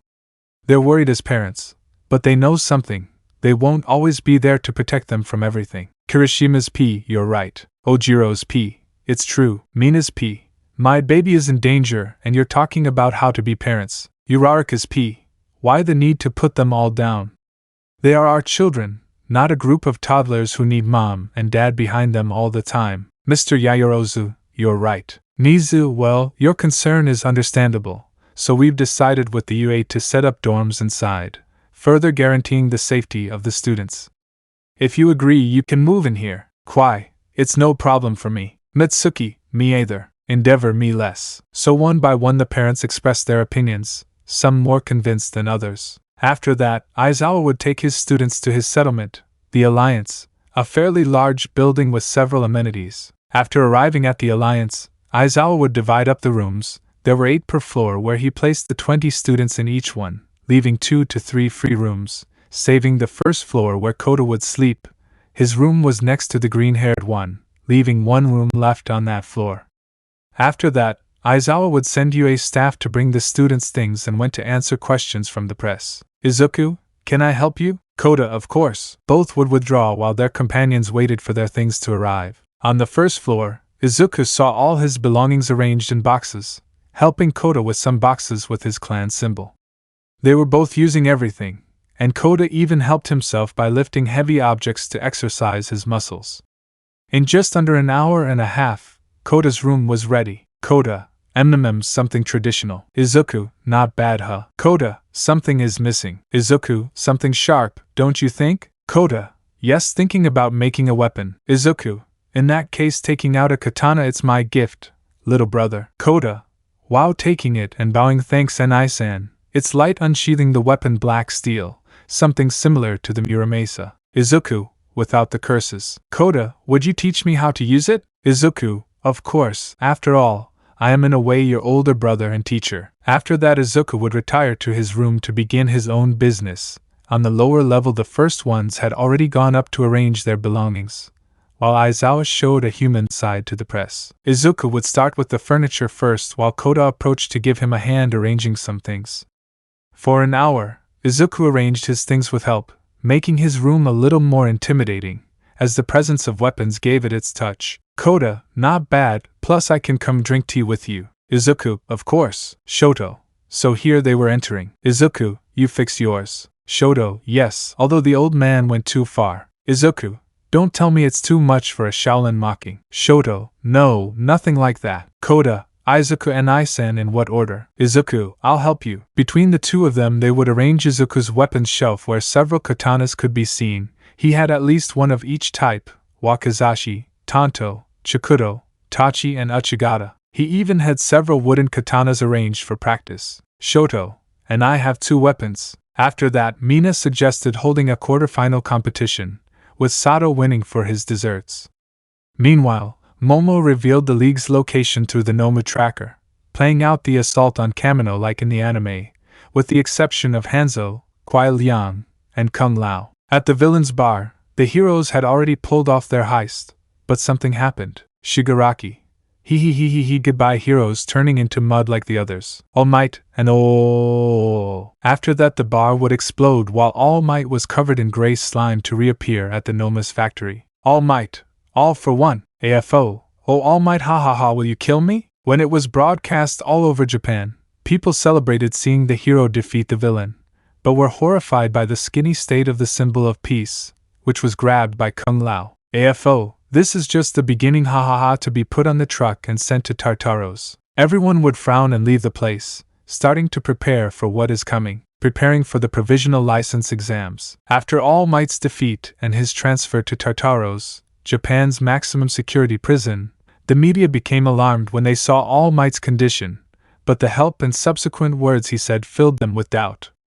The press was on high alert, searching for all possible meanings of his words. Now it's your turn. Words full of meaning that go in more than one direction. In one of the newspapers, the journalists were being analyzed. Diario Juko. Among those speaking was Tanio Takuda, a freelance journalist highly respected for his work. The analysis of his last sentence was directed at someone in particular. For Tanio, editor, I think those words are directed at some villain, because he defeated one, now he must go after another.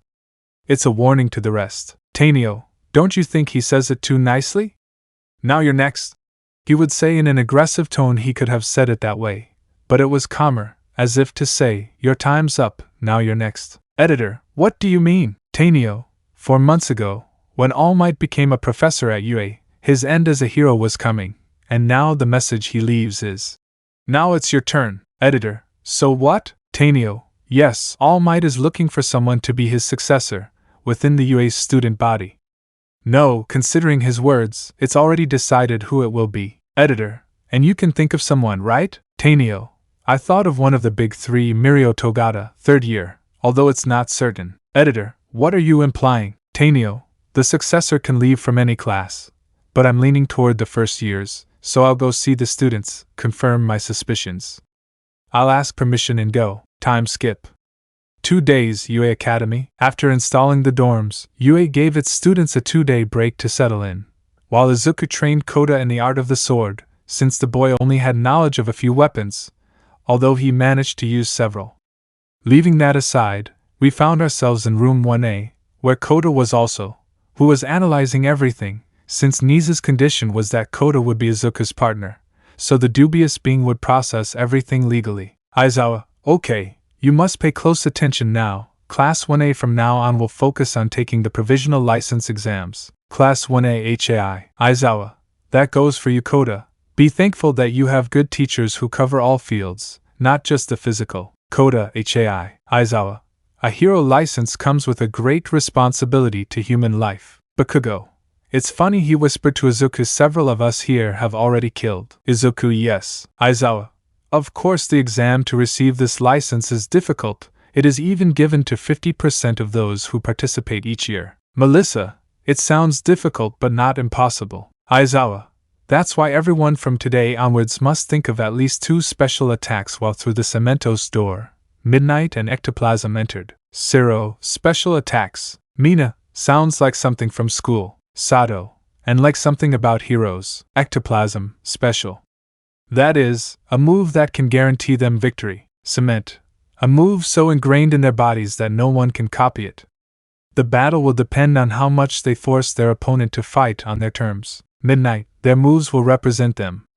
Pro heroes without one are like an endangered species. Aizawa, we'll tell you more later, you have to proceed logically. Put on your suits and head to the Gamma Gym. Later, Gamma Gym. Aizawa, Gamma Field is also called Training Dining Land or TLD for short. Cementos would proceed to use his gift and create several bases for the students. Cementos, I thought of these facilities. The grounds and other elements can be prepared for each student. That's what the name refers to. Ida, and what would you say this type of attacks are for? Aizawa, I'll tell you in order, calm down. A hero saves people from things like crimes, accidents, natural and man-made disasters. The exam looks at how well you can do this. Your ability to gather information, decide, move, and fight, as well as your ability to attract people and lead. Each year they'll use a different test to see how you do things. Midnight, that's why their fighting ability is so important to their future as heroes. They'll do well if they're prepared. Whether or not they have a special attack will affect them greatly. Cements, being able to be constant without being influenced by circumstances will be a greater asset on the front. Ectoplasm, a special move is not necessarily for attacking. After that, they would begin to tell the examples of each known hero. That Cementos would finish preparing the work area, with several ectoplasm clones, and the mention that they will have to work on their quirks, improve and about the aids in the suits. Aizawa, do it with the plus ultra mentality. Students, HAI. Cements, Midoriya, your area is ready. Izuku would bow to Kota and retreat as they both charged a pair of Bakken. Aizawa, Liang, you're the most experienced in combat, so I'll ask you to give suggestions when your teammates need support. Izuku, as ordered, master. After that, the suffering, the torture, the training, would begin. Ojiro would practice performing attacks with his tail, but ectoplasm with a peg leg? I don't know what the guy has, would receive a blow to the chin. Aizawa, Liang, observations? Nobody answered. Liang? Izuku and Kota were training fencing stances with katana through the use of Bakken. Izuku, tell him, it's not bad to know a martial art blocking a slash from Kota, but if he uses it as his only resource, that will lead to defeat. that he learns another martial art or another style of the same martial art. Aizawa, something else taking notes. Izuku, including combat weapons is not a bad option when exchanging blows with Kotano, not necessarily something sharp. The staff, nunchakus, Sansetsuken, Tunfas are viable options just for hitting. With Mina, the pink alien was launching a torrent of acid came hostile, but without needing to use instructions from a Lin K, it would be corrected by ectoplasm itself. Momo trained to create two things at once, and used their combat styles while copying a couple of movements from Izuku with the katana and Kaminari with the Naginata, with the green-haired one. Izuku was correcting Koda while ectoplasm watched him. There was no doubt that Izuku was a good teacher. Ectoplasm, how are you progressing? Izuku, I asked Aizawa-sensei to bring me a practice device. Ectoplasm, can't you use cement? Izuku, unless you use wood. Aizawa, here it is entering with some kind of help. Izuku, martial arts have many variants and styles, even within their own ratio. Chinese martial arts, in my case Wing Chun and others, are no exception. Ectoplasm, how this martial art differs from others. Izuku, that the martial art adapts to you and not you to the martial art starting to hit the dummy. Koda, for his part, was copying Izuku's postures on his own dummy and was beginning to understand a little the words that the martial art adapts to you and not you to the martial art. Ectoplasm, still your ice won't be enough. Izuku dissolved into water and reappeared behind him. Izuku, power isn't always the weapon, information and skill are, and I haven't used my ice as my only weapon as expected. Aizawa, blood, ice and water, anything else you know. Izuku would simply summon his wolf. Izuku, my spirit guide hasn't fought alongside me yet, so that gives us an advantage. Besides, I'm not going around calling out my attacks with names.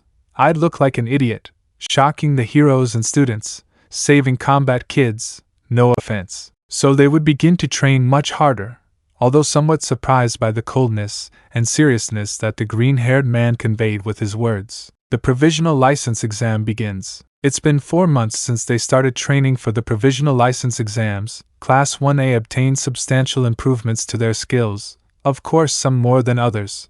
And as for Koda, what to say, he was a complete Lin K at his young age. He inhaled like a sponge the knowledge imparted by his mentor, teacher and older brother figure, as was Izuku. Such was the progress that he was at the level of a rookie hero without even studying at UA. Of course not everything was pure and hard. Training, there were also moments of fun, love and happiness, such as the beginning of the relationship between the new Edenian, Achiko Uraraka and the Lin K heir, while Koda, due to his notable improvement in his body, became a victim of harassment from women, the elderly, teenagers and girls. Izuku felt proud of his little brother, even if he only showed a few emotions. Of course with his girlfriend he was more expressive, but it didn't matter. Something that was noticed and showed to appear strongly was the division between classes 1A and 1B regarding the combat kids issue, the entry of Hiryurin, Setsuna Tokage, Itsuka Kendo, Yui Kodai, Pony Tsunatori and Ibara Shiozaki, the latter as the group's paramedics showed a lot of division. Class 1A was divided because several had followed the prudence of the Lin K's advice, by not calling out and shouting their special attacks like idiots, such as Ida Tenya, Tsuyu Ajui, Ojiro Masureo, Fumikage Tokoemi, Momo Yayorozu and Kyokajiro. The combat kids, they did missions of course, some behind the director's back, who was somewhat suspicious, even to Almight. We are currently at the provisional exam site, Dagoba National Arena. The class was lined up in academy uniforms, as they waited to enter the building. Jiro, how nervous. Kaminari, what should we do? Seriously, while looking at some girls out of the corner of his eye. Koda, I wonder if we can, he said in a soft voice. Aizawa, it's not whether you can or not, just do it. Koda, HAI. Aizawa, if you pass the exam and get your license, you jerks will be offspring. You'll be semi-professionals. Try hard. Koda, lucky being next to Aizawa. Mina, you have. Hagakure, let's do our school shout. Mina, more. All combat kids plus a sneak peek. Ultra. Violet-haired, don't get involved in other people's moods. Inesa, oh no, nervous about hitting his head on the asphalt, I'm so sorry. Shoto, not very enthusiastic. Inesa, son of. Shoto, you're still mad at him, aren't you?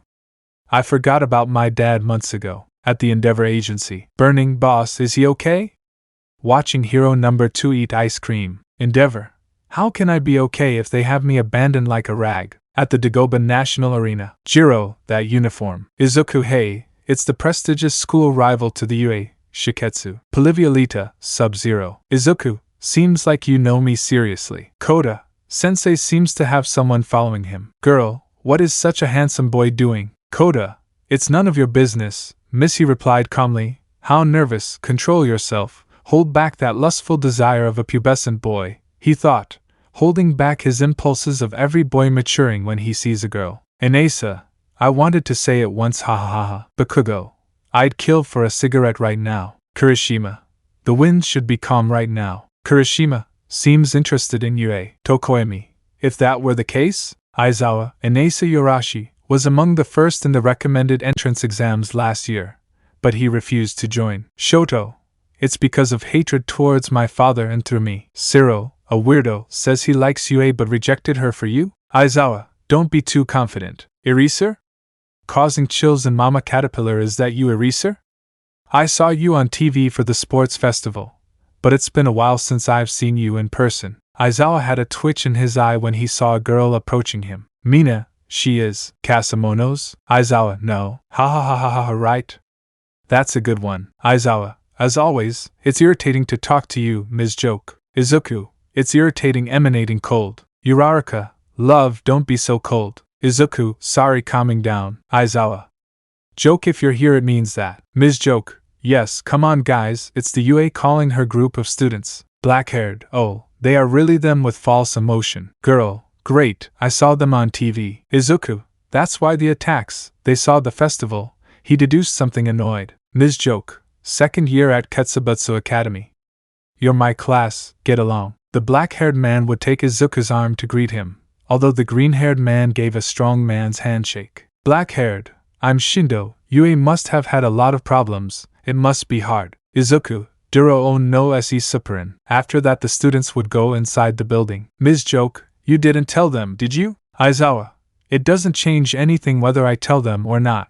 Besides, Liang is the one they should be careful of. Ms. Joke, Liang?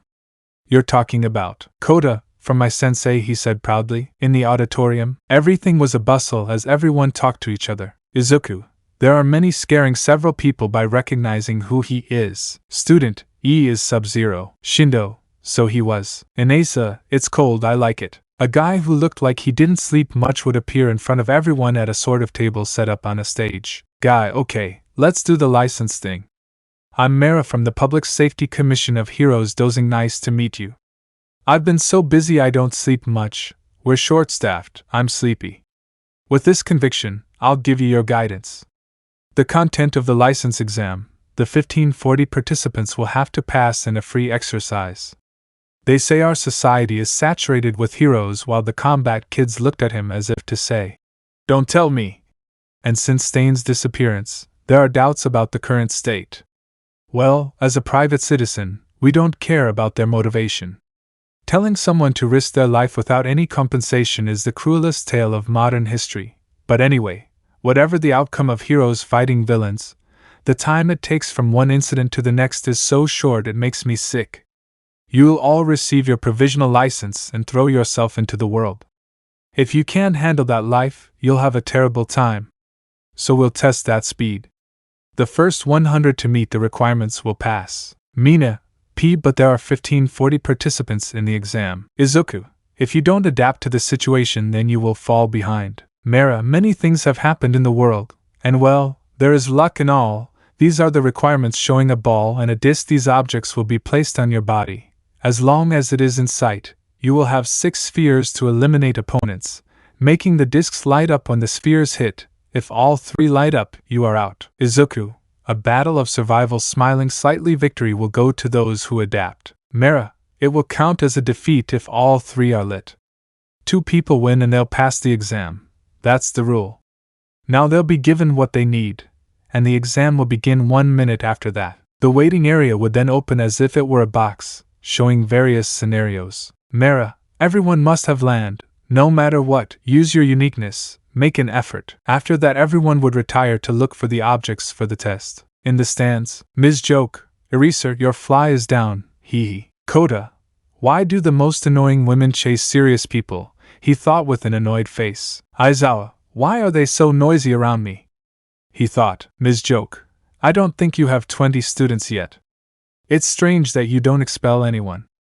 Do you like the class? Aizawa, no. Ms. Joke, it's weird, hahaha.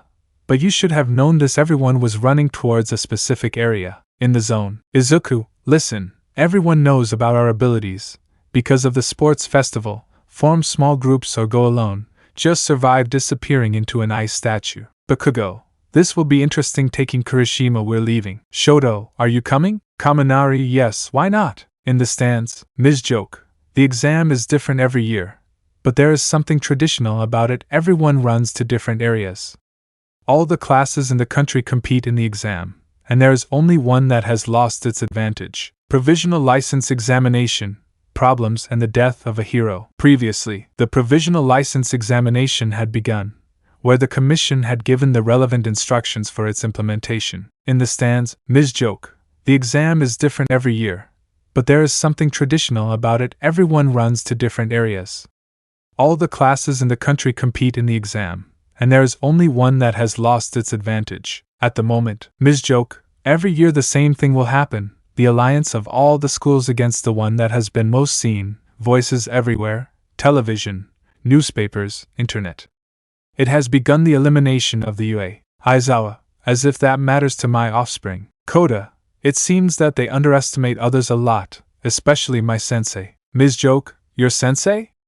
Looking at the boy's suit in detail. Sub-Zero. In the countryside, all the schools starting with Ketsubutsu would launch their spheres against Class 1A after Shindo used his quirk to perform a tremor, saving the combat kids. The rest of Class 1A remained, who carried out attacks together to defend themselves. Ida, resist. Melissa, we'll hang in there. Ojiro, HAI. Mina, go away, launching her special acid attack. Tsuyu, let's finish them off. Karo. Thus began a battle where several students would eliminate each other by their ingenuity, trying to go down to UA, where the loudspeakers would begin to claim the first 10 students, the first of them being Inasa Yorashi, who was in the area of a city. Bakugo, Kaminari, the Muslim, and Kirishima had headed to one of the areas, which looked like a bridge, where they would be received by a group led by a student of Shiketsu, but they could do little against the power of Jackson Briggs' apprentice and the wind god Fujin, leaving Kaminari behind, who looked at this bewildered, for being distracted. Seiji Murata, Bakugo, you know, your desperation tells me that you just want to foster absurd rivalry between two schools. Damn, I already sound like a soldier. Seiji would use his quirk, but Kaminari, Taijian firing lightning bolts to stun him. Seiji gagged. Bakugo would use his spheres, leaving him out of combat. Altavors, Katsuki Bakugo, Kaminari Denki, and Eijiro Kirishima Oprobaran. With Shoto, the two-color Shaolin was approaching a city when a familiar face was seen. Tokoemi, Dark Shadow, SI. At that, Shoto would throw his hat, helping the bat crab get rid of several students. Tokoemi, Todoroki. Shoto, not bad, but I thought you needed help. Speakers, 53 candidates have already passed and the number continues to rise. Shoto, Izuku, we'd better prove everything. Tokoemi, how long have you been here? Izuku, not much, but I discovered Himiko Toga in the exam. Shoto, the crazy girl of the League of Villains? At that moment several balls went towards the trio, but a torrent of flames would come out of Shoto that would stop their advance. Wow, Sub-Zero and Endeavor's son, plus a kid from UA. Izuku, some ninja imitations. Ninja 1, how dare you? Ninja 2, I can't believe the three of them are going alone. How confident. Ninja 3, even though they are from UA, all three of them are a problem. Ninja 4, we're 10 against 3. I don't think there's a problem. Izuku, come closer and you will know the cold of death creating ice. Shoto, let's hope that at that the shinobi attack with their balls. This will be fun. With one blow, Shoto with the hat would deflect their spheres, while Tokoemi with Dark Shadow did his thing, while Izuku hit them in specific points, leaving the limbs of 4 shinobi partially paralyzed. Shinobi 5, Cursed, throwing earth. Izuku, you are pathetic, turning into water. Ninja 4, water? They said his kozai was made of ice. Then the first shinobi falls with the 3 red spheres. Izuku, if you know similar enemies, you know weaknesses. Ninja 4, Cursed, throwing a water tornado. Izuku, stupid, throwing ice. Ninja 4, What frozen? Izuku would have his points taken away from those he paralyzed, being the 60th participant to pass. Speaker, Izuku Liang Midoriya approved. Shoto would do the same with 3 whom he would defeat with a karate shout. Izuku, was it necessary? Shoto, what? Master Liu Kang screams with his blows. Speaker, Shoto Todoroki approved, participant 62 to pass. Tokoemi, I'm done taking out 2. I need to eliminate someone, so I'll see you in the waiting room. 20-minute time skip. The 100 participants had already been selected and approved, with the last being Melissa Shield, the last of UA's 1A class to pass in full, along with several from Ketsubutsu and Shiketsu. Mera, well, congratulations to those who passed this first part, he said, bored and tired. It's time for us to do the next part of the license exam, for the life of a hero is not always fighting villains, but also helping civilians, showing images where various areas were destroyed. The next test will be the last. Everyone will do rescue exercises as if they were passers-by in a disaster area. We will assume that they already have the provisional license, so in theory for this exercise it will simulate that they passed the exam, so we will test how well they performed the rescues. Izuku, so actors to simulate injuries. Mineta, don't you see? Izuku, in case you didn't notice, they are actors, who will be used to make us understand reality. Mineta, Shindo, it's cold. Izuku, I have a bad feeling, he thought seriously. Mera, they are professionals from the Help Us Company, abbreviated HUC. After those words the room would open so the 100 candidates would begin with the measures to be able to perform rescues.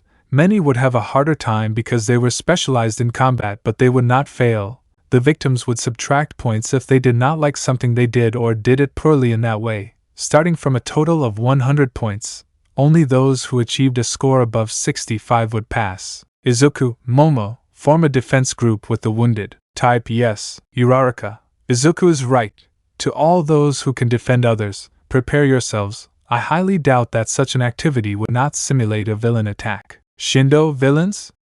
But, Izuku, Kali is right. They wouldn't do a rescue test without a relatively real threat. Inasa agreed. Everyone would start kicking people out of the places while some would have points lowered. Izuku for being a little cold in his gaze, scaring the actors. In the stands, Aizawa. In rescue and life-saving missions, experience is what makes the difference. Kota, goddamn actor emanating cold apparently from his teacher. Aizawa, Kota, Ms. Joke, eh? Shivering from the cold. Kota, I'm sorry. Aizawa, your teacher seems more like a villain than a hero. Gang Orca was also made to do that in his early days. Kota, I thought they meant it for the other thing. Ms. Joke, what do you mean? Aizawa, Hosu with those robots. Liang won't hesitate if he has to kill. Ms. Joke, but a hero doesn't kill. Aizawa, he's killed before on their lands. His clan is closed and they always kill their intruders. He's the one the villains should be worried about. Ms. Joke, I didn't know you had someone like that. In the hall, actor, my grandfather was crushed. Izuku, I'll take care of your wounds first. At that a cold aura would emanate, materializing a white wolf, surprising everyone. Search the wounded person by his scent. The wolf would begin to smell the area, tracking the wounded man. Shindo, how? Izuku, information is a weapon in battle. Take care of the boy's grandfather. I'll take him to the refugees. Actor, how cold? Izuku, I'm sorry about that. Control room. Mera, everyone does a good job due to their training watching the cameras, but obviously it wouldn't be a real test without a greater difficulty. In the area, all the students were preparing to defend against an attack, since the most obvious thing that could happen was being an exam, which up until now was going to be easy. Bakugo, it smells like smelling gunpowder. Attention, an explosion is approaching. Protect the injured. Many HAI. Bakugo, Inasa, Kirishima, use your wind to disperse the dust. Those mentioned, HAI. Bakugo, damn, I look like sensei, I need a cigarette. The explosions were not long in coming, where a cetacean hero accompanied by several soldiers would come onto the scene. Speakers, there was a terrorist attack by the villains. Izuku, those who can fight face the soldiers, the others secure the civilians. Gang Orca, fight and save, can they do both at the same time? The soldiers would throw themselves as Gang Orca approached at a slow pace. Inasa and Kirishima, we'll clear this up. Both would launch a tornado that would clear the dust. In the stands, Aizawa, it's difficult even for a professional. Kota, Aizawa sensei, the aforementioned sees that's it, pointing at a shadow. Aizawa, It's an attack remembering the USJ. Ms. Joke, what? Kota would become ice and go to Izuku while Aizawa and Ms. Joke would warn of an imminent attack. In the arena, Izuku had frozen up to his neck without killing soldiers while a small ice statue would appear. Izuku City? Kota-sensei, they will attack. Izuku, who? Gang Orca. This wouldn't be the place for kids, and neither that of a cetacean stabbing a scythe into the hero. Kota-sensei, Izuku Baihan. Noob Saibot. If you separate the shadow from the light, it grows, nephew. Kota-sensei taking out his fox. Izuku, evacuate with the students and actors, soldiers help with the others, I'll buy time. Kota okay. The soldiers would take Gang Orca's body, while portals would open revealing several androids coming out. With the heroes. Bakugo curse. Kirishima. At least they're robots. Shoto. The problem is that they'll arrest us for killing them pointing at the commission. Kota, how can I help? Appearing at his side. Inasa, huh? Shindo, what will happen? Kota-sensei said to warn the others. Aizawa, we didn't expect an attack now. All who could would throw themselves into the fight while defending the evacuating civilians and aspirants from the robots. Aizawa, Kuai Liang. Kota, stabbing his axe into a robot with a certain Baihan. Aizawa, I'll go help him. Shoto, Wada hitting a robot with his hat, splitting its head in half. Shindo, what? Kirishima, they are robots using a wind crossbow so they don't count as people. Inasa, they should have spoken before. Aizawa's son, the most beloved professor at the UA, was arriving with his offspring to the most bloodthirsty place where he saw his fight against his uncle. Izuku, being injured and victorious, would be stopped by Aizawa. Aizawa, are you okay? Izuku, we share blood, but we're not family. Noob Saibot. Quan Chi's creations don't die easily, fading into the shadows. Aizawa, is it over? Izuku, let's wait. In the rest of the area, everyone was defeating the Cyberlin Ks, until none remained. Due to the correct performance of several, Mera decided not to fail the exam. Although he was perplexed to see students who did not hesitate to go for the kill from the beginning, it worried him. But he did not take too much importance. He subtracted a couple of points, but passed them anyway, although he called Kota's attention, which Izuku denied, under the warning of death by touching a member of his clan. Except for the death of the hero Gang Orca, there were no major injuries or casualties, saving a possible trauma for several aspirants. The big three. Everything was chaos. The media wasted no time in spreading the news of the fallen hero while looking for an opportunity to interview the students. Reporter, hey, and I seeing Izuku and Kota with the same suit as Sub-Zero. Can you answer questions? Izuku, no, now if you excuse me. Journalist 2, don't be a coward. Sub-Zero, just a few questions. Izuku, no, and they won't let me talk to my disciple. Journalist 3, this is a good scoop. Izuku was already getting annoyed. Luckily he had the spine and head of a cyber ninja, so he would start freezing it in front of everyone until it broke. Izuku, if you don't stop bothering me, I must continue talking to my pupil away from a bunch of unbearable yellow press. The journalists backed away in fear while Kota admired his teacher/older brother more for how he handled situations, learning a lot from him. Mera, due to certain incidents, we have decided to evaluate their response during the attack, which is why several have classified them as provisional heroes. In a banner that was displayed, several names of 100 people were seen, where 65 people had the necessary score to pass, the highest being the Combat Kids, where Izuku would leave some credentials in Inasa and Shindo. Izuku, if there are problems, they have help. Shindo, thank you. Inasa, count me in. So everyone left the place heading to the UA, where Aizawa was amazed. His 20 offspring passed within the 65 approved. That filled him with pride. In UA, the news of what had happened reached all the courses, especially Class B, where Nito Monoma was fed up with the best thing that had happened to the Assassin's course, as he used to call Class 1A.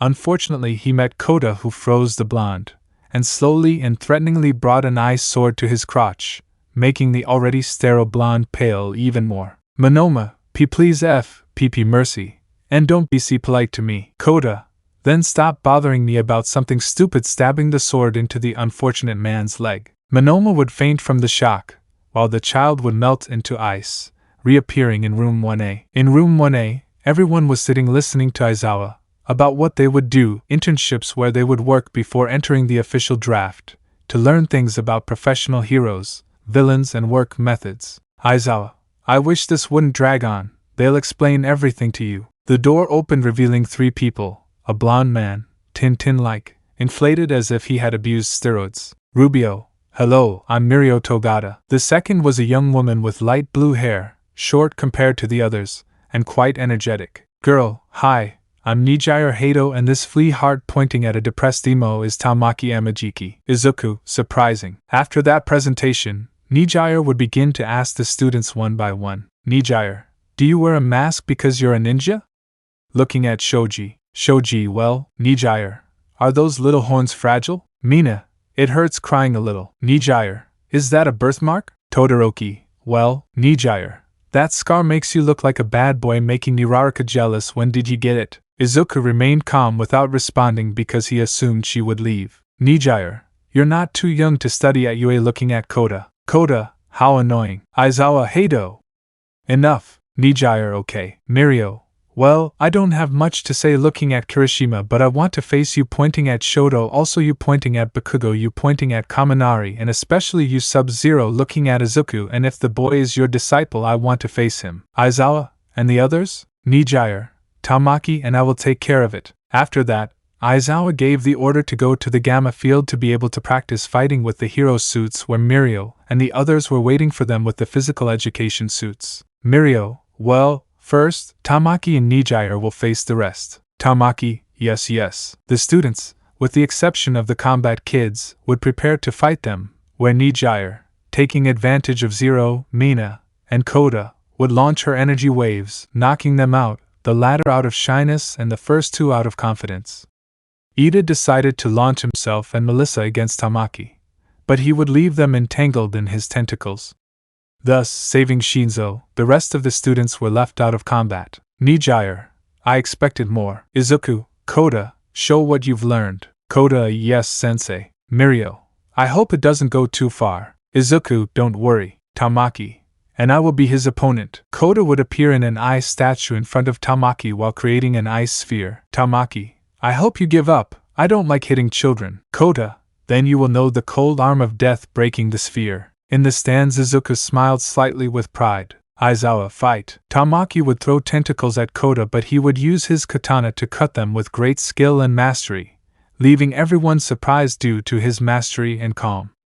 Tamaki decided to approach eating chicken wings, replicating claws on his hands with chicken legs, and would give an assault that the boy dodged and connected blows in strong areas, dislocating the third-year student's elbow and fracturing one of the aforementioned legs. Koda, give up. Nicuchio, Tamaki, Izuku, finish him. That would freeze everyone, where Koda would hit the student on the back of the head, then bow to his teacher. Nicuchio, why did you say that? Annoyed. Mina, it went too far. Aizawa, I don't think the same. They must understand that the villains will not leave them to their fate. They will kill them wherever they have the opportunity. Mirio, well, I want to face them. The Shaolin. Shoto would use the hat appearing on the field, while Mirio appeared, giving a showy and ridiculous little dance. Mirio, Pauawea, Shoto, and he said that Cage was a clown. Mirio, ah, you broke my little heart. Izuku, fight. Shoto would begin an assault of punches and kicks well defined in his fighting style, but several were dodged by Mirio thanks to his quirk. Even so, he did not stop hitting and kicking him, in addition to throwing his hat, which to Nicuchio's fear had a blade. Mirio knew it from the beginning, since he saw his confrontation with Hawks, and assumed the blade, so everything was coldly calculated. In a careless moment of Shaolin, Mirio would give quick blows, giving him one in the jaw where an X-ray could be seen and a tooth flew out. Shoto would recover and deliver a combined assault of blows with his quirk, leaving Mirio stunned. Kaminari, finish him. Shoto would give a palm strike, making Mirio fall, while Nicuchio cried in relief, although she felt scared, a child being stronger than one of the big 3, a young man of the first at the level of the professionals. What kind of monsters would they be when they came out? He always wondered after that fight. Of course Mirio knew they were stronger, although the doubt resided in Mirio. How strong was Sub-Zero? Although foreign to everyone, in a remote area, a white-haired girl with a little horn was running in a room, being followed by some guys. Come here, Eri, and don't do anything to me anymore, and no more please, crying scared. Quan Chi, I don't want any more setbacks. Chisaki, overhaul, no master. Quan Chi, I want the gift erasing bullets, ASAP retreating. At UA, a certain mouse, Bear Dog was reading some things when a call came. Nizu say, phone. I want the first students for cyberization. Nizu, I'll send them right away. Hanging up. Unbeknownst to him, an anorexic blonde boy was in shock. The principal was selling students for the Cyber Heroes initiative. How did this happen? This was getting out of hand. So he decided to leave, while a group of third-year general classes were sent to another zone of no return as organic beings. Sir Agency. A ray of hope. UA Academy. We can see Izuku next to Kota, both walking next to a blonde Tin with steroid addiction who was kneeling following the duo. Mirio, please. Izuku, I was telling you. Kota. Mirio, please. Kota, tell me sensei. Mirio, please. Izuku and Kota, what? Emanating cold. Mirio, come with me to Sir Naitai's agency to do your internship, he would say smiling. Izuku, what does he offer me? Mirio, come on, say yes. Shaking Izuku, come on, don't be mean, come on, tell me yes, say yes. Izuku was getting annoyed, but he would remember to manage his emotions, so he decided to calm down before freezing someone and possibly breaking that statue so no one would revive him. Izuku, number 1, I'll only go if my apprentice comes. Number 2, I can kill whoever I want. And number 3, don't be so optimistic with me, kid, contain your emotions. Mirio, thank you. Bear hugging the Lin-Kei, while a crack sounded. Izuku, okay. Mirio would leave the area jumping with joy, behaving like a child. Izuku, remind me never to put him and Cage together. Kota, don't put him together with Maimo Ninja, noted. After those words the group would return to their alliance, where they would prepare for a problematic day. In Izuku's words, since the heroes filled out paperwork,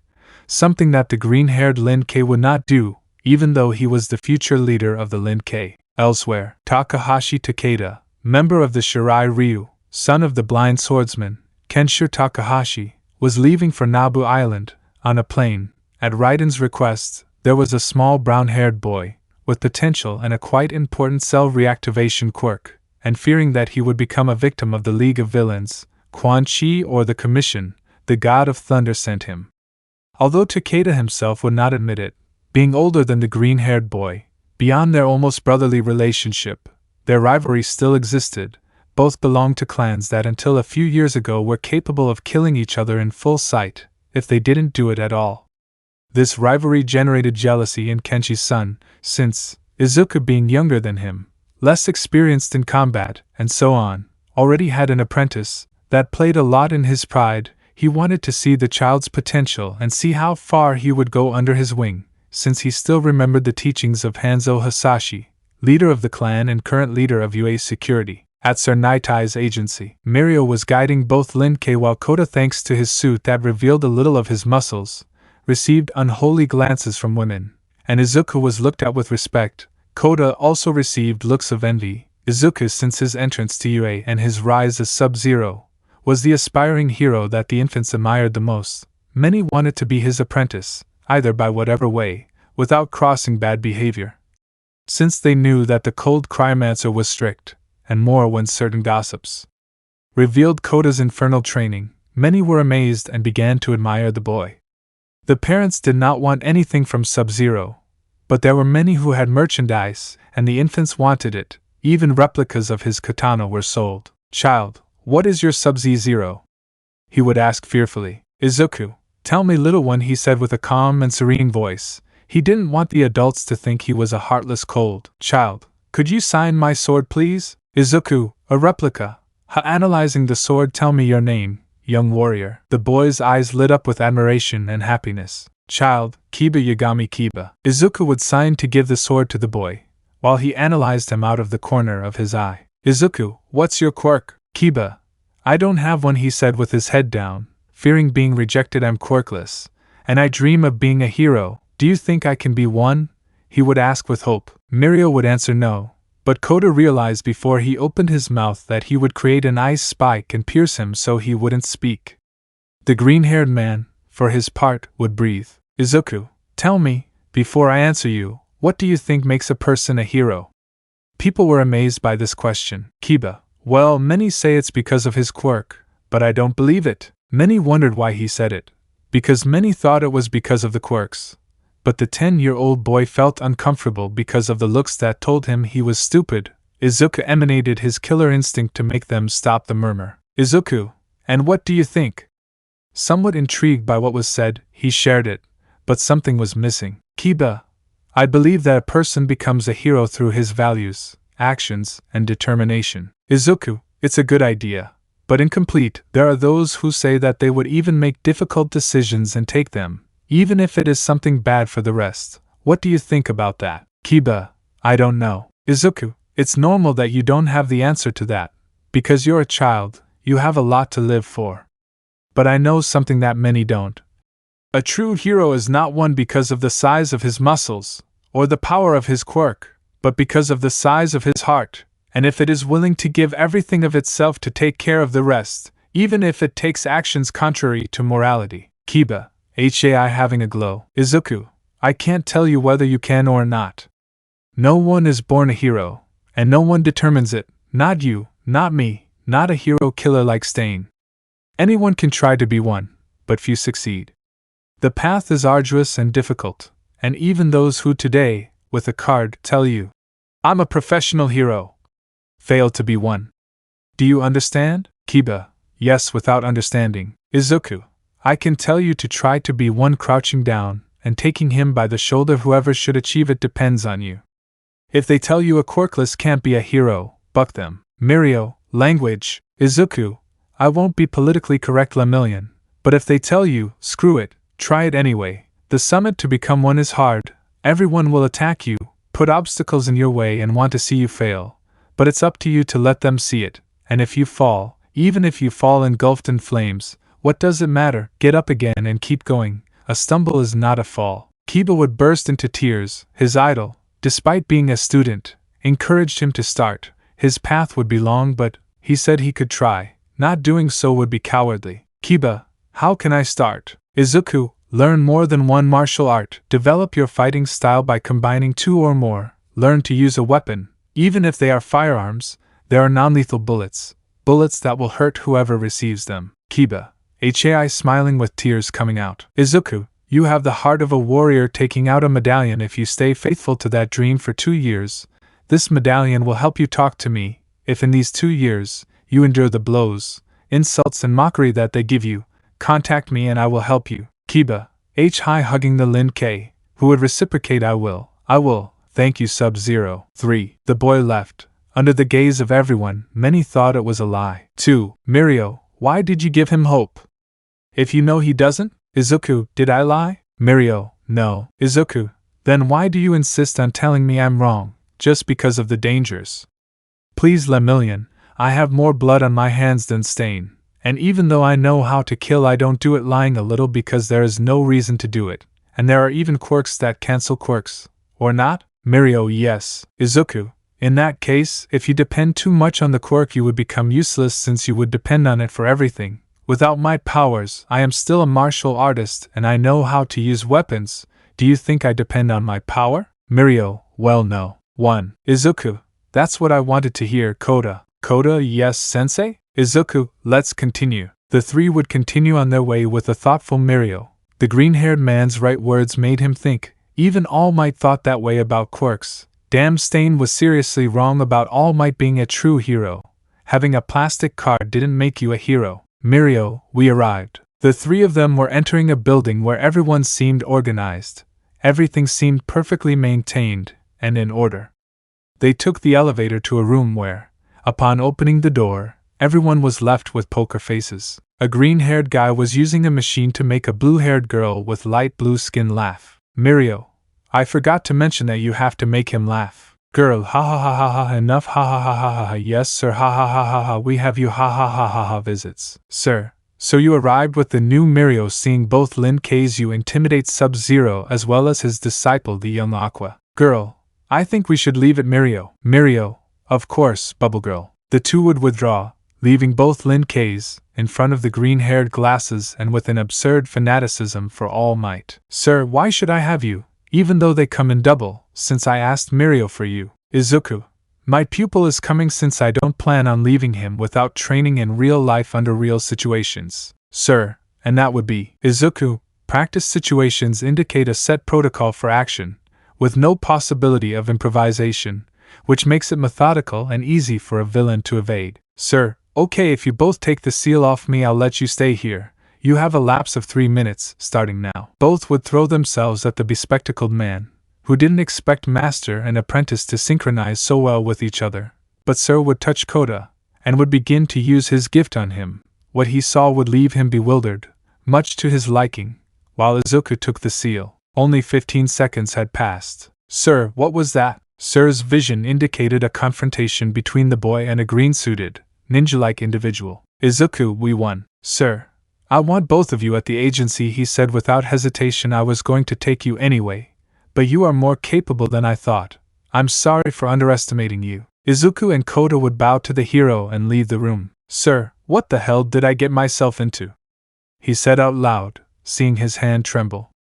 I thought the boy would fail the test, but I saw more than I should have seen. Only Izuku was left standing. Izuku, I'll ask you later what you saw. I know your quirk. Toshinori-sensei mentioned it. For now, just tell me if you expect any death. Sir, I didn't expect it, but I saw a green subject. Izuku would nod and go with Kota. He would toughen up his training a little. As a Terran, it was not something to be taken lightly. Eri, at Sir Agency Gym, we can see Sir Mirio, Bubble Girl, and other filler heroes whose names are unknown due to the low budget, with their eyes wide open, while Mirio's eyes were bulging out of his head in shock. The reason? Izuku was training with Kota, to strengthen him and smooth him out in more than bloodthirsty fights. Although the green-haired man refrained from attacking vital points, he did leave cuts and bruises on Kota, just as the younger one left them on Izuku. Mirio, Izuku, ignore that, dodging 2 ice katanas from Kota. Kota, I do, you told me to pay attention to the combat and my opponent in a fight. Izuku, that's why you're being my best disciple. Kota, you flatter me. Both would be clashing katanas and ice axes until a buzzer would sound ending the fight, while Izuku and Kota would separate, to bow to each other. Unfortunately, the suits of both would break, showing the toned and athletic bodies full of scars of both, while they began to freeze their wounds to continue, ignoring the pain, since Kota was raising his tolerance to it. Bubble Girl blushed at the sight of 2 papuchas in the true sense of the word, so she would have a nosebleed, like Sir's office workers. Sir, ahem. Izuku, sir? Sir, you must go on patrol with Mirio. Get ready. Kota, yes. Sir,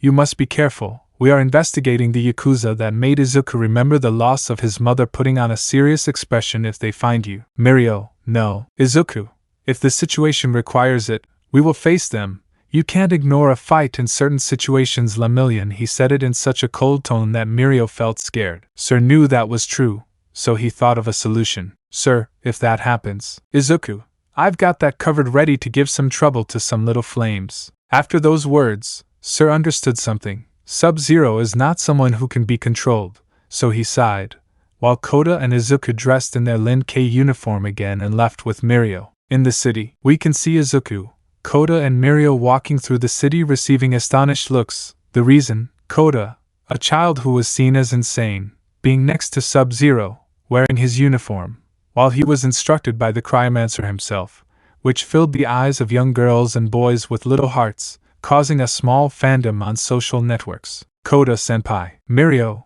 outside the agency, tell me, Lemillion, smiling. Izuku, why that name? Mirio, the reason is that I know I won't save everyone. That's why I chose the name, because I will manage to save 1,000,000 people and more if I can. Izuku, surprising. Mirio, and you? Izuku, it is inherited. It previously belonged to my father and teacher. I currently carry it while he holds the title of Grand Master of the Lin K. Kota, what was your nickname before? Izuku, Tundra. Kota, wow. The group was going to continue talking, but an albino girl with a little horn would crash into Izuku. Little girl, help me, she whispered audibly to the Lin K, something that Mirio and Kota would hear perfectly. Izuku, calm down. Whatever happened to you, it won't happen again, you're safe. Eri, leave the heroes alone, said a voice coming out of the shadows accompanied by a large muscular guy. Mirio, Chisaki, he whispered fearfully. Chisaki, I apologize for what happened to my daughter without noticing the logo and the outfits. Boss, take a good look at your suits. Chisaki, what do you mean, Rappa? Rappa, they have the logo that Master Quanchi said to avoid.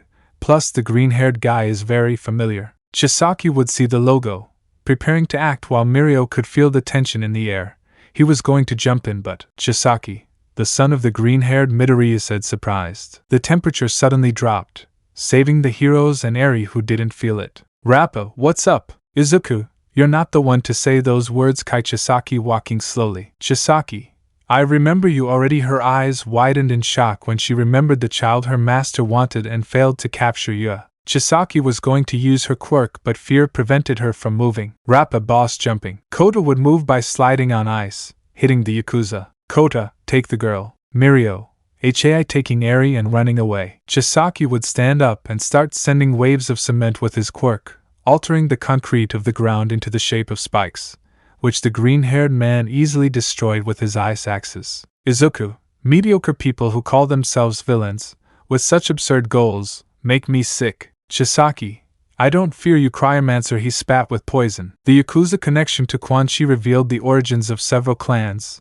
including the Kinkei, a tribe of Edenian origin who settled on Earth, using their power, cryomancy, an art that was passed down, even when interbreeding took place. Izuku, and why are you shaking? Kota, sensei, piercing Rappa's chest, frozen, under the latter's astonished gaze. Rappa, and wait. Kota wouldn't be tempted, and with one shot he would tear out his spine and head. Minute 0.50. Kota would freeze the rest of Rappa, and with the skull he would break what was left. Chisaki was terrified when he saw that a child, a bucking child, killed his strongest henchman in such a bloodthirsty way. Izuku, next is you. Chisaki, you won't. Izuku, you will know the cold hand of death. Chisaki, never. Chisaki would throw himself, giving his all, while Izuku hit, froze, and cut the Yakuza leader, leaving him humiliated. The toucan thought he could do something with the teachings of martial arts trained with Quan Chi. Serious mistake, since by carelessness Izuku would freeze him and give an uppercut, decapitating him. Izuku,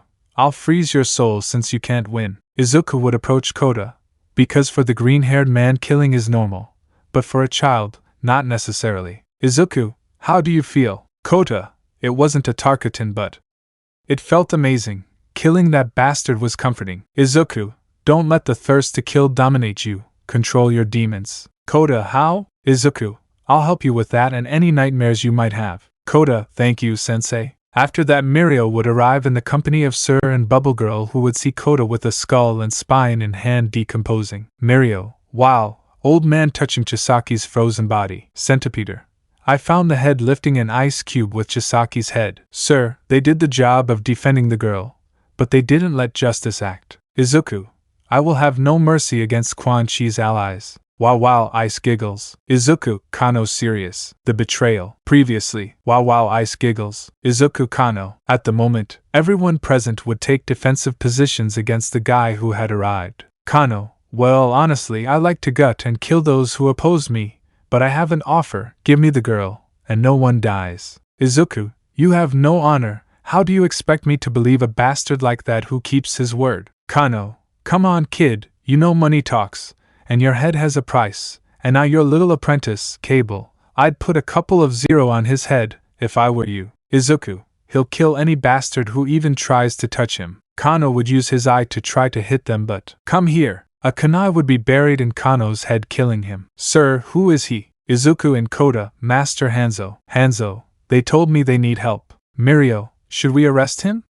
Did he kill someone? Sir, we should. Hanzo, there is something you should know. We can see a bear, dog, mouse sitting in his office on video call. Voice 1. It's time, Director. The students must be subdued now. Nizu, as you say, Madam President. Unbeknownst to them, a vagabond-like hero was listening to everything and decided to retreat and alert his offspring. But, Nizu, where are you going? Aizawa-san. Aizawa, what are you talking about, Director? Nizu, you're welcome really. Just in a new era. An Almight with metallic parts would come out holding Aizawa on the ground, but there was something strange about him. Aizawa, Tashinori? Almight, Hero Cyborg, Model 33698, codename Almight. Aizawa, what the hell did they do to Nizu? Nizu, what we will do to you, upgrade you and serve society much more. Free will is a disease, and if we want to preserve our way of life, we must surrender to Shao Kahn. What Nizu didn't know is that since 1A, several students thanks to Bakugo was able to install a hidden microphone thanks to some technological lessons with Jackie Briggs. Bakugo, oh shit. Yui, what do we do? Hiryu, this is a betrayal of the system from within. Shoto, we can't trust anyone. Tsuyu, yes. Ida, what do we do? Shinzo, looking from the window. Class 1B was being taken out of their alliance, along with the other classes, while several cyber heroes, where Endeavor, Snipe, Ectoplasm, Hound Dog, and others stood out, took them in chains and put them on various transports. Bakugo. And shit, they're going to turn me into a machine. Midnight, I agree. Kaminari, Sensei attending to the extremely injured 18th heroine. Tokoemi, we need a safe place. Midnight, those of us who remain are sending whoever we can to Nabu Island. I managed to arrive in time with Stain and Tuya. The others. Shoto, we understand. Midnight, I sent Master Hasashi for the others, they will be aware. Shinzo, if we're going to move, let it be now. Ojiro, how will we get out without them noticing? At that a portal would open showing a Shaolin. Shoto, Master? Lu, come in now. Nightwolf, don't fight, we must use stealth. Bakugo, go inside, they will protect you. Ibara, but the others? Shoto, we'll see how to get them out. Hiryu, Kendo, Setsuna, Yui, Ibara, Ojiro, Tokoemi and Tsuyu were the ones who entered, while several cyber linky eyes entered the room, while the combat kids bought them time. Shinzo entered with Mei dragging him since he wanted to analyze those babies, but the others wouldn't let him. Kaminari, helped by Shoto, would get the wounded Midnight into the room, while elsewhere Bakugo installed several EM pulse devices, managing to disable the UA for the moment. In other points, in the Hussycat Forest, Izuku and Koda arrived, saving the cat group on their way to Nabu Island. Meanwhile, on the island, Melissa saved David from an advanced group of cyber heroes, supported by Uraraka. Sir, with the help of Mirio, had to go to Fat's agency, who, thanks to Kurishima, managed to keep the cyborgs sent at bay, managing to get them out of the area. Throughout the city a curfew was imposed. The heroes were forced to place themselves at the forefront of the defense, while several surrendered, others were killed, as was the case of Kamui Woods, while Lady Nagant was saved by Stain, taking out several heroes such as Manuel, Crust, the samurai-shaped hero, the one who looks like a washing machine, 13, and an injured Aizawa who, thanks to Mount Lady colliding with the transport of the same, was saved. The people, the civilians, were getting scared. They didn't know what to do, and several were killed with the justification of collateral victims. On Nabu Island, people were informed, and as soon as the heroes and people they saved from that fate arrived, they were helped with medicine and water. Recovery girl, the wounded there. Izuku news. Stain, I saw All Might covered in metal. People would get tense when they heard that. If number 1 fell, what would happen to the rest? Izuku, prepare an assault team. Bring everything that can be used for medicine from UA and other hero schools. Inasa, I know Shiketsu. I can help you. Stain, walking. Raiden, it seems the situation has gotten out of hand. Izuku, I'm afraid so, Lord Raiden. Momo, our families? Shoto, in the village, we got out as many as we could. Sonia, we received signals from several satellites. Kirishima, what's the situation? Sonia, if this continues, Japan will be isolated from the rest of the world. Izuku, it's wise to talk to Star and Stripe, fill her in on everything, and see if we can get some support. Cassie, oh wow, human race is joining what's happening in Japan. Sir, what about the Liberation Army? Jackie, nothing yet. Izuku, where is Takeda? Jackie, you're not the only one with an apprentice. Izuku, so he too, interesting. Uraraka, love, is everything okay? Izuku, no, I'm afraid not. We didn't realize and they infiltrated the system and struck from behind. Momo, I have a balance of those who were lost. Izuku, Class 1A, Mina Ashido, Minoru Mineta, Yuga Ahoyama, Siro Hanta, Rikido Sato, captured, Koji Koda missing and the rest here. Momo, yes. Izuku, Class 1B, Nito Minoma, Senkai Bara, Tagara Kamakiri, Yosetsu Aways, Tetsu, Kojiro Bando, Jiroda Shishida, Reiko Yanagi, Kozai Tsubaraba, Manga Fukidashi, Nairenjiki Shoda, the rest are here. Kendo, yes, sad. Mirio, no, she doesn't. Tamaki, no, not her. Nijire, Shoto, missing along with Ryuko Tatsuma. Kaminari, Ketsubutsu minus Shindo, stayed in Japan. Kami, and Shiketsu, only Inasa and I remain. Sir, it's a blow we never saw coming. Izuku, there's no point in complaining. The most important thing is to fortify the island. Selkie? The aforementioned would go to the front. Izuku, gather a group. No one leaves the island unless they go with a professional hero. Selkie, consider it done. Sir, what do we do? Izuku, the most important thing is patrol groups. There should be no infiltrators among us. Sir, whatever you say. Izuku, if there is a way to free them, we will do it. Until then, people come first. Bakugo, what are we going to do now, nerd? Izuku resist. Quai-san. Izuku, can you take Eri to the temple? Quai the girl. Analyzing the aforementioned. Izuku, yes. Quai, in extreme cases, yes. Until then, leave her here with the rest. I will move several supports so that they receive help. Izuku, yes, father. An unexpected betrayal came. The heroic society fell. How will the heroes resolve this crisis? Recovering friends, and living on the island. The new order imposed in Japan shook the world. Many countries began to isolate themselves from the island nation. Due to not understanding what was happening, fear made them act that way. While the High Command of Japan cared little, they began with very cruel plans, which led several sectors of society to death, genocide. Knowing of the existence of 20% of the population was Quirkless. The Commission sent its heaviest weights to do their dirty work. Fortunately, the infants were saved thanks to a quick action of a group Shadow Pact, a group destined to save the most unfortunate. Since the betrayal, they have managed to save heroes and infants wanted to be turned into machines.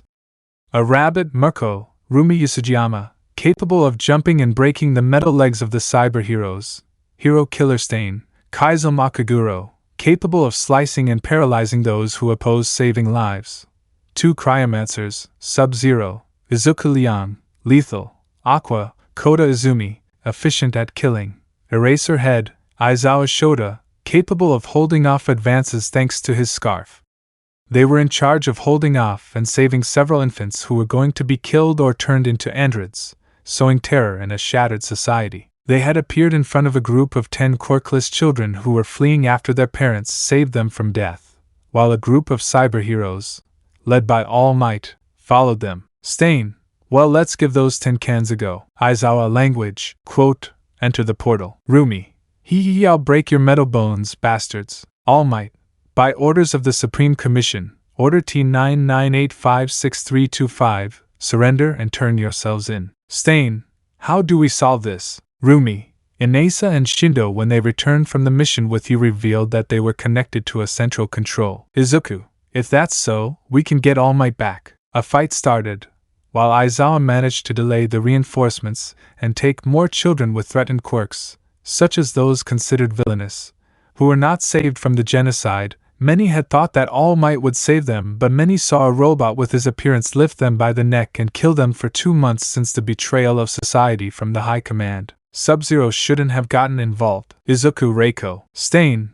what we do? Izuku, leave All Might in a stalemate. Both fighters stood in front of Frente, while the others took charge of disabling All Might and bringing him back to our side. Reiko, you're just delaying the inevitable. Izuku, mind don't bend. Reiko would start throwing herself with her mace in hand, but Izuku would be faster using cryomancy and freezing her, then starting an assault of punches and kicks.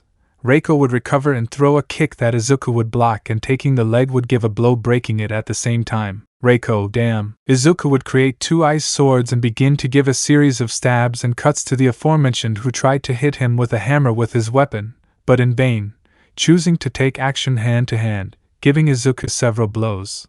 But Izuku blocked everything in an interesting way, until, already tired, the green-haired man would take the subject by the neck, beginning to freeze the area, and when pulling, he would tear off the head with the subject's spine. Stain and the others had managed to hold All Might back, leaving him at a standstill, having attacked the battery. Kota, no one should be a slave. Kota would freeze All Might's back area by tearing off the lid, nothing that Mei Hatsum wouldn't fix later. Stain, quick, before reinforcements arrive. Aizawa, they're on their way returning to the group. Mirko, there are at least 25 of those tin cans coming. Kota, I'll need a moment to get started. Kota would start playing with the wiring while a shadow began to hit everyone, except Izuku, who was returning. Izuku, Uncle Baihan. The aforementioned only made an appearance, showing 3 other dark ninjas made of darkness. Baihan, you still recognize me, nephew? Izuku, I'll kill you. Baihan, Quan Chi's creations will not die easily, and the commission offered me a new clan. The shadow will cover this kingdom. Everyone would get into a fighting stance. Aizawa, defend Kota. I'll make him pay for the USJ and the licenses. no one threatens my offspring. Baihan, always pretending to be a teacher but you're terrible. Aizawa, I can be tough but I give my students principles. Both of them launched into a combo of blows, blocking and connecting them mutually. On one occasion Aizawa would take a katana lying on the ground after Stain killed a cyberhero, and bury it in Noob Sabit's abdomen, but the Dark One would keep hitting the former teacher of 1A. On one occasion, Aizawa would surround him with his bandages and would begin to whip him against the ground many times, causing several bones to break in the Dark Ninja.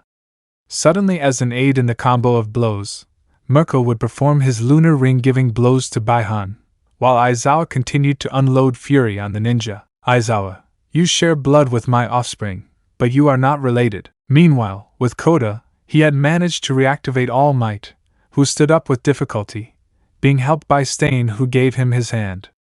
All Might would see himself, and numerous images of what he had done came to his mind. All Might, no, they ripped out my heart, made me a ruthless, homicidal machine. Izuku, your soul is intact, All Might Sensei. Believe me, I speak from my father's experience, showing the photo of his father Cyborg. All Might, Lian Shonin?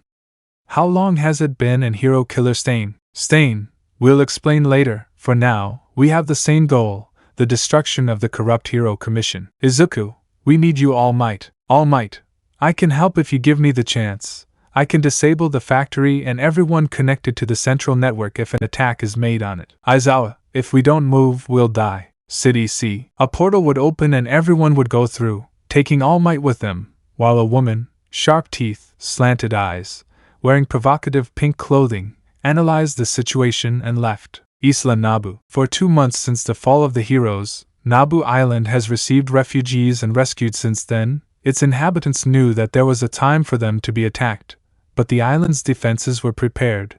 Many teenagers and children, as well as young people, wanted to defend their home and refuge, so they began to be trained. Aggression with Katsuki Bakugo, the most explosive on the island. Computerized systems with Jacqueline Briggs, hand-to-hand combat, and weapons with Cassandra Cage and Todoroki Shoto, as well as meditation with Kirishima Aijiro and Kaminari Denki. They knew it was only a matter of time before they were found, especially since the opening of a portal and the arrival of new refugees, with a new ally. Despite Hatsume's dedication to removing all traces, they knew an attack would come, so they began to prepare for everything. Underground shelters were created for civilians, portal areas directly connected to the Lin-Kei Temple and the fire gardens to evacuate those who could. In the training camps, you can see a couple of children training, both wearing a yellow suit similar to the one used by Kota Izumi. They had been specializing for 4 months since the arrival of Takahashi Takeda, and then the fall happened. Both children were Katsuma and Mahoro Shimano, both brothers, orphaned by their mother, and a loving father who wanted them gone. Both had decided to train with Takeda to find their missing father, and if it were the case of not finding him, to be the heroes that defend the island.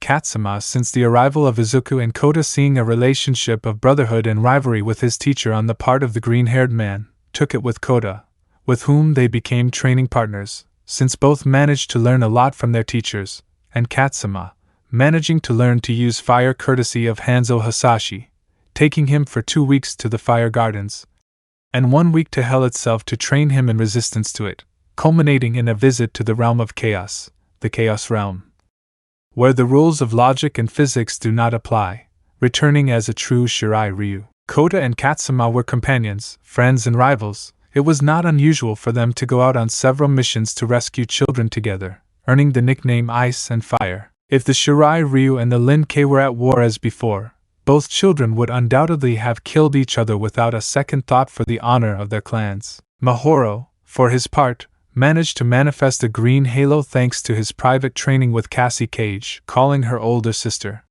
While a certain ninja mime, upon learning of this, decided to adopt the girl in case they never found her father, deciding to make her a true Cage.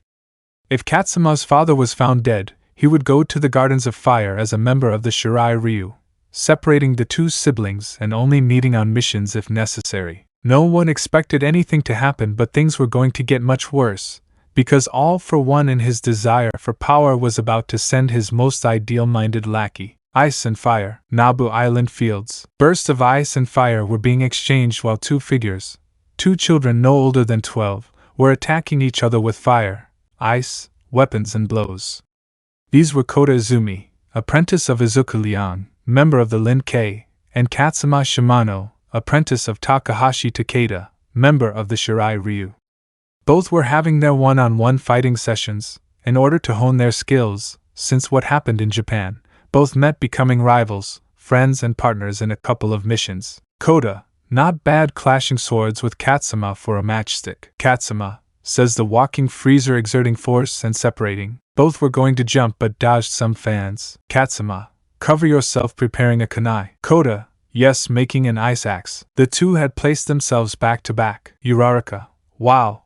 It seems that pair trained them while entering the scene but opening their fans. Do you think they can handle it all? Both yes. Uraraka, in that case, finish your training, they need you in the room. Both yes. The boys would put away their weapons and proceed to take a shower. Elsewhere, a group of twice clones, created from figures from the League of Villains, raided a pair of Japanese government facilities, wanting to recover a certain failed project, and attempt to create a replica of All for One, its current user, a subject called 9. The entry and exit were relatively simple, the escape, not so much so.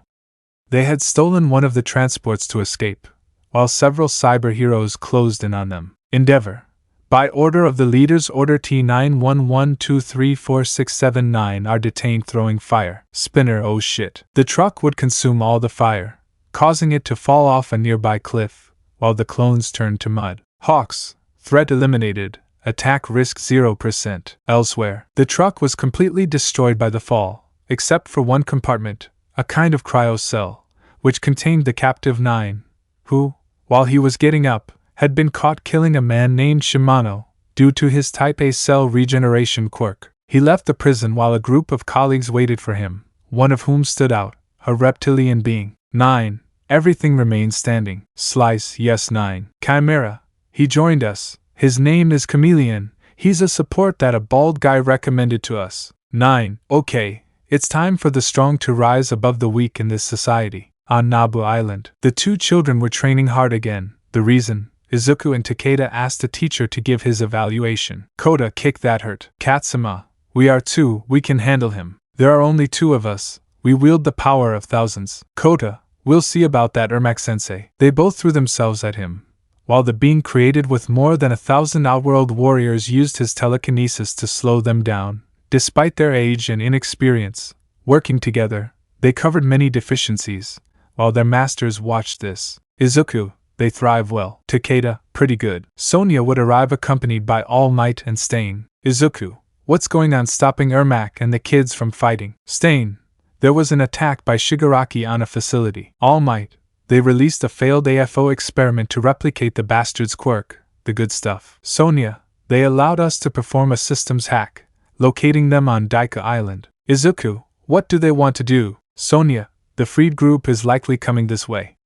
Our source, former villain Dabi, informed us of the subject's name. All Might, his name is 9, there isn't much about his past, except that his own quirk is harmful to him. Izuku, I see looking at Takeda. Takeda, children. Kota and Katsuma, sensei. Izuku, both will go on a mission together without anyone accompanying them. Kota, yes sensei. Katsuma, as you order. They both retreated as Liu Kang, unconvinced, opened a portal for them. All Might, do you think it's safe? Izuku, trust them. In Japan, near one of the ports a portal opened. Kota, so this is it, analyzing many cyber heroes present. Katsuma, should we enter through the main road? Kota, it would be unnecessarily bloody, and seeing how 9's henchmen and the villain entered, they already beat us. Katsuma, I see. Kota, we'll use the other entrance, fast and quiet. Both would proceed to leave silently, approaching an unsuspecting cyber hero where they would grab and kill him to avoid calling enemy reinforcements. Both of them then boarded the ship, just in time for the villains to make it set sail. On the ship, many cyber heroes were lying dead on the ground, while a red-haired woman used her hair to throw some kind of spikes at several standing robots, causing their circuits to fail and causing them to fall to the ground. Slice. It was difficult but not impossible seeing some kind of mummy arrive. Mummy, looks like you didn't take long, but there's a problem. Slice, which one? Mummy, I used one of them as a puppet. I saw a duo infiltrate, but I don't know where they are. Slice. I'll look for them. Koda, what do we do? He whispered. Katsuma. We have no other choice, he replied. Slice, you notified 9. Mummy. No, we can handle it. At that, a beam of ice would hit him while Koda slid over the area on ice, while Katsuma appearing in fire behind Slice would faint the villain. Mummy would thaw as she looked at both of them. Mummy, I didn't think 2 kids would arrive, but taking out several monsters, prepare to die. Katsuma, I'll take care of him. Koda, of course. Katsuma would launch himself at him, but the mummies would make it difficult to get close and hit the villain until he would tire of pulling a kunai out of his hands. Katsuma, get over here. The kunai would embed itself in the villain's chest without giving him time to do anything, while Katsuma pulled him and buried a sword in his heart, killing him instantly. Koda, are you okay? Katsuma, yes. Koda, in that case, let's continue. You're not going anywhere holding Slice and breaking his neck. Koda, Zaterran. Katsuma, kill your allies who have fallen. The useless must die, Quan Chi orders. Koda, tell me your name. My name is Chameleon. Koda, I see. Chameleon, I will show mercy. Lin K child and Shiryu Ryu child, leave and never return. Koda, no, leave this bastard to me. Katsuma, I'll go for the remaining one disappearing in fire. Chameleon, foolish, senseless. Koda would make his eyes sword while pointing his sword at him. Chameleon, only one will remain from here. Koda would start hitting while the Zaterran covered himself until he began to give him accurate blows, piercings and cuts while his fox helped in the fight, which made Chameleon camouflage himself to attack, but Koda always knew how to counteract it. Izuku had made him fight blindfolded whenever he could, so as not to depend only on sight in a fight. All training ended on the ground, but that helm made him improve a lot. Chameleon, seeing that he could not defeat a child, would roar, but his chest would begin to freeze while Koda pierced with his hand and tore out his spine with his head, killing him. Bastard, throwing himself. Koda, the dog. I'm Chimera, damn dwarf. Koda would prepare to receive him, but Katsuma, get over here. The burning kunai would bury itself in the villain's chest. Chimera, wait. But Katsuma would use his teleportation to split him in half. Fatality number 2. Chimera suffered greatly from being burned alive and split in half. 9. While entering the area, I thought my lackeys could handle simple weak children. Koda, if we are weak, what is left for you? 9. You're the one he wanted to steal his quirk from. Katsuma, are you talking about cell reactivation? Taking out a kunai, I heard you killed my bastard father. Koda, this got personal. You don't mess with my best friend, you bastard. 9. As the strongest I will win. Katsuma, in Mortal Kombat there is no mercy. Koda, only the strongest wins. Both, you will see our silhouette at the gates of death. 9 tried to use his dragons, but Koda would freeze them, while Katsuma buried his kunai in the villain's eyes, pushing him away with a blow, fatal blow up, while he pulled the chains again, to receive him with a kick, burying the kunai even more while lowering the villain to the ground. 9 blinded wanted to recover but received 3 cuts with an ice knife in the abdomen, falling to his knees, to look up waiting for his end, while Koda and Katsuma together buried a kunai, an ice knife bursting his head. Koda, I'm done, friend. Katsuma, my father is already avenged, striking a pose. Koda, being guided by hatred is not good, but the bastard deserved it. At that, the sirens of the coastal patrol were sounded, so breaking the ship, and a portal of Lu Kang, they returned to Nabu Island, leaving a massacre behind. Koda and Katsuma, don't forget our blood-stained mask crossing the portal. Goodbye, Almight. After the successful mission of Koda and Katsuma, added to a massacre that both children committed, things were going to be relatively calm. It was known that the commission would come. It was not a bad thing. But to guarantee a long-term victory, there was a mission to carry out, disable the cyber hero factory. Mandalay, it's a complicated mission. Stain, we know that, but we must prepare. Aizawa, the commission knows we're after them, and with All Might restored, they'll expect an attack on those facilities. Mirko, we've already lost too much because of this. Ryukyu, yes. Mount Lady, now it's time for revenge. Stain, normally I'd say they're false heroes, but the villain is the government, so we'll get revenge on those sons of bitches. Midnight, we'll see what to do. In the fields, you can see 3 figures sitting in a lotus pose meditating. These were Izuku, Koda, and the green-haired boy's most recent student, the boy he gave hope to, Kiba Yagami. A few days ago he found him training with combat katas in addition to his body, the perseverance and discipline with which he trained surprised the green-haired boy a little, who after consulting with Kota, decided to take the boy as his student. Kota had already learned a lot from the green-haired boy. Now he would go under direct tutelage with Kuai Liang, so now he was his assistant. Kiba, inner peace. Izuku, we don't do that here. Kiba, I'm sorry, sensei. It seems that you teach well. Izuku, so you're already recovered, huh? Almight? Almight, your father supplied this body. Miss Hatsum simply moved everything that was me into it. Izuku, Almight, Syrax was an honorable Lin K.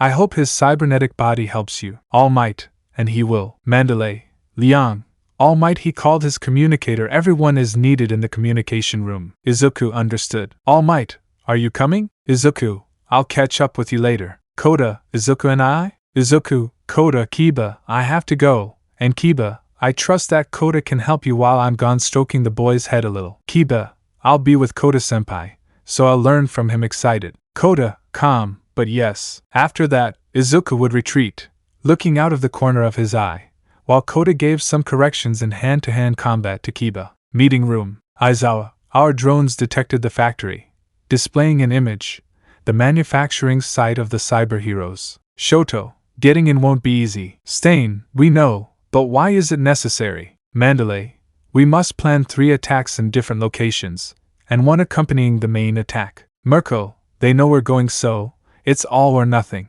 Izuku, if we disable the main software we will bring down the others and the country will be free. Midnight Star and Stripe will attack Human Rise, together with France, United Kingdom, Germany and India. The others will not move. Bakugo, still 3 attacks left. Stain, I'll lead one to Daika City. We'll get rid of Redestro and his henchmen. Mirko, I will lead the attack on Kamino, League of Villains territory. Shoto, the main one remains, 2 attacks to 1 area. Cassie, I'll lead the decoy attack. Izuku, that leaves me with the main one, right? Aizawa, if you're willing. Almight, in that case I'll go with Liangshonen. Stain, what do you mean? Almight, I can disable the communications networks.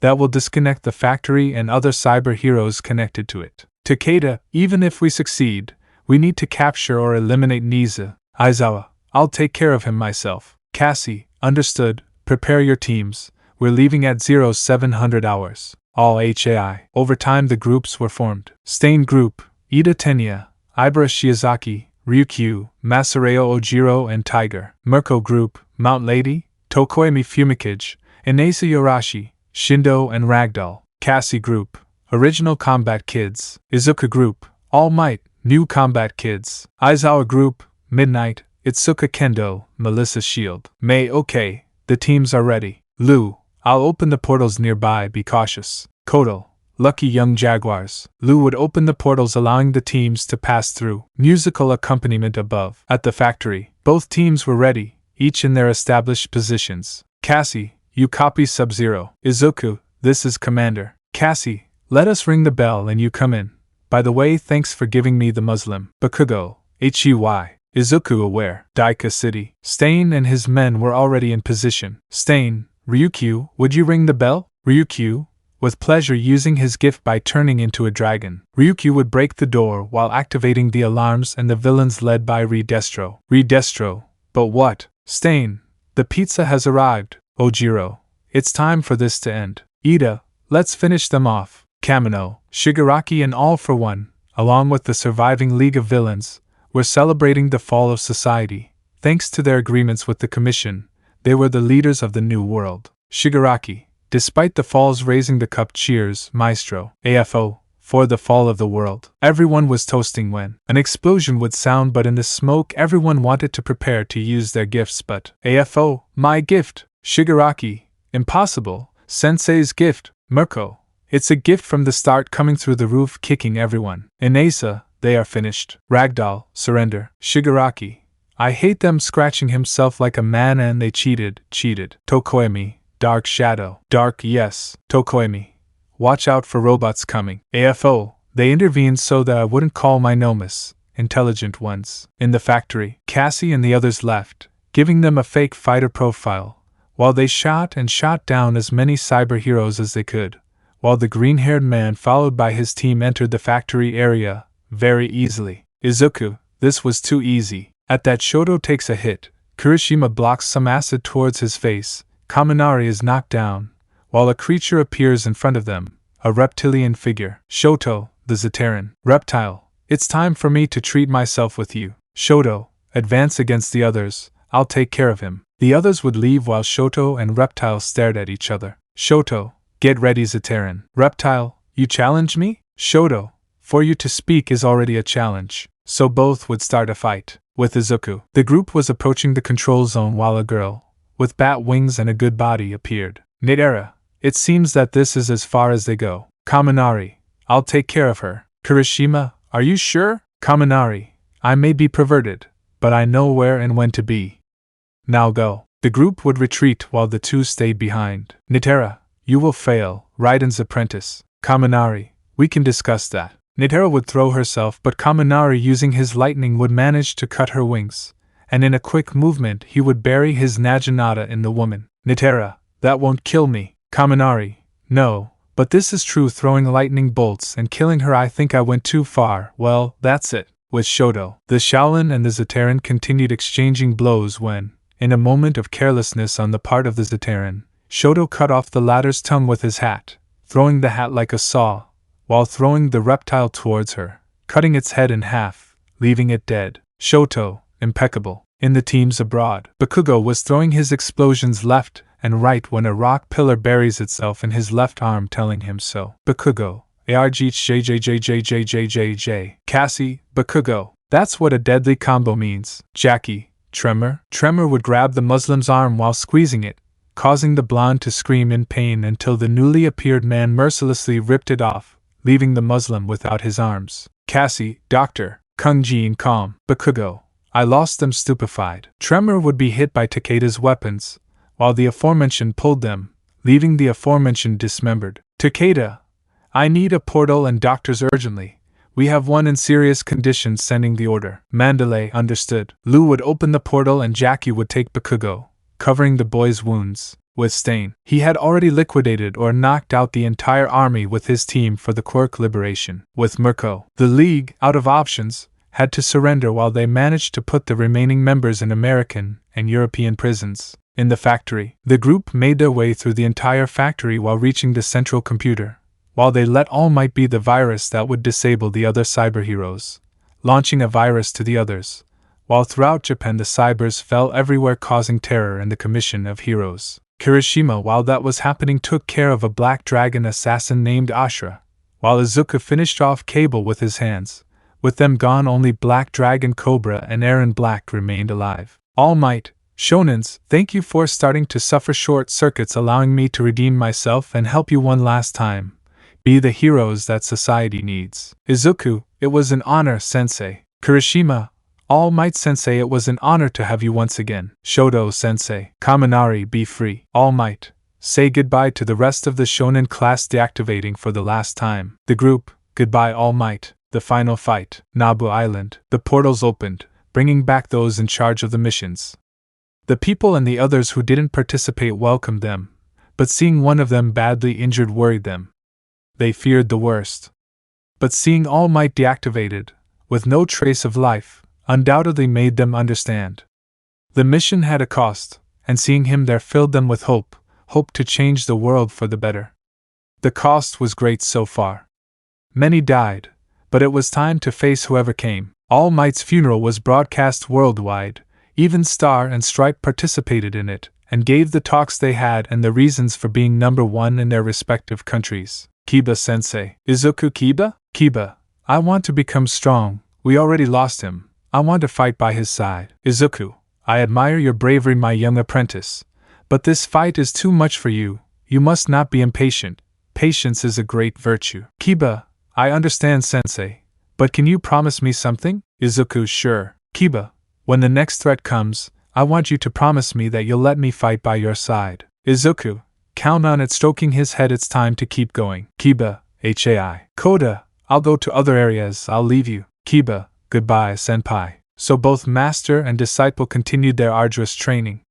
It was arduous, constant, and would forge a great future hero, so he concentrated on teaching and transmitting everything he knew.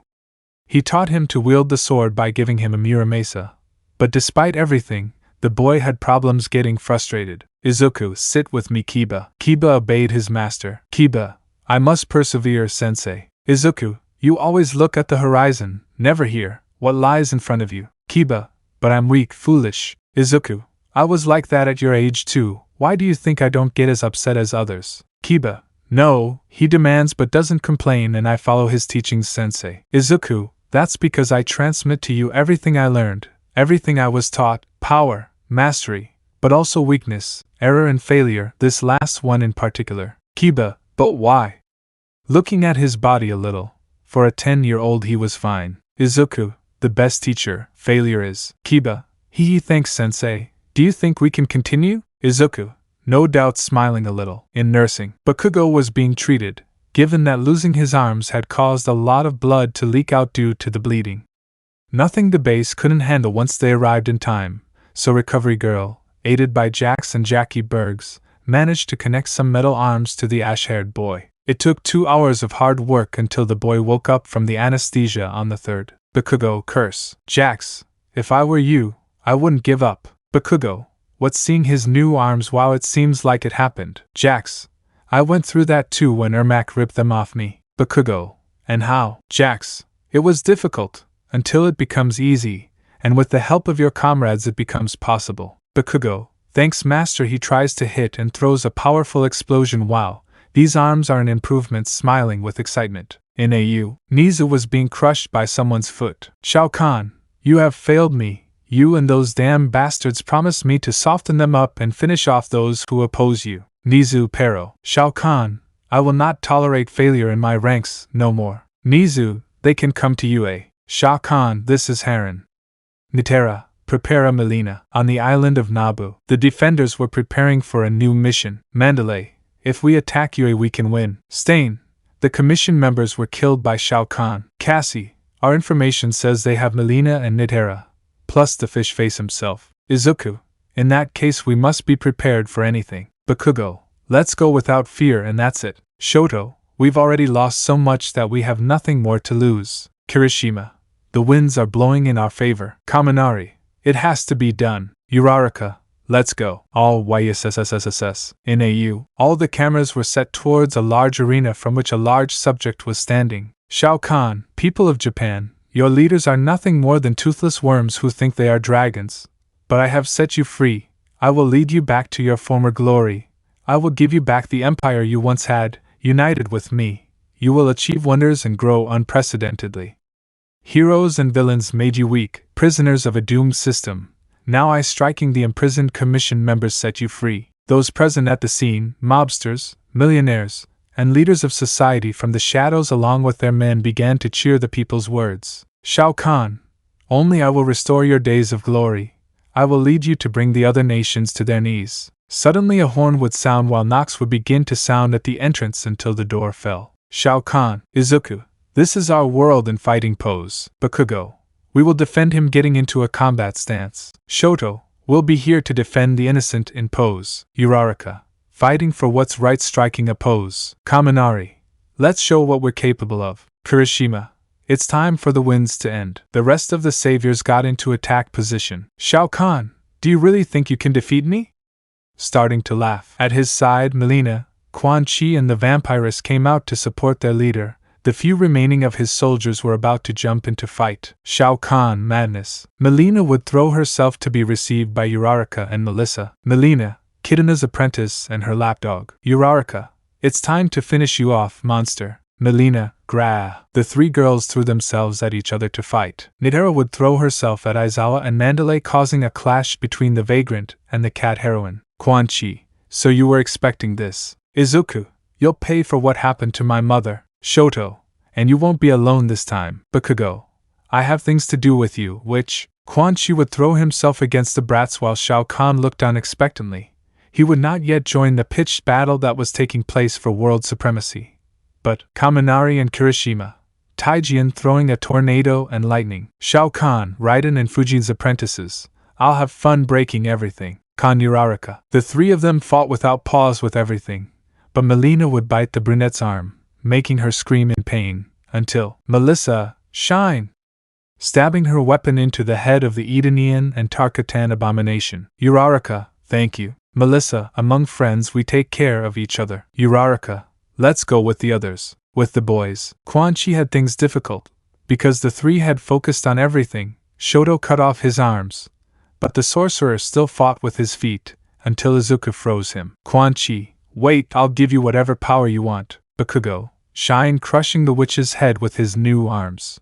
Shao Kahn. The Emperor was stepping on Kirishima, while holding Kaminari by the neck. Shao Kahn, I'll crack them like a nut. In that, a bicolor would save them by kicking the big guy on his bicycle. Shao Kahn would take his hammer and begin to attack the two-colored Shaolin while he dodged the blows, while two explosions hit him all over his body, pushing him away. Bakugo, Shine, Shao Kahn, Gra throwing himself. But a bunch of fan slashes would be propelled towards him as a chestnut handled them masterfully. Shao Kahn tried to stop her, but several ice axes would embed themselves in him. Shao Kahn, what? Izuku, this will be your last fight. Shao Kahn, never, killing you will be my pride. Shao Kahn would throw himself, but Izuku would launch a powerful ice attack, causing the Emperor to begin to freeze. Kirishima, I'll beat you back shooting wind arrows. Kaminari, Jiao launching a lightning attack. The impact would cause the defeated Emperor to be split into pieces as his head fell to the ground. Combat Kids, flawless victory. Epilogue. Following the victory of the forces of good, Japanese society decided to try the leaders of the Hero Commission for crimes against humanity,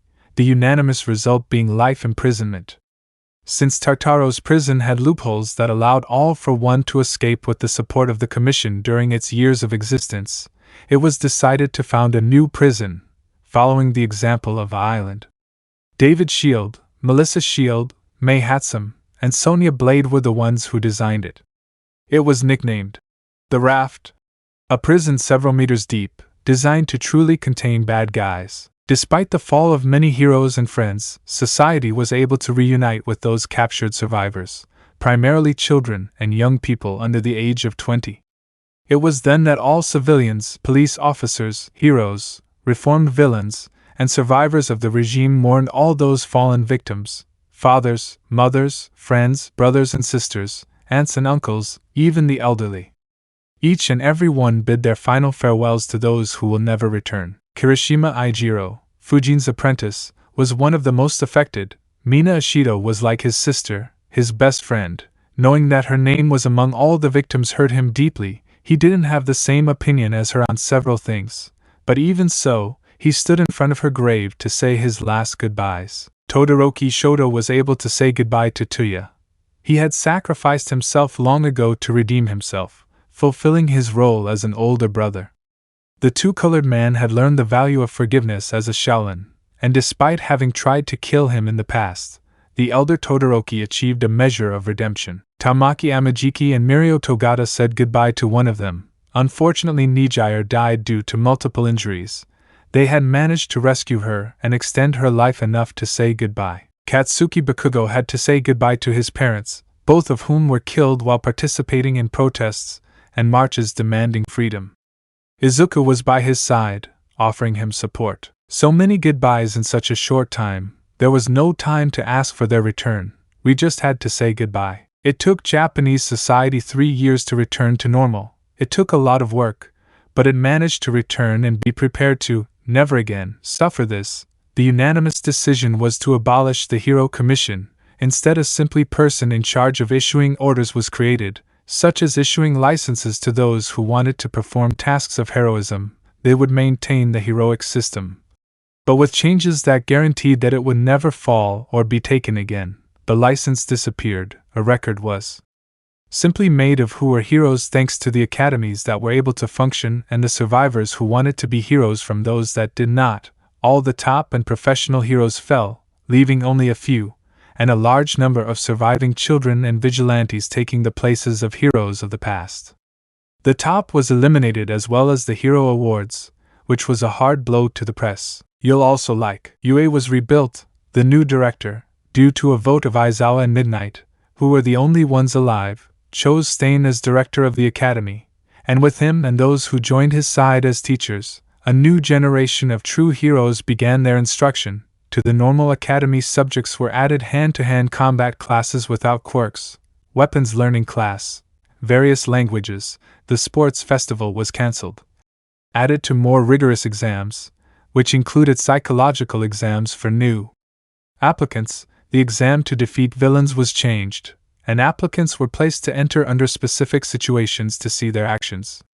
In a short time, UA became the most difficult to enter, and the cradle of heroes that gave pride. Stain cried when he graduated his first batch. After all, he privileged values before laws, saving instead of fighting. It was undoubtedly a good time for the academy. Regarding the UA survivors, they were all received as heroes. They all kept exercising, except for Katsuki Bakugo. He decided to stay in the special forces alongside his teacher Jax, where in 3 years, he managed to be considered and promoted to general. There were couples and marriages everywhere. Izuku married Uraraka at the same time that Kuai Liang gave up the position of Grand Master of the Lin K, becoming part of the clan elders. Becoming the Grand Master, Izuku also gave up the mantle of Sub-Zero, being Kiba at Koda's suggestion, who obtained the mantle. The boy was surprised and very excited by the honor, so he gladly accepted, asking to be the master of the clan heir, something that the green-haired boy would accept. Izuku was very proud of his 2 disciples. They were skilled warriors, and helped in Japan when a hero was required. With Uraraka, the marriage was happy, conceiving 2 children, healthy boys. Major Toshinori Liang, in honor of Almight, as a way to honor his sacrifice, and Killua Liang, the youngest of the couple's children. Todoroki Shoto married Melissa Shield. No one knows how the apprentice of the companion and friend of the new Khan, and successor of One for All, ended up. What they do know is that they had 3 children, 2 girls and a boy. Kirishima Ijiro married Atsuka Kendo, who at first reluctant to get over Tetsu Tetsu gave in to the love of the dyed redhead, forming a family naming her firstborn after the fallen Class B metal quirk user. Kaminari Denki and Ibara Shiozaki ended up together. Little by little the nun and Raiden's apprentice grew closer and forged a family, having 2 daughters. Kyoka Jiro and Hiryu Rin were married, considered new members of the Lin K clan, and were married by the green-haired man himself, as his first act as Grandmaster. Ida Tenya decided to live the life of a hermit, knowing, following the example of the great master Bo Raicho, without giving free rein to alcohol like the master, he dedicated his life to traveling the kingdoms, and training future heroes within them. Hitoshi Shinzo surprisingly married Momo Yaoyorozu and both taught at UA. They had a daughter. Koda Izumi, Aqua, the first apprentice of the new Grand Master, undoubtedly had everything thrown at him, even falling in love with Mahoro Shimano. Both shared moments together, and were even caught in the middle of a twister session by the green-haired boy, the time they conceived Killua, ending in an orgy all 4 of them. Katsuma Shimano, heir of Scorpion, married Eri, who was adopted by Kidana and Liu Kang, remaining as the future matriarch of the clan once Hanzo passes the mantle of leader to the aforementioned. Bakugo decided to adopt a boy. He was visiting Japan. He had just rejected Aizawa's request to teach at UA, and he encountered something unpleasant. A couple of dangers had abandoned a boy of no more than 6 years old. His name was Asta Kanadu, but hearing the reason for his abandonment managed to make Bakugo's blood boil. Asta possessed a quirk called Demon Anti-Quirk. It allowed him to nullify quirks, and his parents, being from the conservative part of society, called him a villain for having that power. Bakugo felt that his heart was touched. If he had been that pedantic Muslim from high school, he would have made fun of that child, and now, as an adult, having trained and been disciplined, he made the best decision of his life: take the child, give him a home and become a father, becoming the father of Asta Bakugo, the future general of the FE, as the boy said. Without a doubt, many managed to prosper. While everyone else forged their families, their children promised to never let such a villain pass them by, aiming to be the best group of combat kids that ever existed. Their parents had their chance, they lived their adventures. It was time to pass the mantle on to the next generation and face the future evils that would threaten the kingdoms. Let me know in the comments below if you guys want the next part. Also check out my other video that has been shown and left. Thank you for watching. If you enjoyed this video, please like and share this video. And have a fantastic day. Bye.